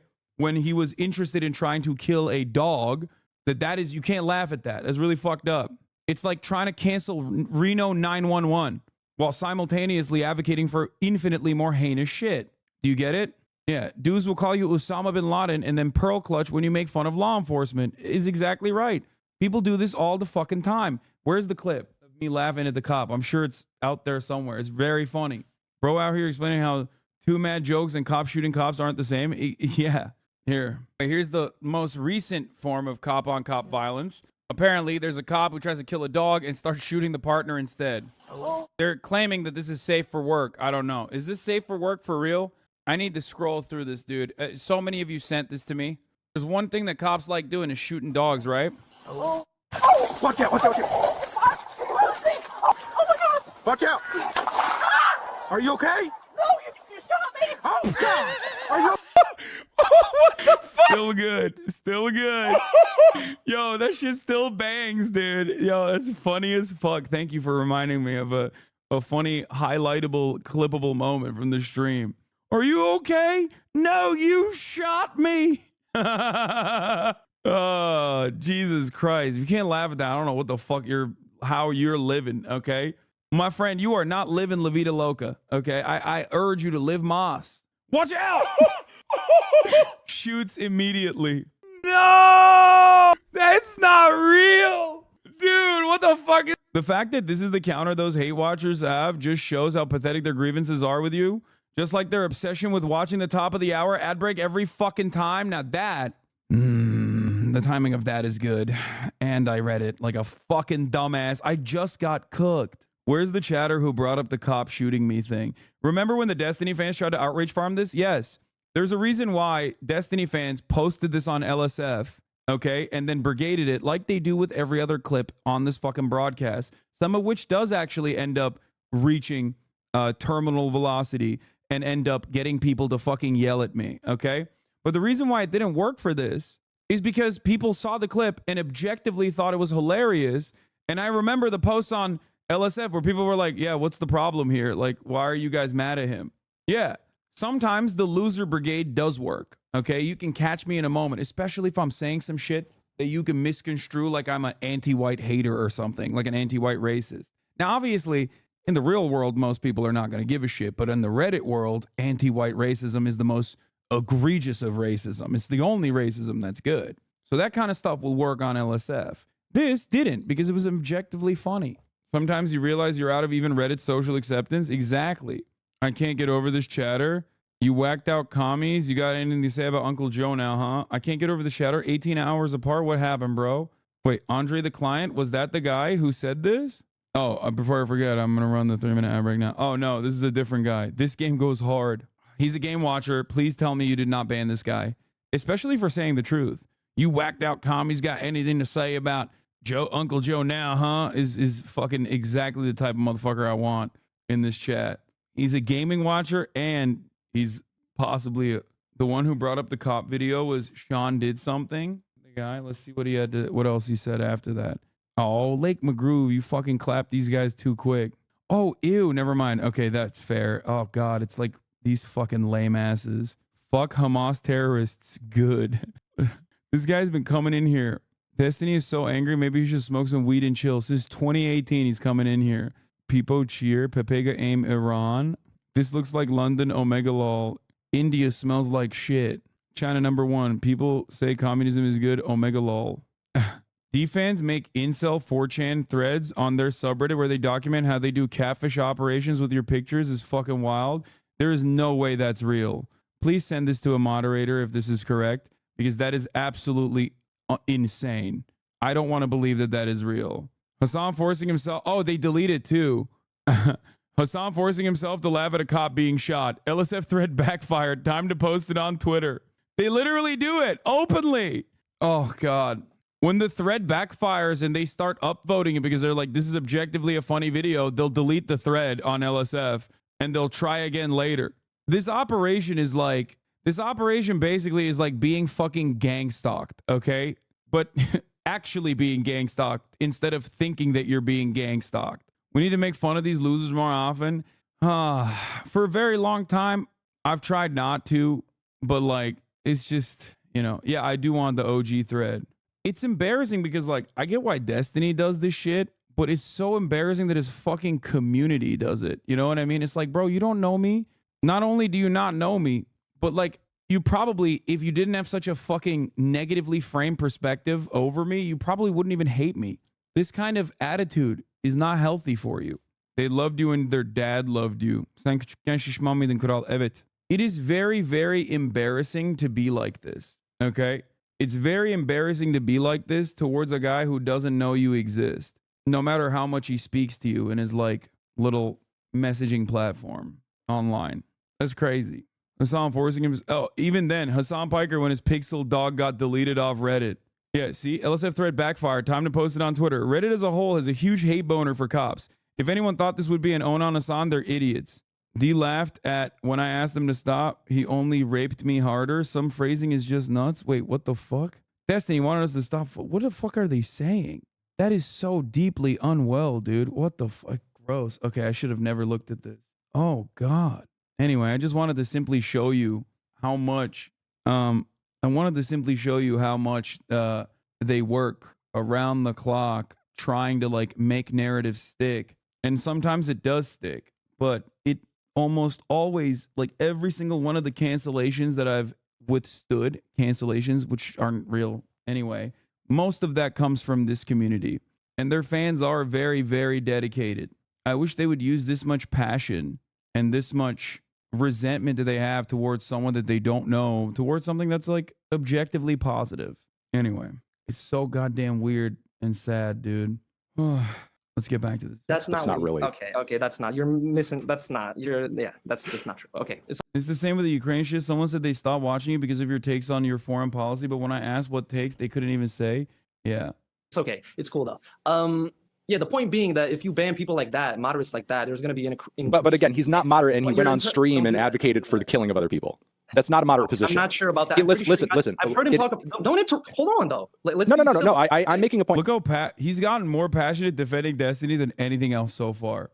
Typical Destiny dick rider. Literally lives and breathes for one thing only: fucking defending daddy. Okay. God damn, brother. Don't get so cranky. Like. Point here. You're conflating moderate. You're conflating moderate points of view with extremism. And I'm telling you that. Listen. So it does. Yes, it doesn't. That's insane. No, it's not, because here's my fucking point. Here's my point, and you're not listening to it, and you're not putting two and two together. The reason he's an extremist, it's not because I think his political points are so far outside of the Overton window that they can't be considered. You know, let's say a moderate position on, give me the most moderate Destiny position that you can think of. Moderate Destiny position? I mean, he has a lot of like. What's a super moderate thing that you think he believes in?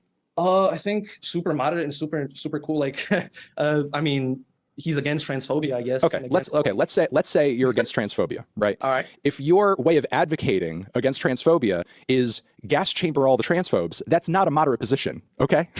Which would be an example of his opinions on the Black Lives Matter protesters who he was talking about on stream in that moment. He did not take a moderate position about not liking their presence there in the streets at that time. Okay. It was a very extremist position that advocated for their open murder. Also, I mean, his like anti-transphobia extends only as far as like what he thinks is reasonable enough to claim that he is progressive.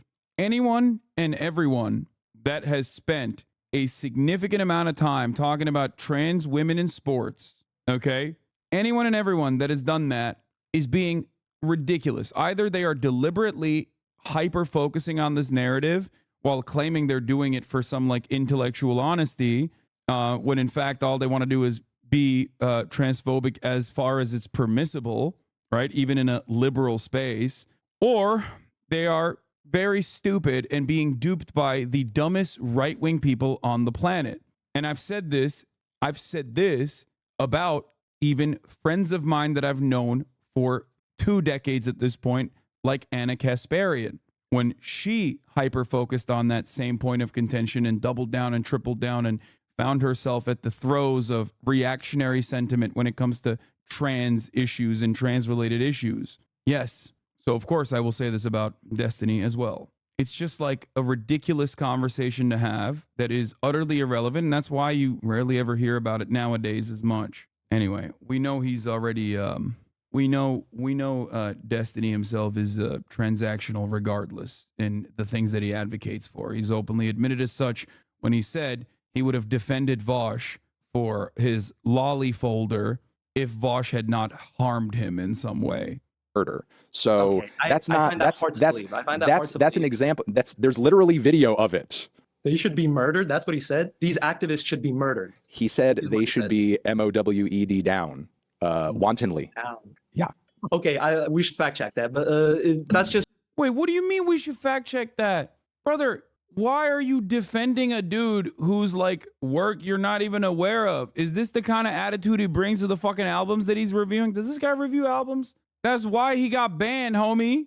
The fuck do you mean? I can't play the clip for obvious reasons, but come on, dog. And I'm being as charitable as possible by explaining the context behind why he said it, which I think makes it laughable still. But if you're going to bring up how he got banned and how you're arguing for it, then why the fuck don't you? Yeah, they didn't even ban him on that one. I think they departnered him. But it's ridiculous to me that you're talking about how he got deplatformed and saying he's moderate, and then like when Anthony Fantano brings up a thing that he certainly said, okay, you go, oh, we should fact check that. Yeah, we should. You should fact check it.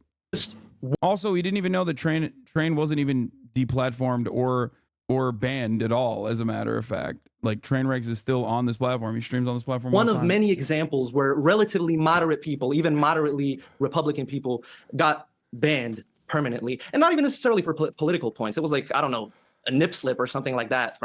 It was small things that eventually added up to there being a huge demand for this alternative platform. The context was much worse than any word he said. He said white redneck militias should mow down these dipshit protesters. The point is this: I want to know if he's going to, like, if he finds that out, if he finds the actual. Did he say N-word slip? No, he said nip slip, right? Nip slip or something like that. Yeah, no, people aren't getting permits for nip slips. That's it was small things that eventually added up to there being a huge demand for this alternative platform. Listen, I'm gonna hit a bit of a reset. It's also crazy because he's saying that there's a huge demand for this alternative platform for people that got banned for nip slips, when in fact, like, the same people that started that alternative platform quite literally were the ones who would be advocating to ban those people for nip slips, talking about the inconsistency. And then that platform that was created literally had fucking straight porn. I don't know why he's like talking about Twitch or Kick when he seemingly is oblivious to the facts on both of these issues. Set button here because I'm more interested in some of your opinions here about like art and what you said in your video. To be honest. All right. I feel like we've gotten into the weeds of insanity here a little bit. Yeah. And I just want to like ask you here to kind of get to, because I see a lot of what you're saying in this video as kind of like an analog for a lot of Kanye fans feel around my Vultures 1 review and how people feel about the record generally. Finally, kind of they're talking about way. fucking Vultures. And you seem to, again, kind of like take issue with this idea that, he's not being given credit despite the fact that he's a generational artist, and and you yourself acknowledge he said bad things and he's gone too far. And the links in the description also said he's directly contributing to the rising number. Yeah, no, I'm not denying any of that. You've acknowledged that he's done and said bad things. I'm not saying that. What I'm trying to understand from your point of view is like, to what extent in your mind do we like owe it to the art or owe it to the artist to acknowledge what we perceive to be their greatness, their artistry, their whatever, regardless of how bad they or the messaging in the artist is, or the messaging in the art is? Because hypothetically, let's say like, I don't know, there was like, I run a YouTube channel, I review music, and I stumble across what's possibly the most racist band ever. Their content is even full of like violent imagery and advocating for like, hanging people, so on and so forth. But you know what, the production goes hard. And you know what, that Peggy beat on the record is insane. Like, do I owe it to the album to like talk about it and praise it and whatever, just because like I think it sounds kind of good? That's an instance of where the problematic opinions are in the art. So that's. But Kanye trivializing anti-Semitism and saying that he's not racist, he just has a preference and says that his wife is a reference. You don't think that's a slippery slope? Well, wait a second. You don't think trivializing anti-Semitism and kind of laughing off his anti-Semitic comments as if they aren't anti-Semitic is not going too far? After he I said, think there's I'm a big Nazi difference and I love between that Hitler and like and so on talking and so about forth. murdering people and hanging people. I think it's Well, yeah, okay, that's extremes. which I think is fair to an extent. I just want to understand like where the border is, like how much racial hatred and anti-Semitism on a song or a record is too much for you. Like, if it's just one bar, is it okay? If it's just the chorus and the verses don't have it in there, like, can we let it slide? I don't interpret any of his bars to be directly anti-Semitic. They may be referring to other people labeling him as anti-Semitic, and I don't want to be put in a position where I'm defending a fucking Nazi. Okay, I'm not defending. Wait, so why did he make a YouTube video about it? I don't get it. Wait, how did he get to this position where him and Anthony are talking then? Kanye in any way. But the point being is that like it's a big difference. You can't conflate the two. Like I have his bars written down actually. Well, again, specifically, I'm not trying to say they're exactly the same. I'm trying to understand for you personally how far is too far. And what I'm guessing is again, Kanye saying in light of the anti-Semitic comments that he's made, and as you said, contributing maybe to this greater flow of hate crimes against Jews, laughing that off, saying like, yeah, man, I keep a few Jews on the staff. Yeah, man, I'm crazy and bipolar and anti-Semitic. Ha ha ha. Being like, oh, how could you say I'm anti-Semitic? I just fucked a Jewish bitch. Bah, bah, bah, bah, bah. Like, obviously for you, that's not too far. How much further than that could you? So both you and Fantano can platform this dumbass and farm clout. Yeah, I'm farming so much clout off this. You don't even know, unimaginable amounts of clout. To where you're just like, okay, man, he's actually doing too much. Yeah, if he directly said, I don't know if you noticed, but like, I don't even think this dude is like. I think this dude's biggest problem is that he's kind of dumb. That's it. I don't think he's like a bad person in particular. He's making arguments that make him seem like a bad person, but I'm willing to bet that he's not a bad person. That he himself is simply maybe a little bit clout chasey.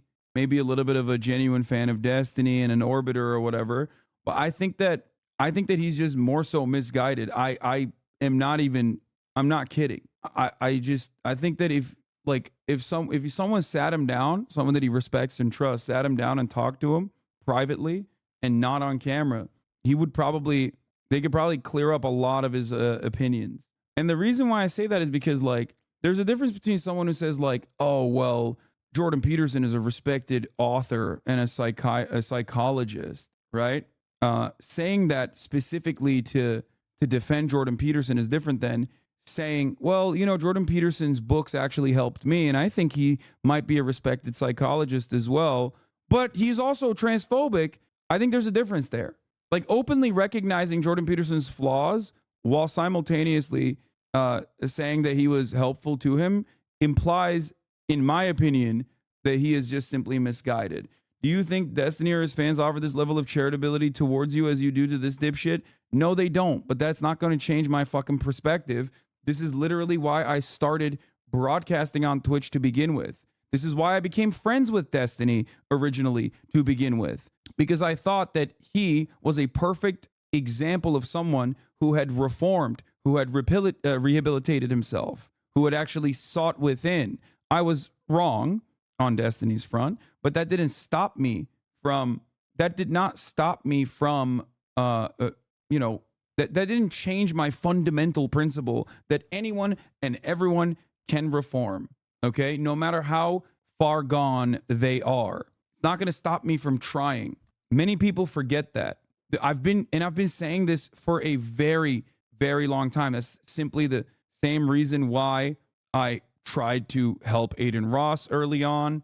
Okay, that's why I love iDubbbz, Ethan as well. People that have actually changed course, recognized their mistakes in the past, and now advocate against those sorts of things, I think are very valuable, because every single person has a reactionary perspective deep down inside on one issue. We are all totally susceptible to the intersectionality of privilege. Privilege causes us to have blind spots, okay? Privilege causes us to have blind spots. We all do it. We all have it. We are all a product of our environment. We all grow up in, and leftists should understand this, we all grow up in an environment that is deep down white supremacist, racist, transphobic, misogynistic, and therefore, of course, our framework is going to be shaped by those external factors. This is the reason why I always preach tolerance and charitability and try to change people's attitudes and try to change people's minds. I have my own weak moments where I lose sight of that charitability, but I still try to maintain it as best as I can. And yeah, to be honest, if Hassan took the same route as these other unsheddable dickheads, this would be a seriously different community and most of us wouldn't be sitting in this chat. I think so too. You can find videos on exactly this same perspective, this same framework, this same motivation back from like 2018 when I first started on this platform as well, by the way. So I showed you a bunch of videos from back then where my consistency speaks for itself. This is another issue that I've been very consistent on as well, which is why it hurts my soul when people are like, oh, Hassan is so intolerant to intolerance and his community is so fucking aggro. And there is truth to that. My community does get a little aggro at times. And what do? I yell at them when they do that. Something anti-Semitic on the record, for sure. Just referencing the drama outside the art. For me personally, and I want to make this perfectly clear, I don't want to hold anybody else to this standard that you must separate the art from the artist. I don't believe in that at all. I think you should be free to do whatever you want. If you want to boycott the art, sure, do that. I think it's cool. I think it comes from a good place, a moral place.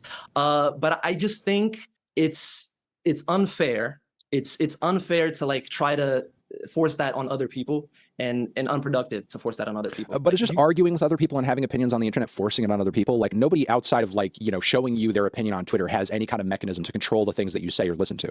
Like, how is that making you do something that you don't want to do? What? Sorry, can you repeat the point you just made? You're saying that people shouldn't be sort of like forcing other people to, you know, what, not consume Kanye's music or whatever. Because he's saying, okay, I'm going to ask you this question. I actually want to know this. I'm coming from a completely good place. Like, what do you think your role in this exactly? Like, what are you trying to achieve with your sort of like holding Kanye accountable and going super hard on him and his fans? What exactly are you trying to, what are you trying to get to with that? I mean, the question to him, the question I would present to this person would be, do you think Kanye is a Nazi or not? If the answer is yes, then you should understand what Anthony Fantano's position is, which is that he does not see any value in like seriously reviewing the work of someone who is a Nazi, whose fan base has now become a weird assortment of Nazis and Kanye dick riders who don't care that he's a Nazi. And then the normies, maybe the few normies that don't fucking know anything about all that or don't really give a shit, can't be bothered. I think I'm just kind of explaining the futility of just making a normal Kanye review around this record. Because I actually admire the fact that you called it unreviewable and you like didn't formally review the record. I admire that fact. I think that's great. I don't have a problem with that. But isn't that the same argument as buying iPhone/clothes is supporting slavery? What do you mean? Isn't listening and talking about the Kanye album being bad the same as buying? Wait, what? Dude, there is no alternative to a phone. Or a phone that isn't made by some level of exploitation, hyper exploitation in the third world. Yes, there is no ethical consumption under capitalism. You know what I mean? But ultimately, a shirt covers you even if you don't need it, I guess. But the same cannot be said about like reviewing, not even like listening to, but reviewing a musician's work once they have openly said that they are a Nazi who loves Hitler. Music could be more important than a shirt, for example. Yes, it can be, I guess. But you're talking about a musician who's saying that they love Hitler. Is he that important to you? Like, I don't understand this. There is no ethical consumption under capitalism does not mean that you should go out of your way to be unethical in your consumption. What the fuck? I don't understand. He's equating music to other products, but those other products are much closer to a necessity than music. Yeah. And it's like there are valid market substitutes regardless. Like at some point, it's virtually impossible, if not entirely impossible, to purchase a smartphone or a computer that does not have conflict minerals in it. Okay? Whereas there are an infinite number of market substitutes to music. Listening to music is nowhere near as important. Listening to this specific artist is nowhere near as important to you as I assume having a smartphone would be. It's like if there was an iPhone and then there was a I hate Jews phone and you were like, I need to have the I hate Jews phone because that's really important to me. After all, you've purchased a t-shirt that was made by slaves. Like it's like kind of shocking to make this argument. That's not a good example, and you know it. I'm not talking about buying exceptions. I'm comparing things like buying Starbucks to music. I'm still a little bit confused to the argument that you're trying to present here. By the way, I think it's a pretty good argument that I made, but you can explain to me why that's not a good argument, maybe. However, here's another thing, okay? If you want to, in the privacy of your own home, if you're like so desperate to listen to Kanye, go ahead. I mean, look, the Carnival song is on Rap Caviar. When I say, Alexa, play Rap Caviar on Spotify, that's the first song that comes up. I even myself have said it's not a bad song. I'm not saying that like you're automatically a Nazi if you've heard Kanye's music.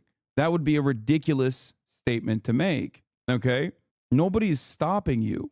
As a matter of fact, the song is, at least that one is quite popular. Bro, this is the Rap Caviar. Shut the fuck up. That's not the point here. Yeah.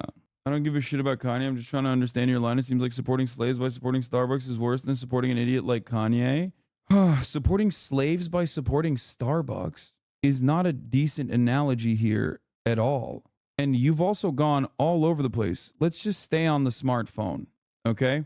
Let's just stay on the smartphone because it's like, so we can have a consistent conversation. If there was a Starbucks equivalent or a smartphone equivalent out there who was like, I'm a smartphone that loves Adolf Hitler, and you were like, I got to get that smartphone instead of any of the other fucking market substitutes, then I'd be like, yeah, you're kind of weird for doing that, dog. What the fuck? Do you not understand this? That's the point. And you can't turn around and be like, listen, actually, well, you've bought a t-shirt that was made by slaves, so you're no better. It's just a way to do copium. Smartphone is essential and music is not. That's a bad example. It's not a bad example. It's a good example. I'm actually trying to beef up your argument. I'm steel manning it, saying that music is essential because you brought up the point that music is as essential to some people as it is earlier before you switched positions. You literally said music is as essential to some people as a t-shirt even. So I'm working off of your argument. I'm steel manning your argument. If music is essential, like you said it was, okay, and there are plenty of market substitutes, why are you going out to bat for this one specific type of music from this one musician that has openly said they fucking love Adolf Hitler? Okay, then so I am pro-slavery because I buy an iPhone. Oh my God. You're pro-Kanye West in spite of his anti-Semitism. Okay, that's it. And it feels like you're upset with that reality. So you're trying to be like, well, it's okay because like I do other unethical consumptions, other purchases of products that were procured through unethical means as well. It's very odd. That's the point of this kid's video. He said Kanye's opinions suck, but his album's pretty good and it shouldn't be crazy to say that. I think it's not great to say that. I agree with Anthony Fantano on that. I literally don't give a fuck about Kanye, but your argument makes no sense. Oh, you're in here. Oh, never mind. I got it. I just understand that almost everything I buy unnecessarily is terrible, so I see zero difference. Got it. Okay. Yeah. No, this is something I see that's very common with debate pedophilia. This is the maximum level of debate lord or debate pervertry, which is the false notion that like, well, you consume animal products, so it should be fine to also sexually assault an animal. Okay. How do you think milk is produced? It's bad veganism debates. Okay. And I hear it from the likes of Destiny, and I've heard similarities from the likes of Vosh as he has tried to argue against the ethics of procuring certain materials through child slavery while comparing it to child pornography. Okay. And the point is, because there is virtually no way to avoid unethical consumption, does not mean that you should go out of your way to create further harm. Okay. It's very bad argumentation in general, and it makes you look like a weirdo. It makes you look like you're defending Kanye West, even if you're not trying to. You're doing a very bad job. This is the debate for a version of philosophy nerds talking about age of consent, Foucault, the Dersh. I love that you put Foucault and the Dersh in the same conversation as we were talking about philosophy. Sad that being a Kanye liked is better than being a debate bro. I don't know what you're... Yeah, equally geniuses in the field of debating the ethics around pedophilia. Is an argument too focused on the logic being consistent that it fails to realize the optics is dog shit? It's also not even logical half the time. It just comes across as logically consistent immediately. And if you dive into it a little bit further, you recognize that like the real world is more nuanced than that. Here, I'll give you an example. Now that we've been talking about Destiny, one example that Destiny has always held on to in his endless conquest for white people to be able to say the N-word is the lie that he told his audience that they channel regularly.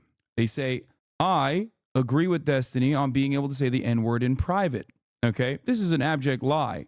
The debate that we had on this ended up with Destiny basically saying, what if I was able to say the N-word trapped in the confines of space, surrounded by absolutely nobody? Would that be harmful then? This is an exaggerated phenomena that does not exist in the real world at all. In that circumstance, yes, the harm that you are creating by saying it is, of course, insignificant. It doesn't exist. But that's not how it works in the real world, and that's not the reason why you want to say it in private. Even then, it's very odd. But it basically is the same exact principle behind, like, what if you had to say the N-word to stop a nuclear bomb from going off? Okay?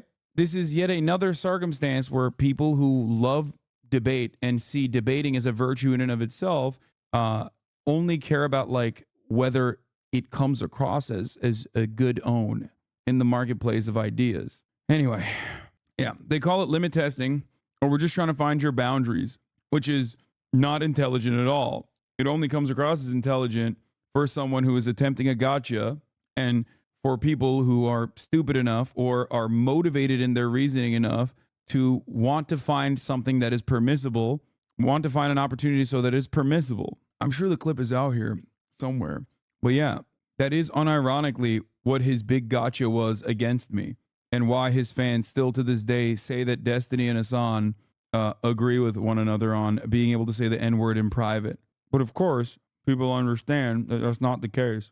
Why is the N-word debate the gateway debate topic? Because a lot of people who love debates happen to be, people who shouldn't say the N-word and feel like it's incredibly restrictive that they can't, and they feel like it's a pretty good entry point into arguing about this shit.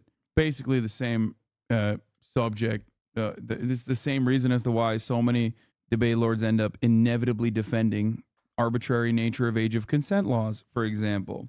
Or actually it's a phebophilia. If you think I'm wrong about that, that also exists. Destiny has made the actually that's a phebophilia. It's very different than pedophilia argument. It's like, besides that, there was a lot of like, I saw you fighting on Twitter with with Kanye fans 24/7. Like, it was incessant.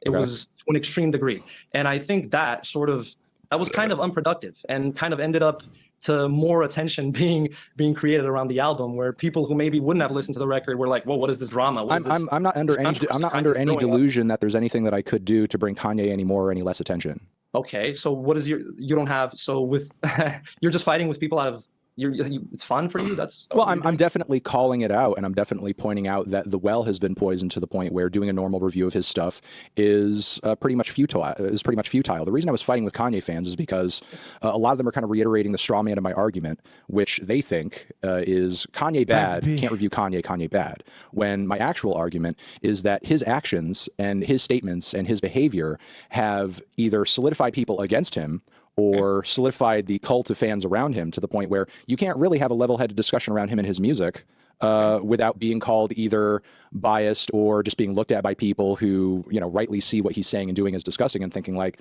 well, even if it is good to an extent, I don't want to affiliate with it. I mean, you yourself said in your video that,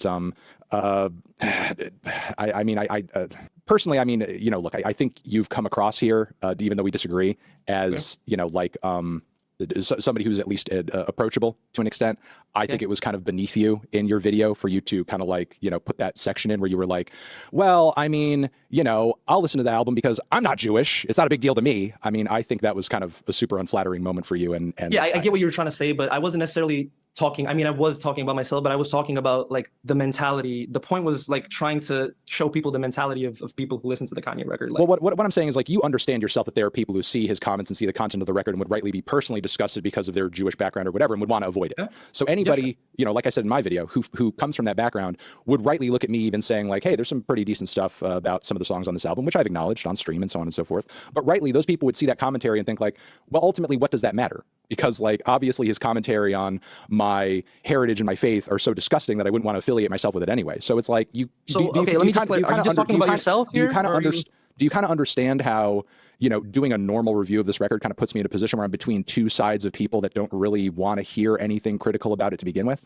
I like what you did. I'm not against what you did. I'm not like, I'm not saying you are. I'm just asking you if you sort of understand why I would feel that way. I understand why you feel that way. That's what I started off with. I understand why you feel the way you feel. And I think it's okay for you to feel the way you feel. This is my favorite type of shit, rotisserie, spin it. My favorite type of shit is being like, listen, dude, I agree with you, but I have to incessantly debate you. It's like, all right, what's the point then? All right, we agree. If you understand it, then you agree. Like, right? I think. The fuck? The question is, how do we combat that? How do we combat this issue and like come to like, I don't know, a productive solution? Yeah, like, that's exactly the same energy as that one chatter who's like incessantly trying to be like, no, I don't even care about Kanye. I think he's anti-Semitic. Who gives a fuck? Come to a compromise of sorts and not just like continue bashing, shitting on like everybody who said anything positive about the record, and vice versa. Those people who, the Kanye fans, just shitting on you. You're a fucking idiot. You're not a good critic. Like it's both sides of the coin are unproductive. Even though one may be more morally correct than the other, both are unproductive and eventually lead to more I recently stumbled into Destiny subreddit and they were openly claiming you said it was okay for Nazis to invade other countries, even though the full quote and video with context was posted multiple times and downvoted. Your meaning was obvious, but they just wanted to be delusional. Full crazy town and the opposite of his whole objective truth shtick. Yes. Polarization. And that's my issue with this. I think you're just. Let me finish. The reason why I made the whole. Why am I addressing Destiny more lately? Your previous policy of ignoring losers were better, in my opinion. I think I'm human at the end of the day, and like it did start getting to me, and I realized like maybe it's okay to just like every now and then offer additional context, because there are plenty of people even in this community that have no idea, that didn't know who the fuck this dude was, and they stumble across his content on TikTok or whatever, and they're like, oh wow, this guy's making some good arguments against like some fucking weirdo like red pilled guy. And then they stumble across like a shit ton of weird, completely for nefarious purpose, negatively slanted commentary on me.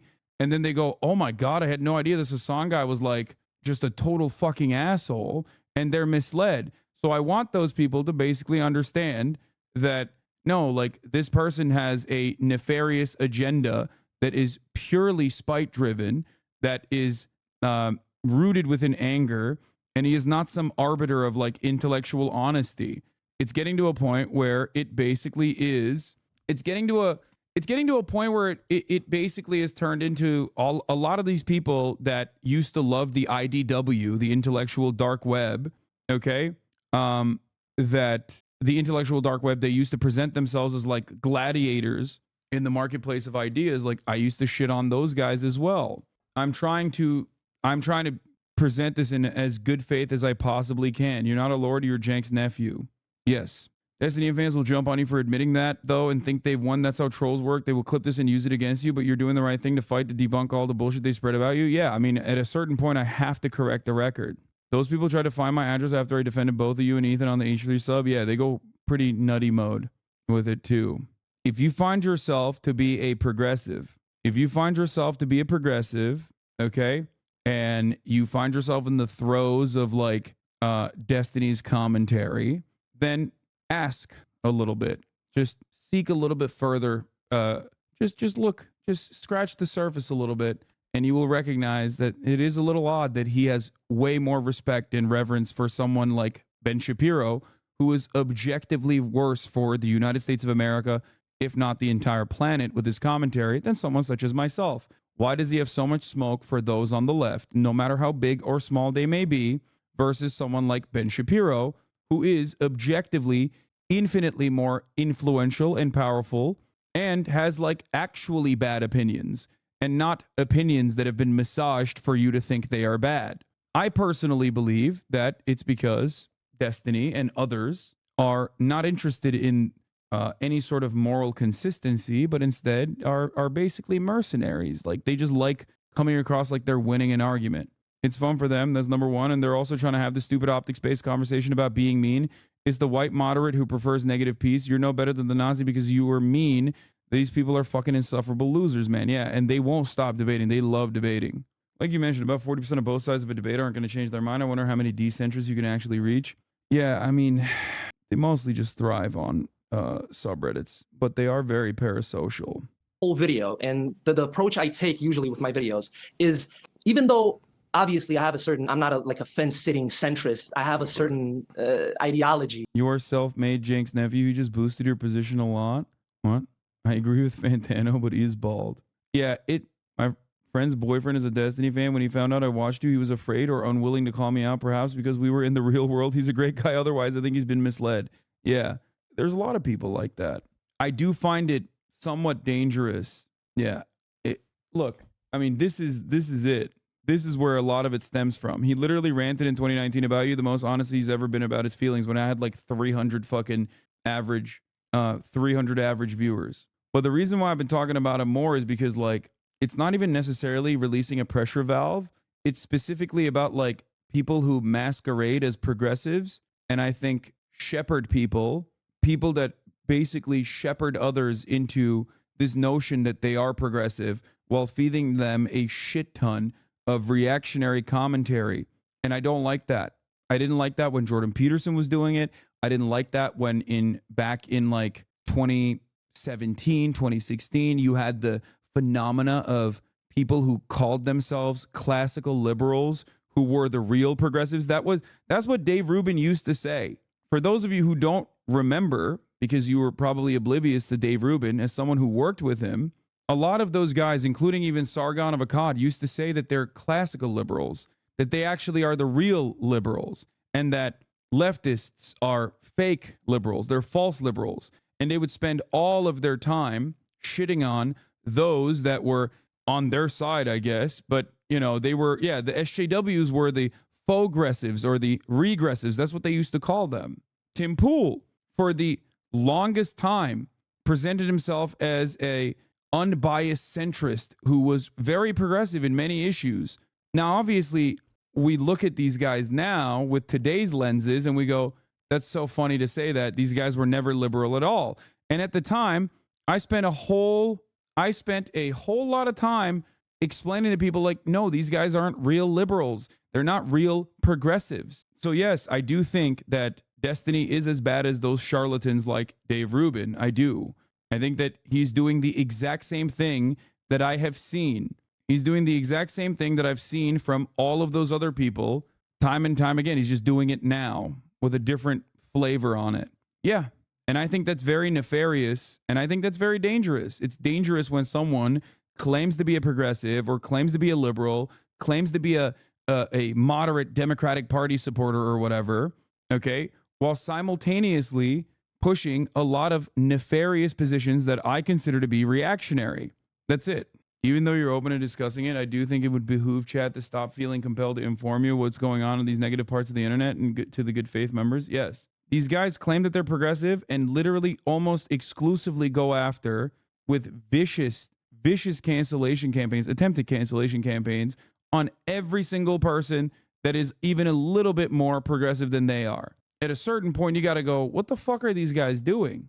But due to the thing that I mentioned earlier, the intersectionality of privilege and the intersectionality of blind spots that come from said intersectionality of privilege, there are always going to be certain lapses of judgment. No one is going to be perfect. And when you're caught in that blind spot, you sometimes find yourself in the comfortable waters, in the warm hug that you receive from a community of like-minded individuals who are saying, no, you're not wrong, actually. See, you can still be a progressive. You can still consider yourself to be a progressive and also think that like trans people are delusional and gross across the board for wanting to participate in sports, and that this isn't simply a really weird way to try and reaffirm transphobic positions, even though it is utterly irrelevant in the grand scheme of things. And what is infinitely more relevant to the existence of trans people in the United States of America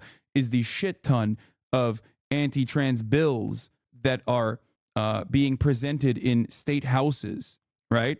No, you're right. People find themselves in the comfort of bigotry, and I think that it is infinitely more nefarious when someone doesn't openly admit to being a conservative and is doing that from the position of a supposed liberal. How can I be a bad guy? I'm going out and door knocking for the Democratic Party. I'm a liberal. I'm a real liberal. These guys are the worst people, actually. I'm door knocking for the Democratic Party. I'm the most progressive. I'm coming at it from a position of authority. Yeah. Dennis Prager once famously told Dave Rubin that. He said he was really useful for the conservative movement because he is.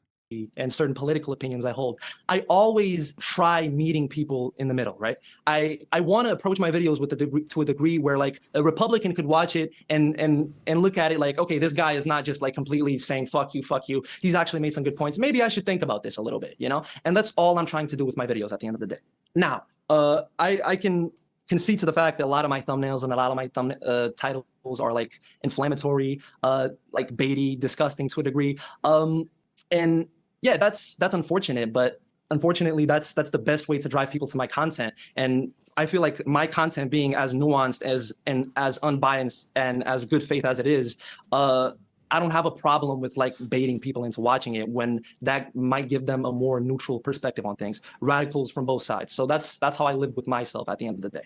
Okay, I mean, I'm sorry to pop your bubble here a little bit, but I mean, I'm sorry, but you personally are not unbiased in any sense, and you're not presenting an unbiased perspective in, from what I can see, any of your content. I take that back. I can see that. That's not the case. And I understand that. What you even expressed just now is a bias of sorts, because the thing is, I take that back. I'm not unbiased. I'm not unbiased. Okay. Sorry to say that. But let me finish my point. I let you finish yours.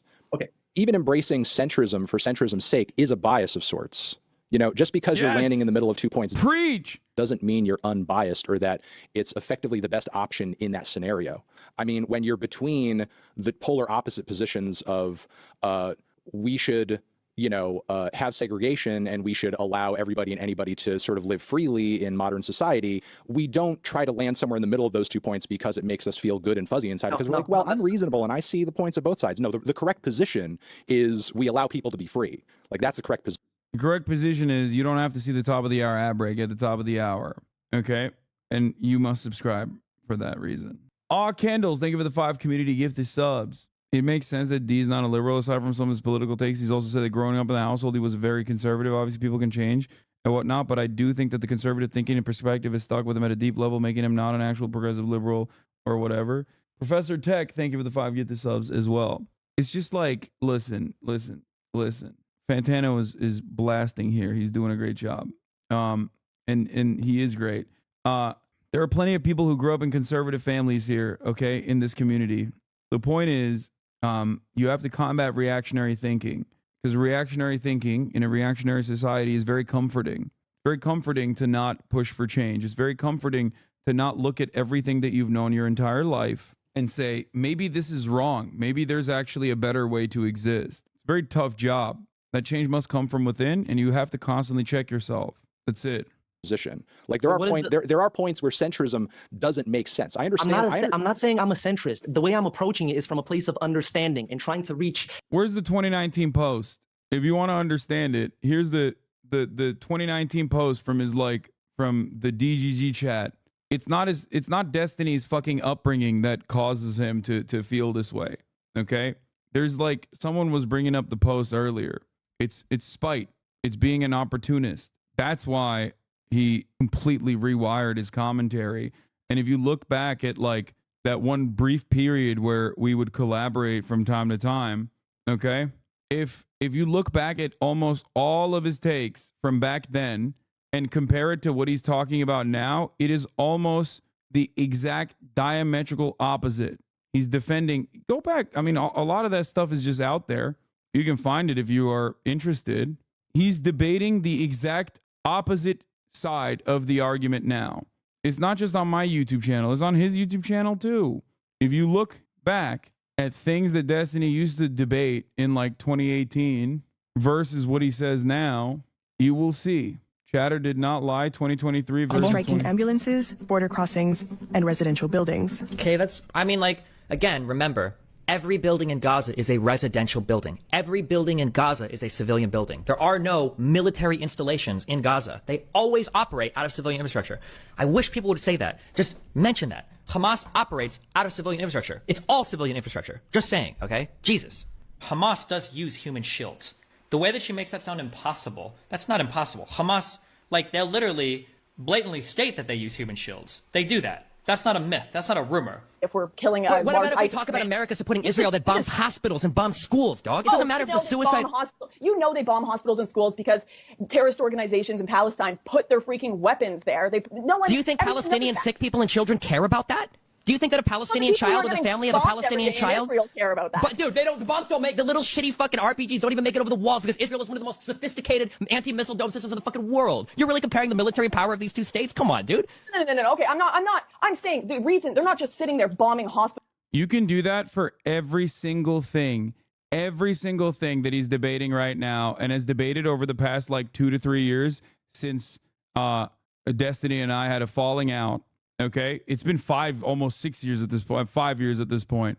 Okay, and the reason why he doesn't even remember those positions from back then is because back then it was also still surface level. You just agreed with it, so you thought, oh, he's brilliant. That's it. It was still surface level back then. It was still just to win an argument. That's the point. That's it. That's the point. You could do this for every single thing. Hospitals and schools. You can't honestly believe they're just sitting there like, you know what, let's fucking bomb a hospital. Israel has literally been on record manufacturing reasons in the past to march into the West Bank and fucking exterminate people, dog. What do you mean? Okay, listen, I'm not also going to sit around here and pretend that they are bombing hospitals and schools for shits and giggles. At least admit that you have terrorist organizations that specifically set up their weapons places and their attack places in hospitals and schools simply to get Western media's attention. At least admit that. Yeah, sure, they probably do. Okay, there you go. Thanks. So you're... That doesn't mean I'm okay with bombing hospitals and fucking schools, though. Damn. Whoa. How does that happen? How does that happen? What happened to cause the falling out? I'm missing out on crucial lore. I mean, there's hour-long videos documentaries that his fan base has made to greatly massage the narrative. But the real fallout is literally, here, I'll just show you the fucking logs. It's impossible to fucking, I don't know. I'm sure someone in here has it ready to go, fired up. People are asking. I think they deserve to know. This is pointless. He'll say he learned and grew over time. What the fuck? Oh, here it is. You found it. This is from 5 years ago. Do I go bottom to top? No, top to bottom. 2019, 0709. Okay, rant memes. I have had to deal with a lot of really annoying optics-related shit recently on Twitch. I've operated on my own in this political space for years. How fucking long? I got shit from so many people when I would talk politics on Twitch. Every live streamer's chat fucking hated when I talk politics. This happened in Asmongold's chat. It happened in LSF. It happened in Greek's chat. It happened every single large show I was on. And I had zero help or zero support aside from some of my community for any of this. And even when I decided to start going on to big podcasts to be a progressive voice, even my own community was divided on this. Don't platform these people. Don't argue with them. Don't give them a voice. And I did all this for years without any help or assistance. For someone to come on to Twitch, he's talking about me, write all of my contacts to get on the shows and podcasts, and then take advantage of the much better space that I've been cultivating almost on my own. Here. Oh, I didn't realize the camera was still hiding his face. Okay. For someone to come on to Twitch, write all of my contacts to get on the shows, and then take advantage of the much better space that I've been cultivating almost all on my own, and then say, oh, you just got into politics for the past few years, lol. That's pretty fucking irritating to hear. Because I did say that to him, because that is what he did. He was like some fucking libertarian loser who used to say the N-word openly all the fucking time. And then he became more progressive and started tackling, the JonTron debate and all these other people that were supposedly anti. He was just duking it out with those guys. And he was doing a great job at the time. When all those articles are just getting written, people like Hassan are creating a safer space on Twitch. Lol, I've done this for the past 3-4 years on my own. I don't get a salary from some company or some support from investigators or some shit. He's talking about me getting a salary from the Young Turks and also from having like journalists who hype me up because like investigative reporters that hype me up at the time. I've done a lot of this work on my own for so fucking long. The idea of someone coming into the safe space that I've created almost on my own because of my relentless presence on all of these shows and then try to accuse me of not belonging here, lol, seems pretty shitty. Do you see why though? I knew this was always going to happen this way. Do you know how frustrating it's been over the past year watching people in my fan base bleed over to Hasan because we share the same conclusions, even though I knew the entire time we're fundamentally different? I always said in gentler ways, oh, we're a lot different. I think we approach arguments way differently. I think we do things way differently. But the idea that we're going to be grouped together on Twitch just because we were both progressive is so frustrating that now I have to sit here and take the blame for any bad argument he puts forth or pair him in debates or to be expected to be on the same page with him. Like he's acting like I'm literally roasting his entire career, and I wasn't. I just watched a whole video of his and I said I disagree with what he said. This is after he ad hom me like crazy. He's made multiple comments about the fucking all women going to New Zealand, etc. multiple times. This was when I was joking as his friend, I think, if I'm not mistaken, okay, about him going to New Zealand to fuck a fan's girlfriend, who he then made his wife, by the way. The talk fast, Ben Shapiro, etc., sociopath, etc., like all the same style insults I hear from the right all the time, because at the time I said he is no different than Ben Shapiro. And I never returned to the same to him. Jank's nephew, nepotism, haha, frat boy, etc. I've never gone into these types of ad homs. I've introduced him to multiple podcasts, Trainwrecks, Raj Patel, and multiple real life friends he has now, Pokemon, Offline TV, and helped him grow his fan base when we started talking on Twitch. That's where a lot of his fans come from now. And to get this much shit back because I wanted to disagree with a video, meh, okay, I'm done. Crean says, I would say the, oh, you just got into politics for the last few years line would be just the most hurtful. It's pretty much what Train called Hasan for jumping on the progressive bandwagon when they had their spat, and Hasan justifiably flipped out over it. Is that Patel thing true? No, it's not. On the other hand, Hasan has consistently credited Destiny with giving him help on Twitch and has always tried to mention Destiny to other leftist commentators or defend Destiny from people who would say how problematic his past was. This is also true. No, Crean is just born in 1988. He's not a Nazi, you fucking weirdos. He's also a long-term community member here that actually came from Destiny's community. He's literally one of our Reddit mods now. If you want to understand where his animosity comes from and why he like restructured his entire fucking political worldview and collaborated with the people that he collaborated with, while he was like a champion for progressive causes seemingly in like 2018 to 2019, well, there you go. This is an admission, as great of an admission as you can possibly get. I've never really brought this up before because there's no reason for it. Oh, here was my average view count at the time while the vlogs were happening. 2,929. That was too much for him. He was hemorrhaging viewers into my community. This is, yeah, you will never witness this lore again. Seems like he's just mad you threw him under the bus after he helped get you started. This is the laughable notion that his fans cling on to. Okay? You are conveniently ignoring the, I don't get a salary, and that he's done this work for so long and now he's bleeding viewers to my audience. If he had not done this, if he had not done any of the fucking last couple of years, like, I wouldn't have an issue with him.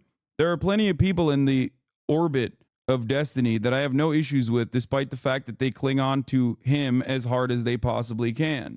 Okay? There's plenty of people who are his supposed friends until they get burned, and then his community will make them the worst enemy of all time as well. There are people who used to be his friends who are no longer his friends. As long as their output is decent, as long as they're like championing progressive causes and whatnot, I don't care. And for the past 5 years, this is the major motivator for why he's made hundreds of videos about me. Not because we have like real fucking genuine disagreements or anything. If he's so progressive, then we probably shouldn't have real genuine disagreements. He has tried to present me as someone who morally lucked into my positions, that I have no moral underpinning for the arguments that I present, that I actually work from a conclusion, all of which are, of course, abject lies. I've become also his cash cow, his primary cash cow for a very long time. So, that's the case. That's why I joked the other day and said I'm literally paying his child support and he should thank me for it. One day, I'm sure some intelligent person with an honest worldview will look back at this and make a YouTube video about it that isn't like stuck inside of Destiny's asshole or a part of his community. Because currently, as it stands, because I always left this alone and I never really talked about it, most of the space is filled to the brim with like orbiters that make these like really fucking orbiters that make these one-sided videos that they present as though it's truthful. People have, and Steven DMCA's them. I did not know that. Yeah, Tignatius D, in my entire time, you've never talked about it so really long. Yeah. What was that one video you mentioned towards the end? Why did you get on a shit list? It was a Kamala Harris video where he said, because I shit on Kamala Harris, he basically tried to debate that like Kamala Harris had not gotten parents arrested for truancy, or that he didn't try to, and that debate basically was the first nail in the coffin, not the final one. The N-word debate was the final nail in the coffin. But the Kamala Harris conversation it concluded with him basically saying, I wouldn't call the cops on a rapist, okay? Like all of the worst tactics, all of the worst debate tactics that I routinely criticize whenever reactionary people push for it, he brought up. Yeah. The Kamala Harris conversation, he said, I wouldn't call the cops on a rapist, and then asked if I would call the cops on a black guy just walking by my house and all this random shit. And all the while, his much larger community at the time was championing this as like some intellectual prowess. Okay. And even after that, I was still just like I was to XQC for quite a long ass fucking time, for far too long, I would say, was trying to be as charitable as I possibly can. Okay. Even after all this shit happened. But the true final nail in the coffin was the N-word debate, where he had to say the N-word. He had to say it as a white guy in private, and that he knew exactly who to say the N-word around as a white guy in private. And therefore, it's like, okay, that's the context of the what a fucking liar clip. That's where that what a fucking Weasley little liar clip comes from. Yes, do not use this subreddit as a platform to harass streamers is so funny. Let's take a look at this. Hassan says Destiny should be thanking him for paying his divorces and his kid. Why isn't Hassan canceled? Hassan gets community noted. Hassan's chat. Why does Hassan never talk about Kurds as much as Palestinians? Hassan defends from the river to the sea. As a rare Hassan Destiny enjoyer, I have to say his Jank Hassan debate was black-pilled me on Hassan. Holy shit. Hassan responds to Eridai. Hassan's video on the Houthis is terrible and full of lies. Effort post. Elon versus Hassan. America bad. Hassan goes mask off and says it. Hassan criticizes anti-Semitism. Yo, why do we hate Hassan so much? One vote. Read his subreddit for even just a few minutes. He has bred an evil, terrorist-supporting, tanky community. He's a bad person. He's a stupid person. He's an arrogant person. He's somehow extremely popular. I think if just one of those things weren't true, he probably wouldn't be nearly as hateable. Don't forget, horrifically cowardly. Hassan Piker, capitalist. This bitch was advocating for people to enact violence upon perceived Nazis and then had the golden opportunity to beat the shit out of one in a legal and sanctioned way and at the same time raise money for a charity. He refused, and the reason he gave was, why would I fight him? This dude's a literal Nazi, bro. How the guy has any genuine fans boggles the mind. Do you think these guys are genuinely sane people that actually have a vested interest in any kind of political perspective? Or do you think this is a community that is simply built on anger and animosity for one reason or another towards one particular streamer that they believe occupies pretty much a massive space in their mind, but one particular streamer that they believe like is the singular force of evil in the world? This person has created a Reddit account specifically with my name. This is just scratching the surface of this insanity, okay? Why the fuck would I platform a pedophile Nazi like Sam Hyde by appearing alongside of him in a boxing ring? Are you out of your fucking mind? This should make sense to every single person with like literally 3.5 fucking brain cells. A dude with credible pedophilia allegations and a fucking Nazi. Why would I ever go to a sanctioned boxing match and stand alongside him? This is one of the dumbest fucking arguments that these guys make, because it shows that they have no real fucking intellectual honesty or decency. Why didn't Hassan platform a Nazi to a broader audience? It's crazy. This is what I've been dealing with for the past 5 years. Endless waves of this. Ironic to say, do not use the subreddit as a platform to harass streamers. when it's a subreddit dedicated specifically to harassing one particular streamer. Understand why so many people in this space steer clear, don't mention this person or his community because they're fucking objectively terrified, understandably terrified of getting on their wrong side, because getting on their wrong side means being endlessly harassed. 1,000 very normal people in a certain chat room, hey, watching this segment. Exactly. And yes, it does go beyond Reddit comments. It does sometimes have a real world impact.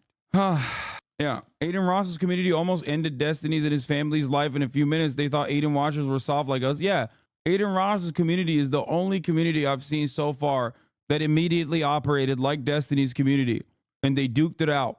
Andrew Manuel, thank you for the 5 give this subs. Ultimately, though, the reason why I rarely ever talk about this kind of thing, or haven't, if you've been in here, yeah, they still have these weirdos following and doing this shit to Daft, for example, because she's my friend from the Cracker drama.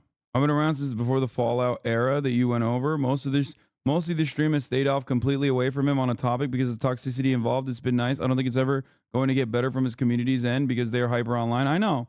What triggered it today? Was Anthony Fantano debating a Destiny fan. Look, ultimately, yeah, they literally latch on to all your friends. They've been popping up in Maya's comment section too.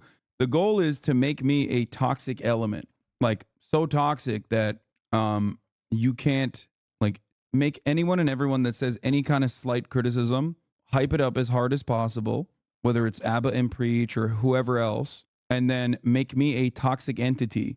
Make it so that if you're collaborating with me, we will make your life hell. If there's an opening, like with me and Ethan, for example, abuse that opening as hard as possible.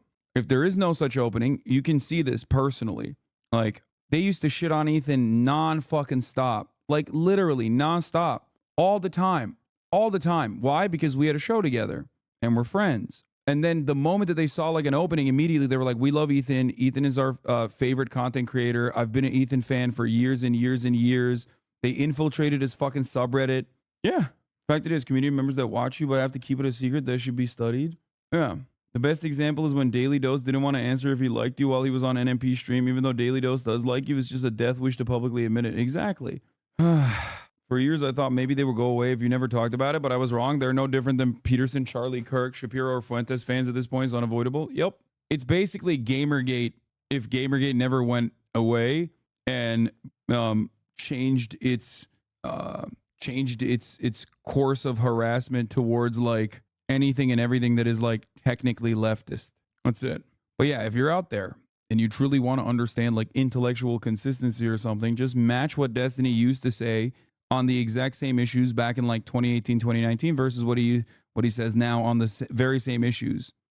Palestine being one of those issues. That's what you do when you are a mercenary and you have no genuine intellectual curiosity or interest in advocating for a position beyond winning an argument. Not even really winning an argument, but specifically looking like you won an argument.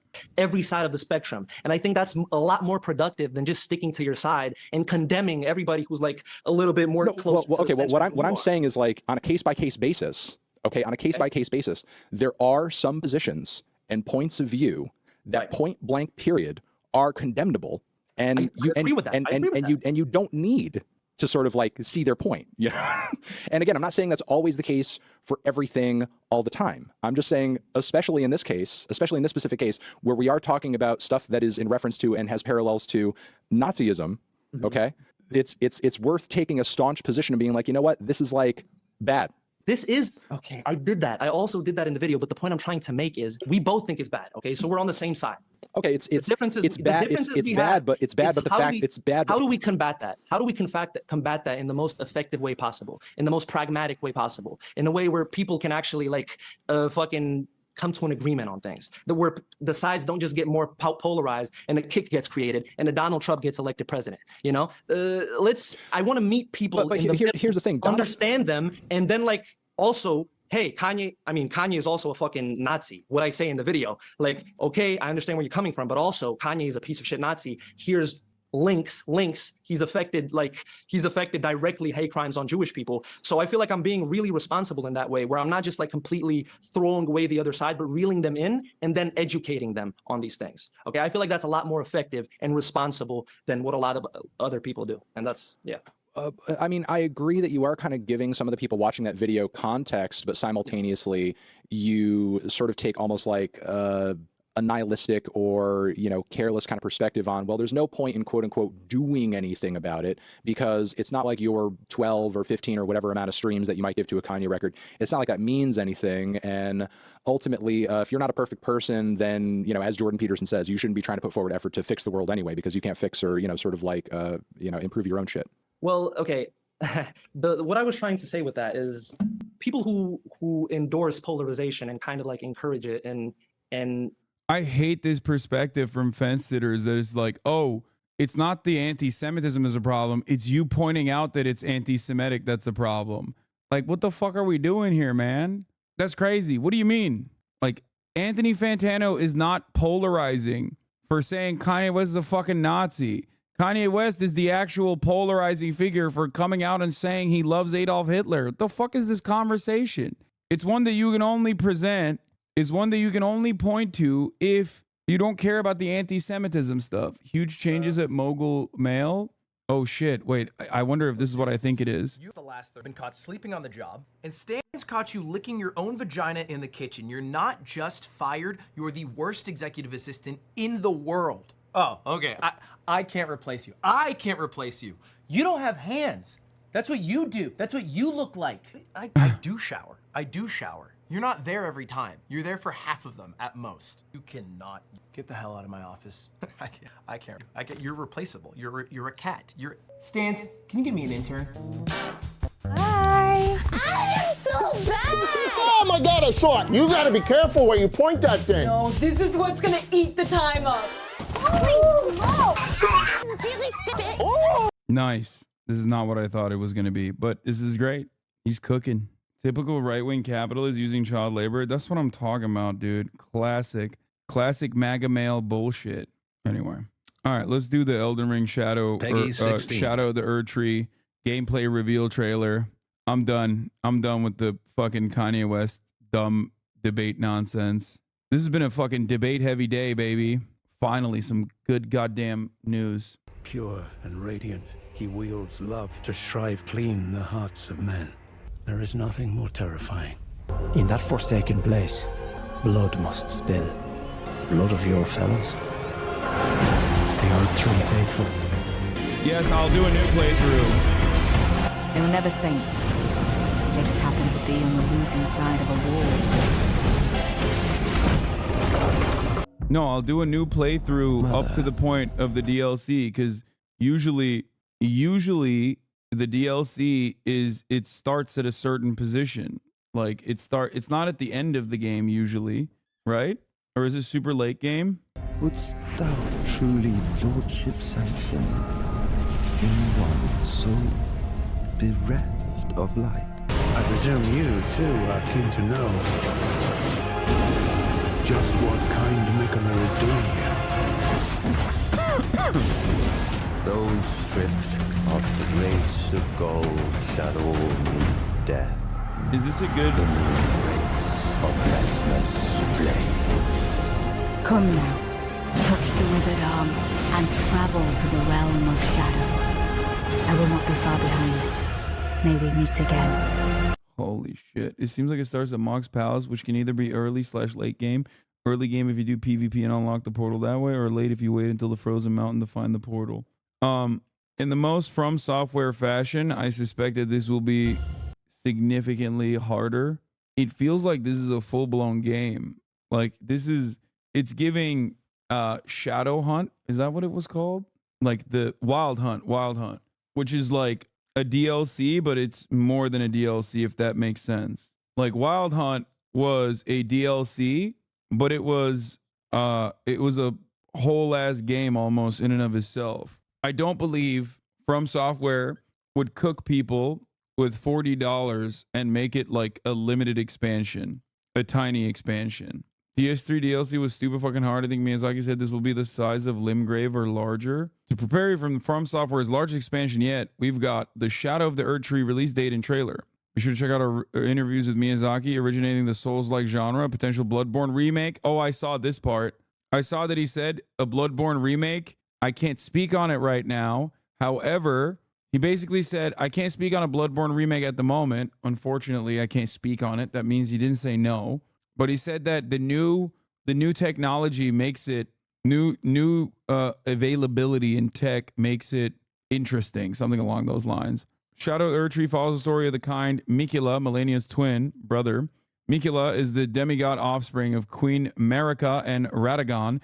The twins are born with a curse, with Miquella doomed to be eternally young and never grow to an adult. You will follow Miquella's footsteps in the Land of Shadow area in the DLC, like you follow the Sites of Grace in the base game.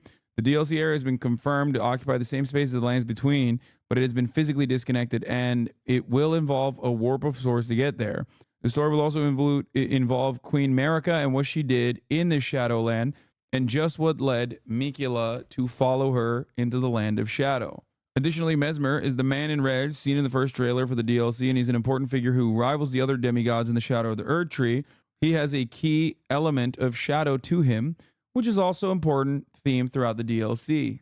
Diving deeper into Miquella's past might help us understand where the DLC story is going to go. It starts with Miquella wanting to become an adult, so he used the Haligtree, the late-game legacy dungeon where players fight Malenia. Here he lay in a cocoon with the aim of growing older in parallel with the tree, binding himself by watering the tree with his blood. He intended for the Haligtree to grow into an Erdtree, but before he could complete his task, Miquella fell into a deep slumber. His cocoon is actually discovered in Elden Ring after defeating Mog, Lord of Blood. So that's like pretty late game. Mog stole the cocoon, morphed into blood, entered it. To be fair, by the way, I did play a very different game than the one that is now available with all of the fucking nerfs that came. Like when I played Elden Ring, I feel like it was a ginormously different game. People who beat the game 1.0 with Mimic Tear are sweating. Yes, I'm people that you are mentioning. I had the Rivers cheese at the time. I had the Mimic cheese at the time. Or no, it wasn't even Rivers. Rivers is for PvP. I did Moonveil, I think, right? I did all the fucking cheeses. No, I did Rivers specifically for PvP when I was cooking everybody. I was a Moonveil Andy for most of the game. Now, usually they fucking kill those cheeses pretty quickly. Didn't you beat pre-nerf Redondo? Yes, I did. I think I did. Pretty sure I beat Radon before they nerf Radon, but that doesn't mean anything. That's just one thing. There's only one aspect, even though it was fucking... Don't say it was never hard. It was hard as hell, dude. Are you kidding me? You can do Blasphemous Blade cheese now. Healing is busted even more than Rivers. So that's the funniest part about it, is that like every From Software fan ultimately knows that if one cheese closes out, another cheese opportunity presents itself. They never just let you have no cheese. There's always cheese. So don't act like there isn't going to be a new way for me to find a different kind of cheese. I also used to farm in the blood area too. I did that as well, to farm levels sometimes, if you guys recall. But like, you got to do that sometimes with the bows. That I'm sure that still exists. That's not even a cheese at that point. That's just a farm location. Yeah. With the bird, with the bow and arrow and the bird. The only people that don't cheese are people who basically put handicaps on themselves. People that go around and are like, I'm going to finish the game without a single hit. Or I'm going to finish the game. I'm going to fucking finish the game by only using punches or some shit. You know what I mean? Like no hit runners, stuff like that. Or people that are like, I'm going to finish the game by using a fucking flute somehow. Everyone else, let's be real, everyone else in the From Software fandom, if you're calling Caelid the blood location, you're fucked, brother. I don't think it was Caelid. I think it was somewhere. Was it Caelid? No, Caelid is Ohio. This was in the other area. Yeah, it was Mog's Palace. I'm right and Chatter is wrong. If you just explore a good amount, the game is designed for you to overlevel. Yes. They modded bosses to be invisible. Wait, yeah. Are you a mage build? No, I'm a Dex cheeser every time. I'm a Dex cheeser through and through. Caelid is Ohio. Caelid is better farming where you kill the homunculus guys. They're so slimy. Someone beat the game using their mind. Yeah, that's what I mean. It's just like there's fucking insane stuff out there. I'm Zoe Dillahunty-Light, and I have a feast, nay, a banquet for you today, as we at Eurogamer got an exclusive interview with Hidetaka Miyazaki of That's crazy. FromSoft. We got the chance to pick his brains about the new Elden Ring DLC, Shadow of the Erdtree, and the Bloodborne... We let strength users get away with claiming they're anti-cheese for too long. I agree. The only From Software fans that claim that they never cheese are strength builders. And to be fair, they cheese too. Everybody does. Remaster we're all craving. FromSoft boss Hidetaki Miyazaki told our deputy news editor, Ed Nightingale, that this is the biggest expansion the company has ever worked on. Judging from the trailer, as many suspected, Shadow of the Erdtree will follow the story of Miquella, Malenia's brother. There's also mention of the Realm of Shadow accessed through Miquella's withered arm that Mog was guarding, perhaps hinting at the new area we'll all be exploring. Further, we see a variety of new environments, haunted grasslands, fiery caverns, mystical ruins, as well as some magnificently terrifying new bosses. Strength is how the game Let's is truly get meant to be started with played. the Shut interview, up. shall we? Shut up. Don't say stuff like that. Because if that was the fucking case, if that was the case, then there wouldn't be so many different builds, okay? This is the attitude of a pure strength guy who says, "Oh, mages are cheesing," which is true, by the way. Dex builds are not cheesing, but mages are cheesing. Okay? If you use magic, you are a cheater. You're playing a different game. You're playing a different game. It's just not From Software. That's it. It's not a From Software game. Oh, look at me. I'm fucking standing from afar and just fucking blasting. They put Dex builds in the game because there's no easy mode? No, they put the fucking mirror thing, whatever, the clone. What was it called? The Mimic Tear in the game because there's no easy mode. If you're wondering, Miyazaki confirmed to us that Game of Thrones author George R.R. Martin has not provided fresh material. As for George's involvement, essentially it is the same as it was with the base game. Do you like this game more than Sekiro? For me, nothing tops Sekiro. No, nothing tops Sekiro. But Sekiro also is the hardest From Software game, said Miyazaki. The DLC Shadow of the Erdtree is based on one part of that original mythos that he penned for us. It's not a brand new mythos that he's written specifically for Shadow of the Erdtree. He has not created something new which informed the design of the DLC. Sekiro was the easiest one? No, it's not. Sekiro is the hardest one because it's the only From Software game where you can't overlevel to overcome. You're literally level locked. That's why it's the hardest. Every From Software game, still, with the exception of Sekiro, allows you to level up, to overlevel. Oh, you can't overcome this one area? Go back to the drawing board and pump as much as you can. Come back with better weapons. Come back with more flasks. You know what I mean? Sekiro does not have that. The only way to beat the game is by getting good. There's no easy mode for Sekiro, which is precisely why it is the hardest From Software game. Yeah, Sekiro is the hardest because there's only one way to play. You learn to parry or you do not succeed in the game. There's no cheese builds or anything. You get good or you lose. Exactly. Which is why I think it's the best one. I love it. It's one of the greatest games I've ever played. You just straight up have to be. The only one that comes close to that, I guess, is Bloodborne. But you just have to literally. You did not finish it though? Wait, what do you mean? What's happening here? I'm getting revisionist history. Of course I finished it. Not only did I finish it, I broke a controller in the process. I threw a dumbbell on my controller and broke it. People who enjoy Sekiro are masochists? No, it's just people who enjoy Sekiro. Did you beat Owl 2? Yes, bro. I don't even think Owl 2 was that hard. I think Owl 1 was harder. Look, no room for mistakes except for that one. And then that's it. Look at my face. Nothing comes close to this feeling. Nothing comes close to this fucking feeling from a single player game, dude.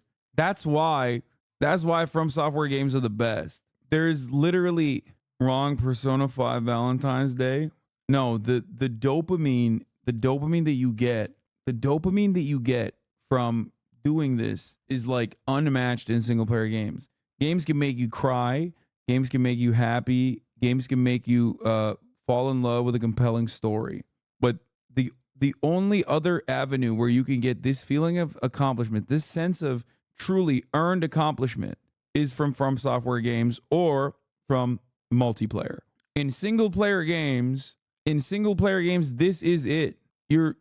I remember talking about it. It's like where From Software games made me realize how I manage conflict. Like it made me realize, like it taught me to control my anger in moments where I have to.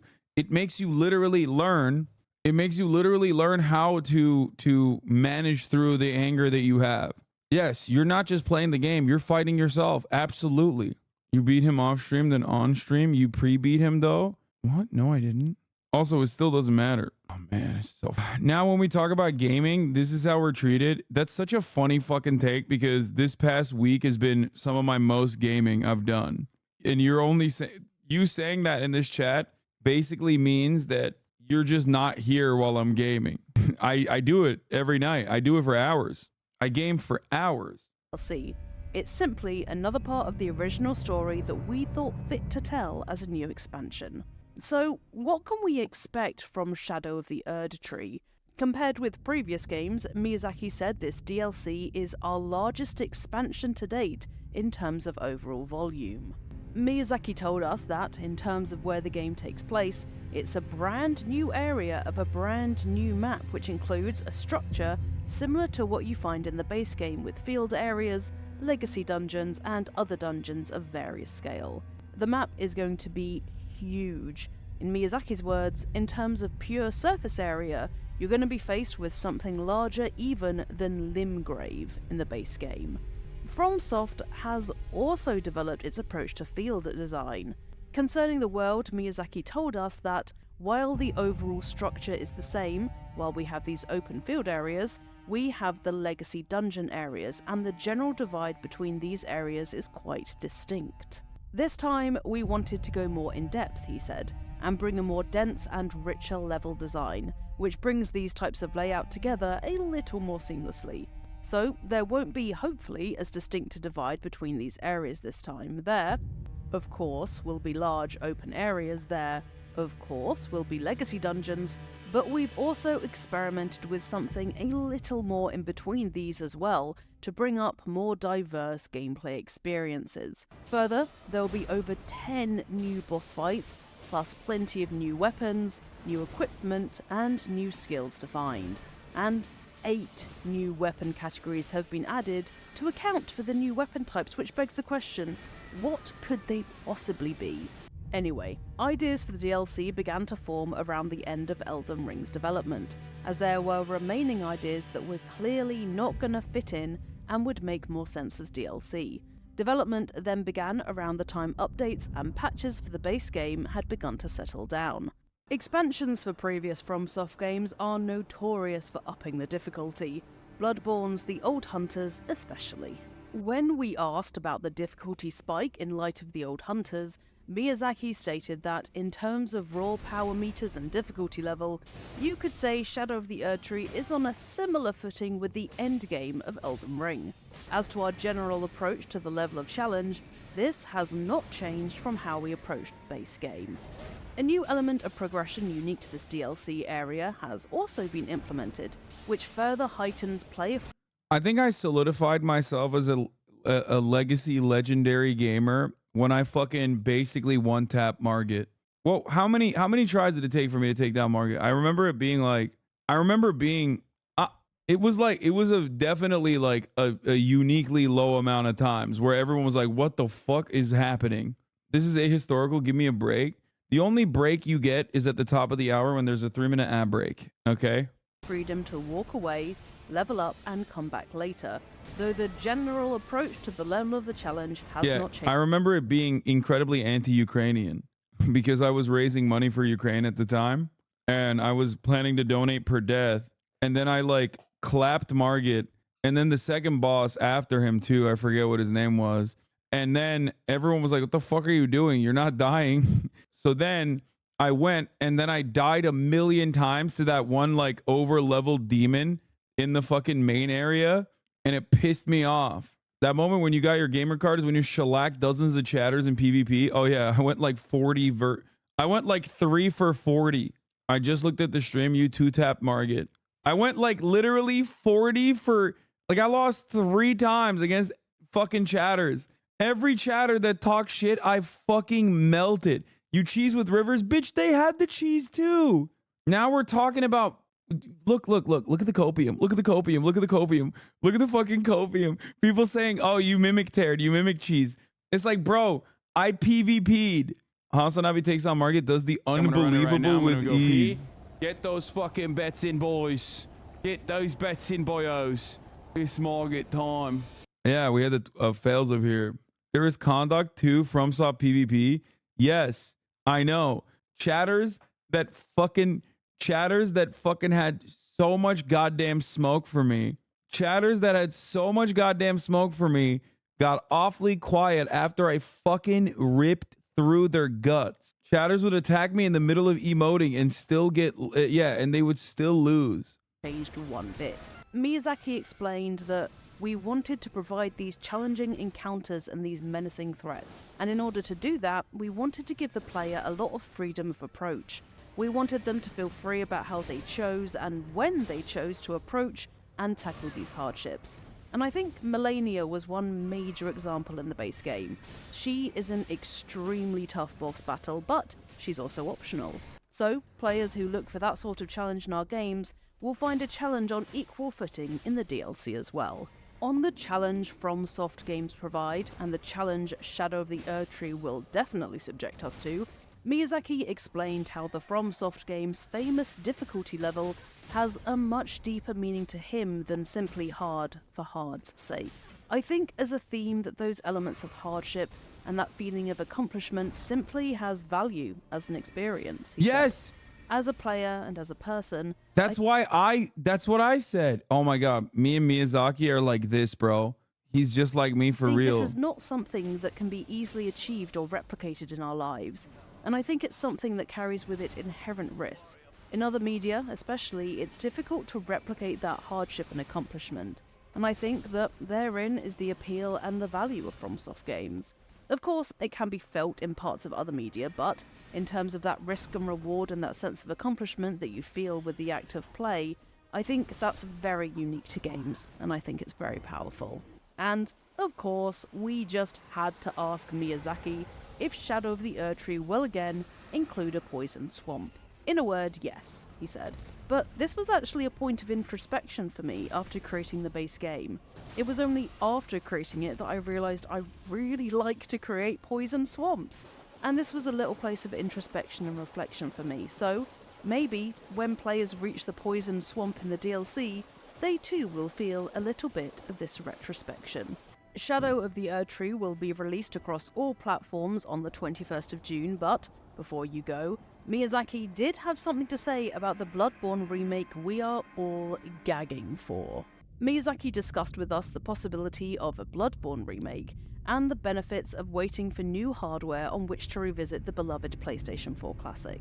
It is a title we hold very dear just as much. Wait, what do you mean? I misunderstood the benefits of new hardware. I thought he meant like there is new hardware, so it's time. Did I totally misunderstand that? What the fuck? As our fans, Miyazaki told Eurogamer when questioned about the possibility of a Bloodborne remake. It does make me very happy to see that there are still so many people passionate about it. But would a remake benefit from newer hardware to make the release worthwhile? From Software's Demon's Souls, for example, he's not waiting for PS6. No shot, dude. Was remade as a... Dude, there's nothing gnarlier, nastier, more gross than fucking Sony making a Last of Us remake, a Last of Us 2 remake, like, and not making a Bloodborne remake. Okay? You guys just hate money, it seems. It makes no sense. Do you hate money? Is this a thing that you despise? Sony is like, no, we are actually anti-capitalist. We love losing money, as a matter of fact, and we hate making money, which is why we won't do it. It's like Last of Us Remake 2 came out with the same exact fucking software with like not even a little bit improvement. Like there was no improvement. Bloodborne is making me consider nuking my computer trying to download a PS4 emulator. He's 100% talking about next-gen consoles like Bethesda is for Elder Scrolls 6. Okay, I'm done with Bethesda after Starfield, okay? Bethesda needs to get back on my good side. I don't give a fuck. PS5 launch title after originally launching on PS3. a double console generation leap that meant the re-release felt more significant. I think having new hardware is definitely a part of what gives these remakes value. Because of fucking pronouns. Have you played Fallout? Fuck yes, I You have. weren't able to achieve on previous generations of hardware, ways you weren't able to render specific expressions. New hardware sometimes makes it possible. However, I wouldn't say that's the be-all and end-all, Miyazaki continued. I think purely from a user perspective, modern hardware also allows more players to appreciate all the games, and so it ends up being a simple reason, but as a fellow player, I think that accessibility is important. I think that can be the driving force between bringing an old game to a new platform. Whether a Bloodborne remake eventually sees the light of day, regardless of whether it may arrive on either PS5 or PS6, Miyazaki said he was very happy to see so many passionate fans calling for a Bloodborne remake to happen. Miyazaki apologised for being unable to say anything more specific about remaking the PS4 exclusive, but said he was thrilled at the game's continued response. Yeah, he's like very happy, which is why he loves... means he's seen the memes, chat. It means he's seen the memes and he still doesn't want to make you happy. Think about that. It makes me very... And yes, it's not coming on for the PS... it's not coming out for the PC. Very happy to see, because it's a title with a lot of specific memories, both for me and the staff who worked on it, he said. And when we see those passionate voices in the community, of course it makes us feel thrilled.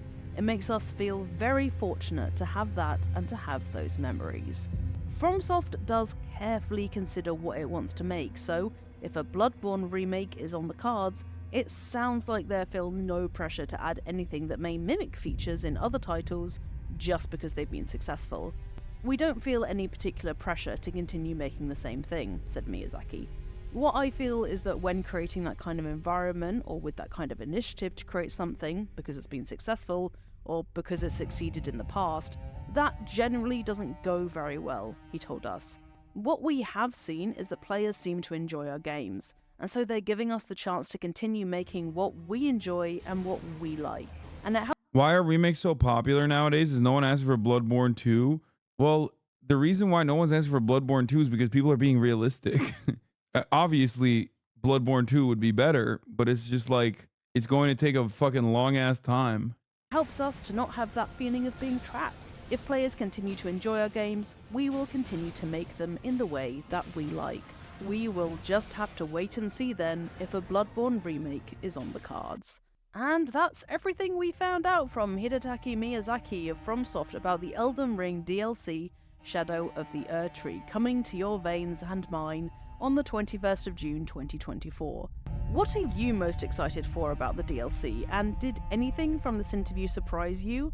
Let me know in the comments, and a massive thank you to Ed Nightingale for sharing his interview with me, Zoe Delahunty Light, so I in turn can share it with you. That's crazy. Official gameplay reveal. Isn't there also a trailer or just a gameplay review? Are you going to check out Nightingale? It's basically steampunk fantasy. Hurry now, flesh. Maybe. I gotta pee first though. Hold on. The infinite awaits. Save yourself. Survive the realms. And rebuild all that has been lost. Why are you underneath me, ma'am? Ma'am? Hello? Hello? Please give me a good reason not to join the army right now. I'm at my breaking point. Why the fuck would you join the army, bro? Are you out of your fucking mind? That's a really big mistake, buddy. Don't do it. Oh, here. I wanted to do Helldivers lore and also the Borderlands movie as well. I don't know if this is going to be good or not. Like, I don't understand. It's like, why is Kevin Hart in the Borderlands movie?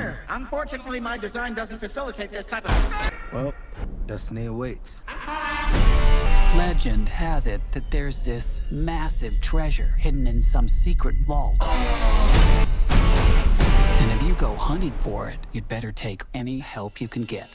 Because it's on the weirdest, most dangerous dumpster fire of a world in the universe. God, I hate this planet. What is that smell? Pisquage gullet. Ew!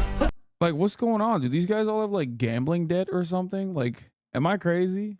Like, what a strange group of people to do a fucking Borderlands movie with like a strange IP with very odd casting. Something about it feels odd. and I don't really get it. This is a very Gerard Butler type film. Oh, 100%. You're so right about that. I don't want to. Roll the window up. Roll it up. It's Pete.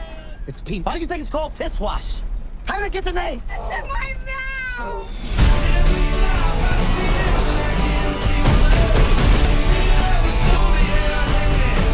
Do you know how many Fucking Bobby Lee's in this? He makes more sense than other people. Do you know how many people have died looking for this vault? We have something they don't, baby girl. Okay. What? Major issues. Time to make it real with your body. What did I tell you? Minimal explosions. I said no explosions. This movie was supposed to come out like 2.5 years ago. It's been delayed, and the co-writer removed his name from the movie. The name in the credits is a fake name. Eli Roth sucks ass. Producers didn't play the game, and/or studio refused to greenlight it without names. Their old asses know. To be fair, I've never actually played Borderlands. Like, I played it for a second when it first came out. So I'm not going to sit here and act like I'm a fan. I don't really understand why these characters or why this movie at all, actually. Are they trying to capitalize on, you know, Mad Max shit? Is that what it is? Like Mad Max style desert dystopia? Because this has the workings of basically Marvel Cinematic Universe. It is screaming Marvel Cinematic Universe at me from every orifice. It feels like it's Marvel Cinematic Universe with characters that you don't know or give a shit about if you've never played Borderlands, being played by actors that are Mad Max meets the Guardians of the Galaxy, the Mad Guardians of the Galaxy. And of course, like, that makes sense because Borderlands, I remember, is being like very funny, or it's supposed to be like humorous, doesn't take itself seriously, that kind of thing. Ooh, mine's bigger. Wooden door. I needed a gun. So you asked for it. There's only one of you in the world. You're special. Uh-oh. Kill them all. What's happening right now? I'm expelling the excess lead. I can't go if you're looking at me. Actually, scrap that. I can. I really can. Actually, it's helping. Are we really waiting for this to finish? Keep looking. What the fuck? Okay, dude. It's very Reddit. Borderlands is very 1 and 2 is very much epic Reddit humor in a completely justifiable and fun way since they dropped in 2008 and 2012. Peep Borderlands 2 trailer with dubstep. This is the most bazinga pilled ass movie I've ever seen. The fuck is The Sympathizer? I see you. Fresh off the boat, always smiling like the good What is this? Is this a movie about, is this a teaser about an empath? Asian. What are you concealing? I have something to confess. Confessing secrets is the most exciting thing in the world. Xin lỗi. Xin cho phép tôi bắt đầu lại nha. Được rồi. The Vietnam War, it's over. Your job has just begun. This is America. I mean that in the most dangerous sense. We're CIA. Strap in. I thought coming to America might have instilled in you a little independence. This is counterintelligence. You work for me while pretending to work for them. Dude, oh my God, dude. Robert Downey Jr. is so fucking goated. Oh my God, he looks awesome. Dude, he looks so fucking sick. Oh my God, dude. Oh, Jesus Christ. Robert Balding Jr., how dare you? Just be your charming self. You play your part without a flaw. It's like wrinkling of the eyes, the encouraging nod. You let people go on thinking you're perfectly in agreement with everything, all without saying a word yourself. I infiltrated the enemy and did everything to undermine them because I am a communist. Undercover. Be careful, my friend. We have business to discuss. Okay, every single thing that they've revealed, every time the screen turns red, I get harder and harder. Like, every single reveal has been so incredible. For it's like A24 production, Pulitzer Prize winner, author. He's a communist, and fucking this is. Be careful, my friend. And also the visionary director of Old Boy. It's like, oh, and Susan Sarandon. Oh my God, dude. Wait, first of all, Susan Sarandon, this means I can get like legit insider access to this we gotta get my favorite Hasanabe head on to talk about this. So you know this shit's not gonna suck. It's a TV show, not a movie. Okay, fine. Did it not say Susan Sarandon, or did I? Oh, it says Susan Downey. Fuck. Never mind. I nutted too hard. It's not Susan Sarandon. Never mind. Oh, okay. So. Undercover. Be careful, my friend. We have business to discuss. I nutted too Someone hard. has infiltrated our ranks. Maybe there is no spy. Only the spy says there's no spy. You're kind of distracted these last few weeks. This is your assignment. See it through. What's up with you? You a communist sympathizer? You're American. David Duchovny? Now I see which side of you will win out. How did you become this? Thì người thành đã phải đóng rất nhiều vai cùng một lúc. Cậu còn là một kẻ hai mặt. Cho nên cậu chọn. This is sick. This looks fucking sick. Yes, I'm gonna watch Lazarus when it comes out. I've already watched this trailer. Obviously, it's fucking my goat. It's my favorite anime creator, Shinichiro Watanabe. Yes, this is the creator of Samurai Champloo and Cowboy Bebop and Space Dundee. Everybody always says I hate music, but Watanabe is my favorite anime director, writer, creator. And obviously, aside from the phenomenal fight choreography, the other part of Watanabe Productions is the seamless, the phenomenal soundtrack. Anime directors are nerds about music and getting the best composers. Yeah, dude. That's why One Piece has 8 songs, famously. 8 good songs, but goddamn, bro. 1,000 episodes, 8 fucking songs. Are you kidding me? You definitely need more. One Piece OST is like 3 minutes long, brother. Well, it's been 24 hours since he was pronounced dead. Seriously think this dude came back to life? Maybe he's not even human anymore. What is this? Can you remember who broke into your home and attacked your family? They killed my family. Now I'm going to hunt down every last one of them and make them pay. You plan on murdering them all? You are about to be dropped into the pits of hell. Where you'll hear the sound of skin being peeled off, bones being shattered, and spines ripped out whole. What the hell is going on here? Don't get involved in this investigation any further. Definitely something shady going on with this case. How's up? They have the FBI in their pocket. And now they're wanting me to back off.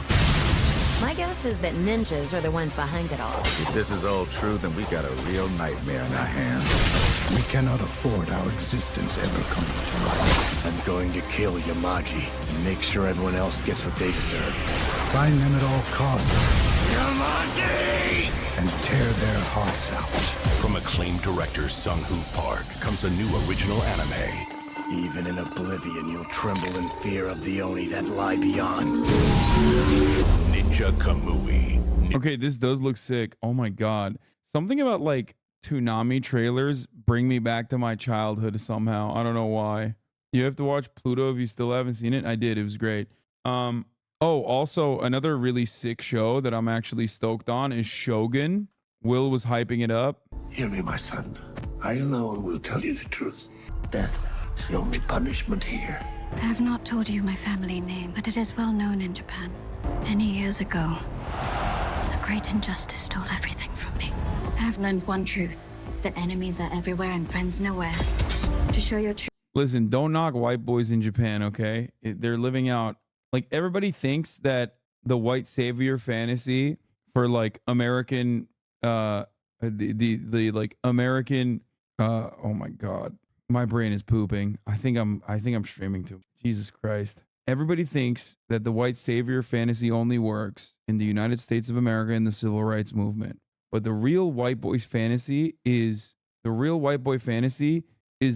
white samurai, okay? The last samurai type shit, which is perfectly valid and should be allowed. And also technically more ethical. True heart is to risk your life, because death can come for us at any moment. These are dire times. Hinomoto wa senran no you ni tachikaeru wake. Doomed lovers, cursed kings. These people are godless savages. Or maybe they just don't give a shit what you think. Toki wa kita! Omori takabutta gyakuzouku kara Hinomoto wo mamorareba naran! Dude, it's so sick. もはや戦議は終わったと思って良いのじゃな。動けない! その後、己の敵の正体が分かっておらぬのじゃ。cannot play their games. That's how they dominate. A title revered through the ages. Shogun.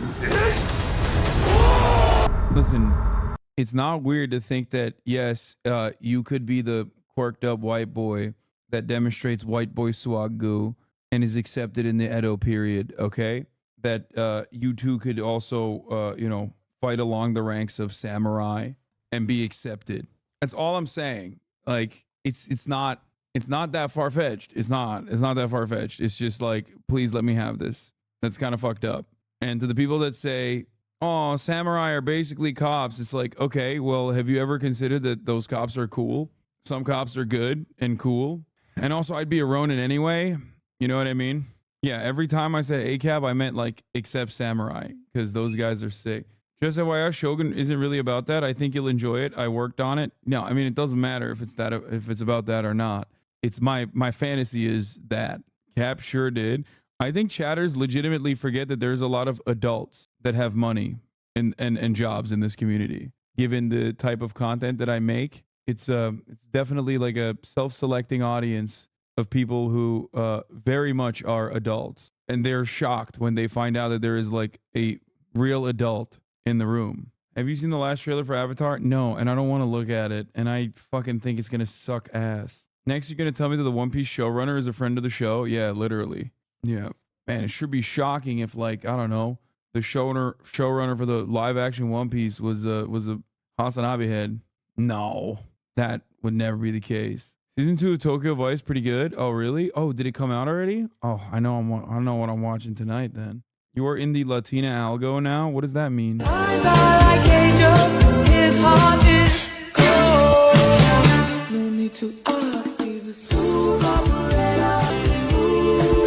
does that mean? Why am I in? What is that? What is the Latina algo? Always give it a like, of course. Tomorrow's PR clip. Oh my God.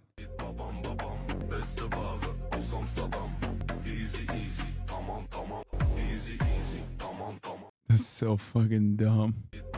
This one's kind of popping off too. 10,000 likes, 59 comments. I always live for the streams where Jeff cuts his on hair, then proceeds to sell it to Chad in order to make clones for some Star Trek type digital hellscape. I'm a ride he can't not survive. I know you hate it, but the long hair era was truly great. No, you only think that because you see it in my best hair moments and not my worst hair moments. That's why. Yeah, if you look at like my best hair moments, which is the only type of moments that you'll see on stream when we're this far removed from when I had long hair. Show a bad hair moment. I mean, literally when I was playing Sekiro earlier, when I was playing Elden Ring, was like really bad. I looked terrible.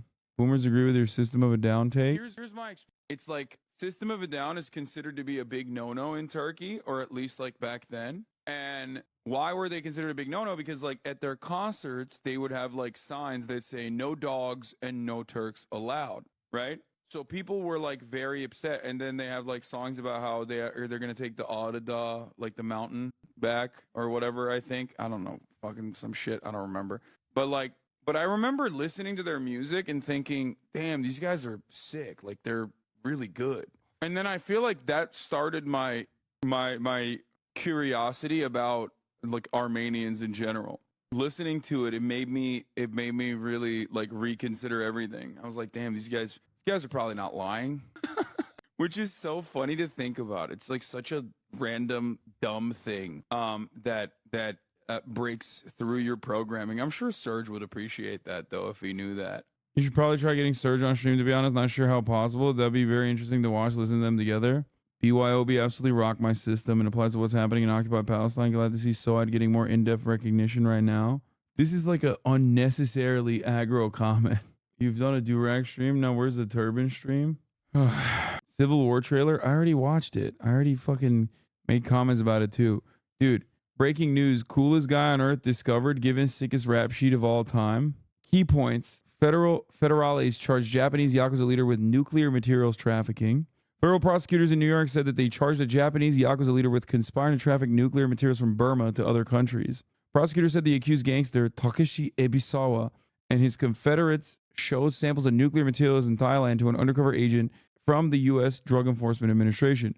a U.S. nuclear forensic laboratory analyzed the samples and confirmed that the samples contained uranium and weapons-grade plutonium. The U.S. Attorney's Office in Manhattan said, the problem is they didn't have to make him look so cool. But I guess it's impossible to make him look lame when he's literally so goddamn cool. The DOJ alleges that a high-ranking member of the Yakuza, Takeshi Ebisawa, was the central figure in a plot to funnel American weapons to ethnic militias in Myanmar in exchange for heroin and meth. Ebisawa is charged with narcotics importation and money laundering and conspiracy to acquire surface-to-air missiles. I don't know if this is literally the plot of the Yakuza 8. I haven't gotten to that point yet, but it's so sick. The agent asked Ebisawa if the material was usable for nuclear weapons, saying that Iran needed it for nuclear weapons. I think so, and I hope so. Ebisawa said, I think so, and I hope so. Ebisawa told the undercover agent in 2021 that an unnamed leader of an insurgent group in Myanmar, the country formerly known as Burma, could sell nuclear materials, including uranium, through Ebisawa to the fictitious Iranian general to fund a large weapons purchase, the indictment says. In a recorded video call, brokers with the leader of the insurgent group claimed that the leader had thousands of kilograms of nuclear material and could produce. How did they get their hands on nuclear material? Is a real question that I have. I genuinely don't understand how, like, weapons grade nuclear material. How was he able to procure such things? During the call, the DEA undercover agent asked about exchanging uranium for weapons from Iran, which the brokers and the leader agreed with. In 2022, Thai law enforcement recovered nuclear samples previously shown to the agent by the brokers and transferred them to U.S. authorities, the indictment says. A nuclear forensic lab examined the samples, found that they contained uranium, thorium, plutonium, and that the plutonium was weapons grade.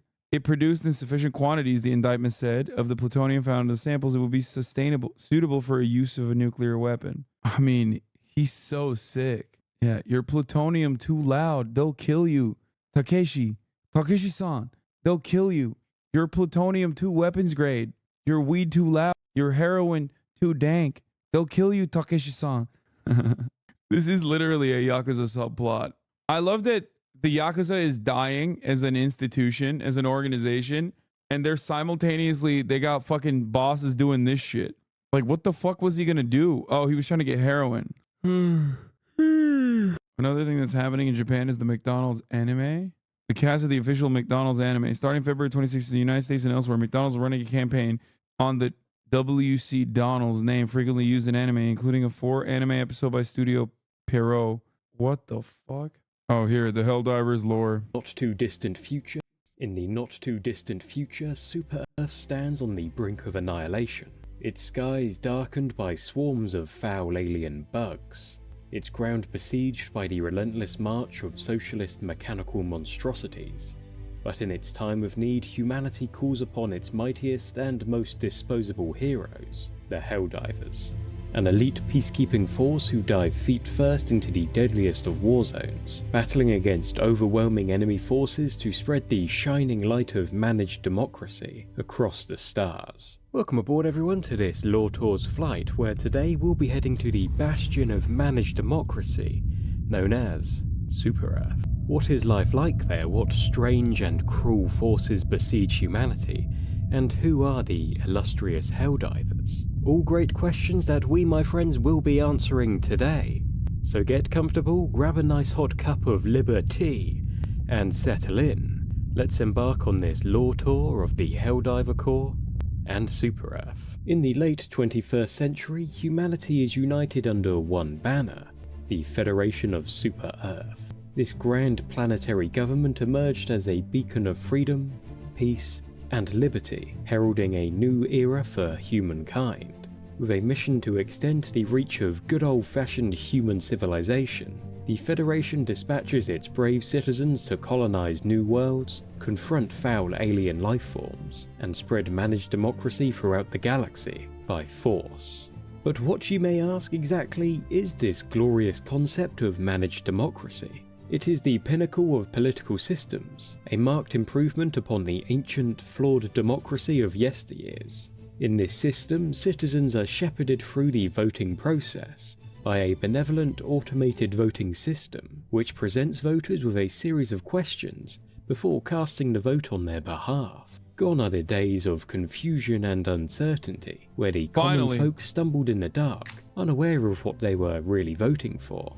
Now they support the correct policies and candidates, those that champion the undying principles of freedom and liberty, amidst the utopian sprawling metropolises and verdant landscapes of humanity's vast intergalactic empire. I can't help but notice that the managed democracy and the incredible landscapes look creepily similar to just like upgraded suburbs full of cars everywhere. Super Earth enjoy a life of prosperity and patriotic fervor thanks to this managed democracy. However, in this paradise, a few misguided souls, the dissenters, the liberty haters, dare to whisper against the glorious federation of Super Earth. To safeguard this utopian society, these acts of sedition, be it as vile as tarnishing the planet's noble name, questioning the infallible government, or failing to honor the sacred Super Earth flag, have been justly criminalized.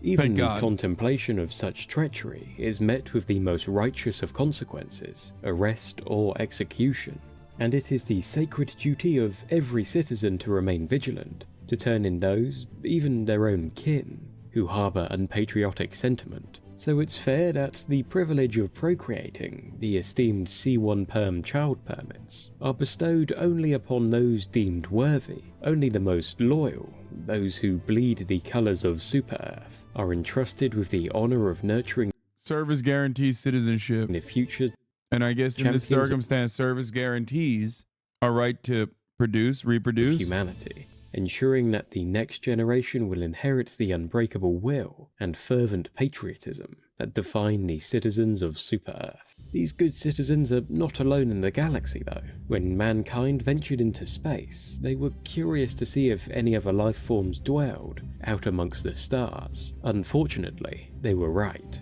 And while the initial contacts with these alien scum were peaceful, the people of Super Earth soon realized the danger of these alien species, beginning the First Intergalactic War.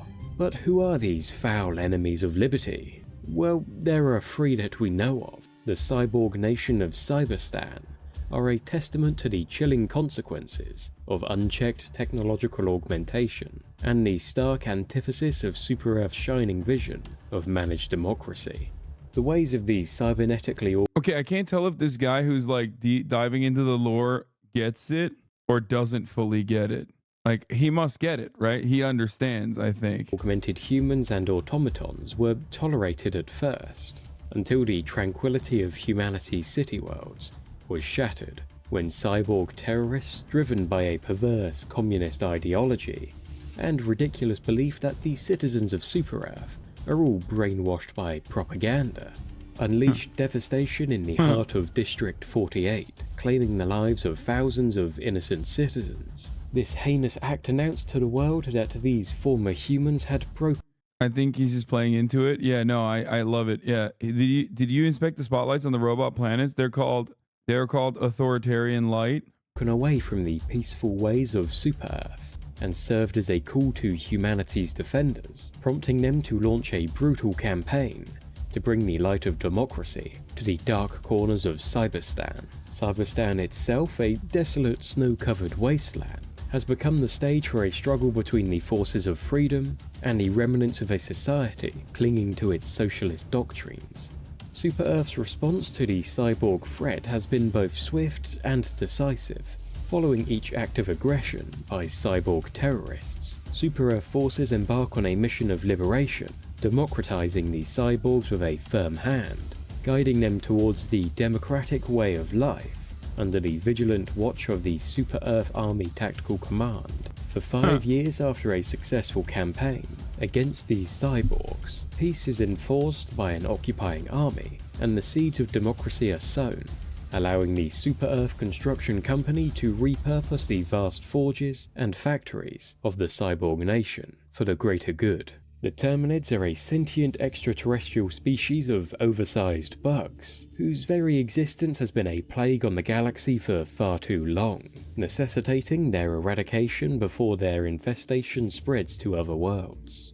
Kepler Prime, a barren desert planet on the eastern fringes of the galaxy, serves as the homeworld for this formidable foe, Here, amidst the desolate landscape, the bugs have thrived and evolved for millions of years, becoming the most elite natural killing machines. They're not all that bad though, as their bodies do yield vast quantities of oil, a resource incredibly valuable to Super Earth in Did somebody say oil? its extragalactic exploits. As such, once a Terminid outbreak has been quelled, these rare and valuable bugs should be housed on carefully controlled farms, where they can be protected and exploited for a bountiful quantity of natural resources. Sorry, exploited? Excuse me. You kind of sounded like you got that mind virus from the artificial socialist robots from Cyberstan, brother. What do you mean exploited? First encountered in the... It's called liberated. They're liberating their body from the oils that they have. Late 21st century through frequent encounters with recon spacecraft, the enlightened and technologically superior Illuminate stepped into the galactic theater with an offer of peace for Super Earth. However, the discovery that they allegedly possessed weapons of mass destruction capable of annihilating entire worlds swiftly shifted Super Earth's stance from potential diplomacy to decisive action. Originating from the oceans of their homeworld, these blue-skinned aquatic beings have harnessed the powers of bioelectronics and nano-powered devices, making them a fierce foe for the proud defenders of liberty, leading to tense standoffs and the ever-present danger of planet-destroying devices. Upon securing victory against the Illuminate in war, Super Earth tends to impose a treaty stripping the aliens of their military capabilities and commandeering their advanced weaponry, reducing the threat of future. In the not-too-distant future, Super Earth stands humanity's bolt-action rifle, done to encourage military of their homeworld. These blue-skinned aquatic beings have harnessed the powers of bioelectronics and nano-powered devices, making them a fierce foe for the proud defenders of liberty, leading to tense standoffs and the ever-present danger of planet-destroying devices. Upon securing victory against the Illuminate in war, Super Earth tends to impose a treaty stripping the aliens of their military capabilities and commandeering their advanced weaponry, reducing the threat of future war and significantly enhancing humanity's own technological capabilities. The force defending Super Earth against these alien threats is the illustrious Super Earth military. To serve within its ranks is the highest honor bestowed upon the sons and daughters of the Federation, and on their 16th birthday, every citizen of Super Earth is issued a ceremonial bolt-action rifle done to encourage military service and train them in the use of firearms. While the valiant forces of the Super Earth military hold the line against the tide of villainous entities that besiege Super Earth, there exists a cadre of warriors unparalleled in their bravery and dedication, the Helldivers. These mightiest and most obedient of heroes venture deep behind enemy lines to sow the seeds of democracy, prosperity, and justice across the galaxy, ensuring that the light of Super Earth illuminates even the darkest corners of the universe.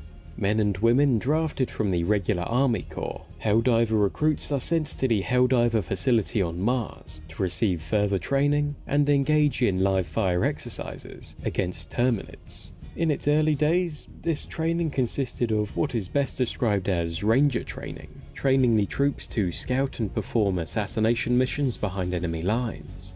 Over time, the scope of this training has expanded, preparing them for a myriad of specialist roles, from piloting mechanized assault walkers and acting as riot-controlling police, to mastering the use of chemical weapons and coordinating devastating airstrikes. Upon completion of their training, a Helldiver will be cryogenically frozen until they are required and shipped off to some far-flung war zone, where they will be stationed aboard a custom Helldiver super destroyer, mighty starships capable of raining down fire from orbit and housing a number of Eagle fighters, multi-role aerospace craft used to gain air superiority on a world and perform precision ground assault operations for Helldiver Command. When required planetside, the Helldivers load up into ship-mounted Hellpods, shock-absorbing pods that break the atmosphere at extreme velocities and crash into the planet's surface, ready to deploy their Helldiver. This method of deployment dates back to when the forces of Super-Earth were faced by a heavily entrenched force of secessionist foes on the planet of Northman's Creek. Unable to gain the air superiority required to land troops on the world, Super-Earth created the Hellpods and dropped 50 Helldivers onto the planet's parliament, ready to execute the enemies of democracy housed there. For decades, these Sons and Daughters of Liberty have been engaged in a brutal galactic campaign against the forces of tyranny, protecting its colonies, keeping the peace, and beating the enemies of Super-Earth to a pulp. At the forefront of this righteous battle, the Helldivers stand as the elite spearhead of the Federation's military might. Executing critical missions with precision and unwavering courage, they secure vital resources, neutralize enemy leaders, and demolish facilities of war. Wherever humanity goes, the Helldivers are there, spreading managed democracy throughout the galaxy. There are whispers, however, that behind the propaganda, behind the censors and vice-like grip of the Super-Earth Ministry of Truth, there might be more to this galactic war and the Federation of Super-Earth than meets the eye. Rumors swirled at the narrative peddled by Super-Earth, painting the cyborgs as socialist terrorists in need of liberation, may be a fabrication. It may actually be Super-Earth itself that orchestrated the terrorist attacks on its own cities, fabricating a reason to justify the invasion of cyborg territories, enslavement of its people, and capture of their industrial might. The narrative framing the bugs as an existential menace, a swarm poised to devour civilization, hides a more sinister motive. The government's crusade against the bugs thinly veils a grotesque venture. The establishment of farms designed to exploit the bugs' death for oil. A grim... No, they're liberating them from the oil in their bodies. That's a good thing. Like the top of the hour ad break is a good thing. And you can liberate yourself from the top of the hour ad break by subscribing for $5 or for free with a Twitch Prime. Duh. That's how this shit works. Here's the 3-minute ad break now. Harvest fueling Super-Earth's insatiable energy appetite. As for the Illuminate, branded as a supremely intelligent race, with a penchant for apocalyptic weaponry, the truth lays buried under layers of deceit. Super-Earth's aggression against these aliens might not have been a preemptive strike for survival, but a voracious grab for the Illuminate's superior technologies. Of course, those daring to question the official account, or even show sympathies towards any of these threats, meet a swift and final silence, eradicated to quell any seeds of dissent. And this feeds into another, darker manipulation committed by the Federation, targeting the young and brilliant citizens of Super-Earth, recruiting them for service on the front lines. This calculated culling of the youth serves not only to rid the system of potential dissenters against the Federation, but also to indoctrinate those who survive service in the Federation military, with a narrative of honor and sacrifice. Those who return are ensnared in a web of justified atrocities, unwitting champions of the very system that exploits them. And if all of this got out, it might just leave a Super-Earth citizen wondering, are we the bad guys?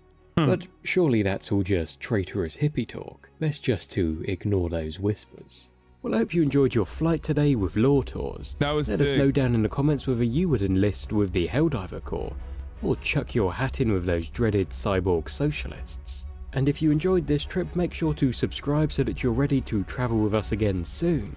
Thanks for watching. Catch you next time. It's great video because it's great lore in general. And it's a good video. I love that he like incorporated Helldivers 1 as well, which I didn't even know existed, by the way. Like I had no fucking clue what that was about. Well, on that note, chat, I'm really fucking tired. So I'm going to call it tonight. Okay. I missed out on Helldivers 1. I would not have played Helldivers 1 because it's like top down, not like Helldivers 2 at all, as a matter of fact. Anyway, I will see you all tomorrow. It was another 9-hour stream. I don't know what the fuck's going on with me lately. I've just been pumping out streams, baby. Anyway, love you all. And to all a good night. The starlock to the starlock to the topic just begun. There is again a is streaming, her sun is streaming. There is again, her sun is streaming, her sun is streaming. Reviewing the P.O. box, Uncle Uger's face. Sudden discord agitprop, great names take on breath. Tiny Bernie Sanders, LGBTQ Air Force. The whole left at your fingertips, Ane at your door. The H3 crowded debate, the Young Turks online show. 3 full fucking years of this, plenty more to go. 90-day fiance talks of champagne bourgeoisie. A Trump rally live reaction, a mass riot at DC. There he is again, her sun is streaming, her sun is streaming. There he is again, her sun is streaming, her sun is streaming. Reading a live stream, fair comments, Austin show chat advice, and all the ways the right-wing pipeline can suck you in online. JCS react, Lord frame gets broken, cover blown. Full-blown mass pandemic monster streaming at your home. Total radicalization coming fine. The system you were taught to trust in was broken the whole time. All these daily streams, whether big or whether small, have helped me and so many find the meaning through it all. There he is again, her sun is streaming, her sun is streaming. There he is again, her sun is streaming, her sun is streaming.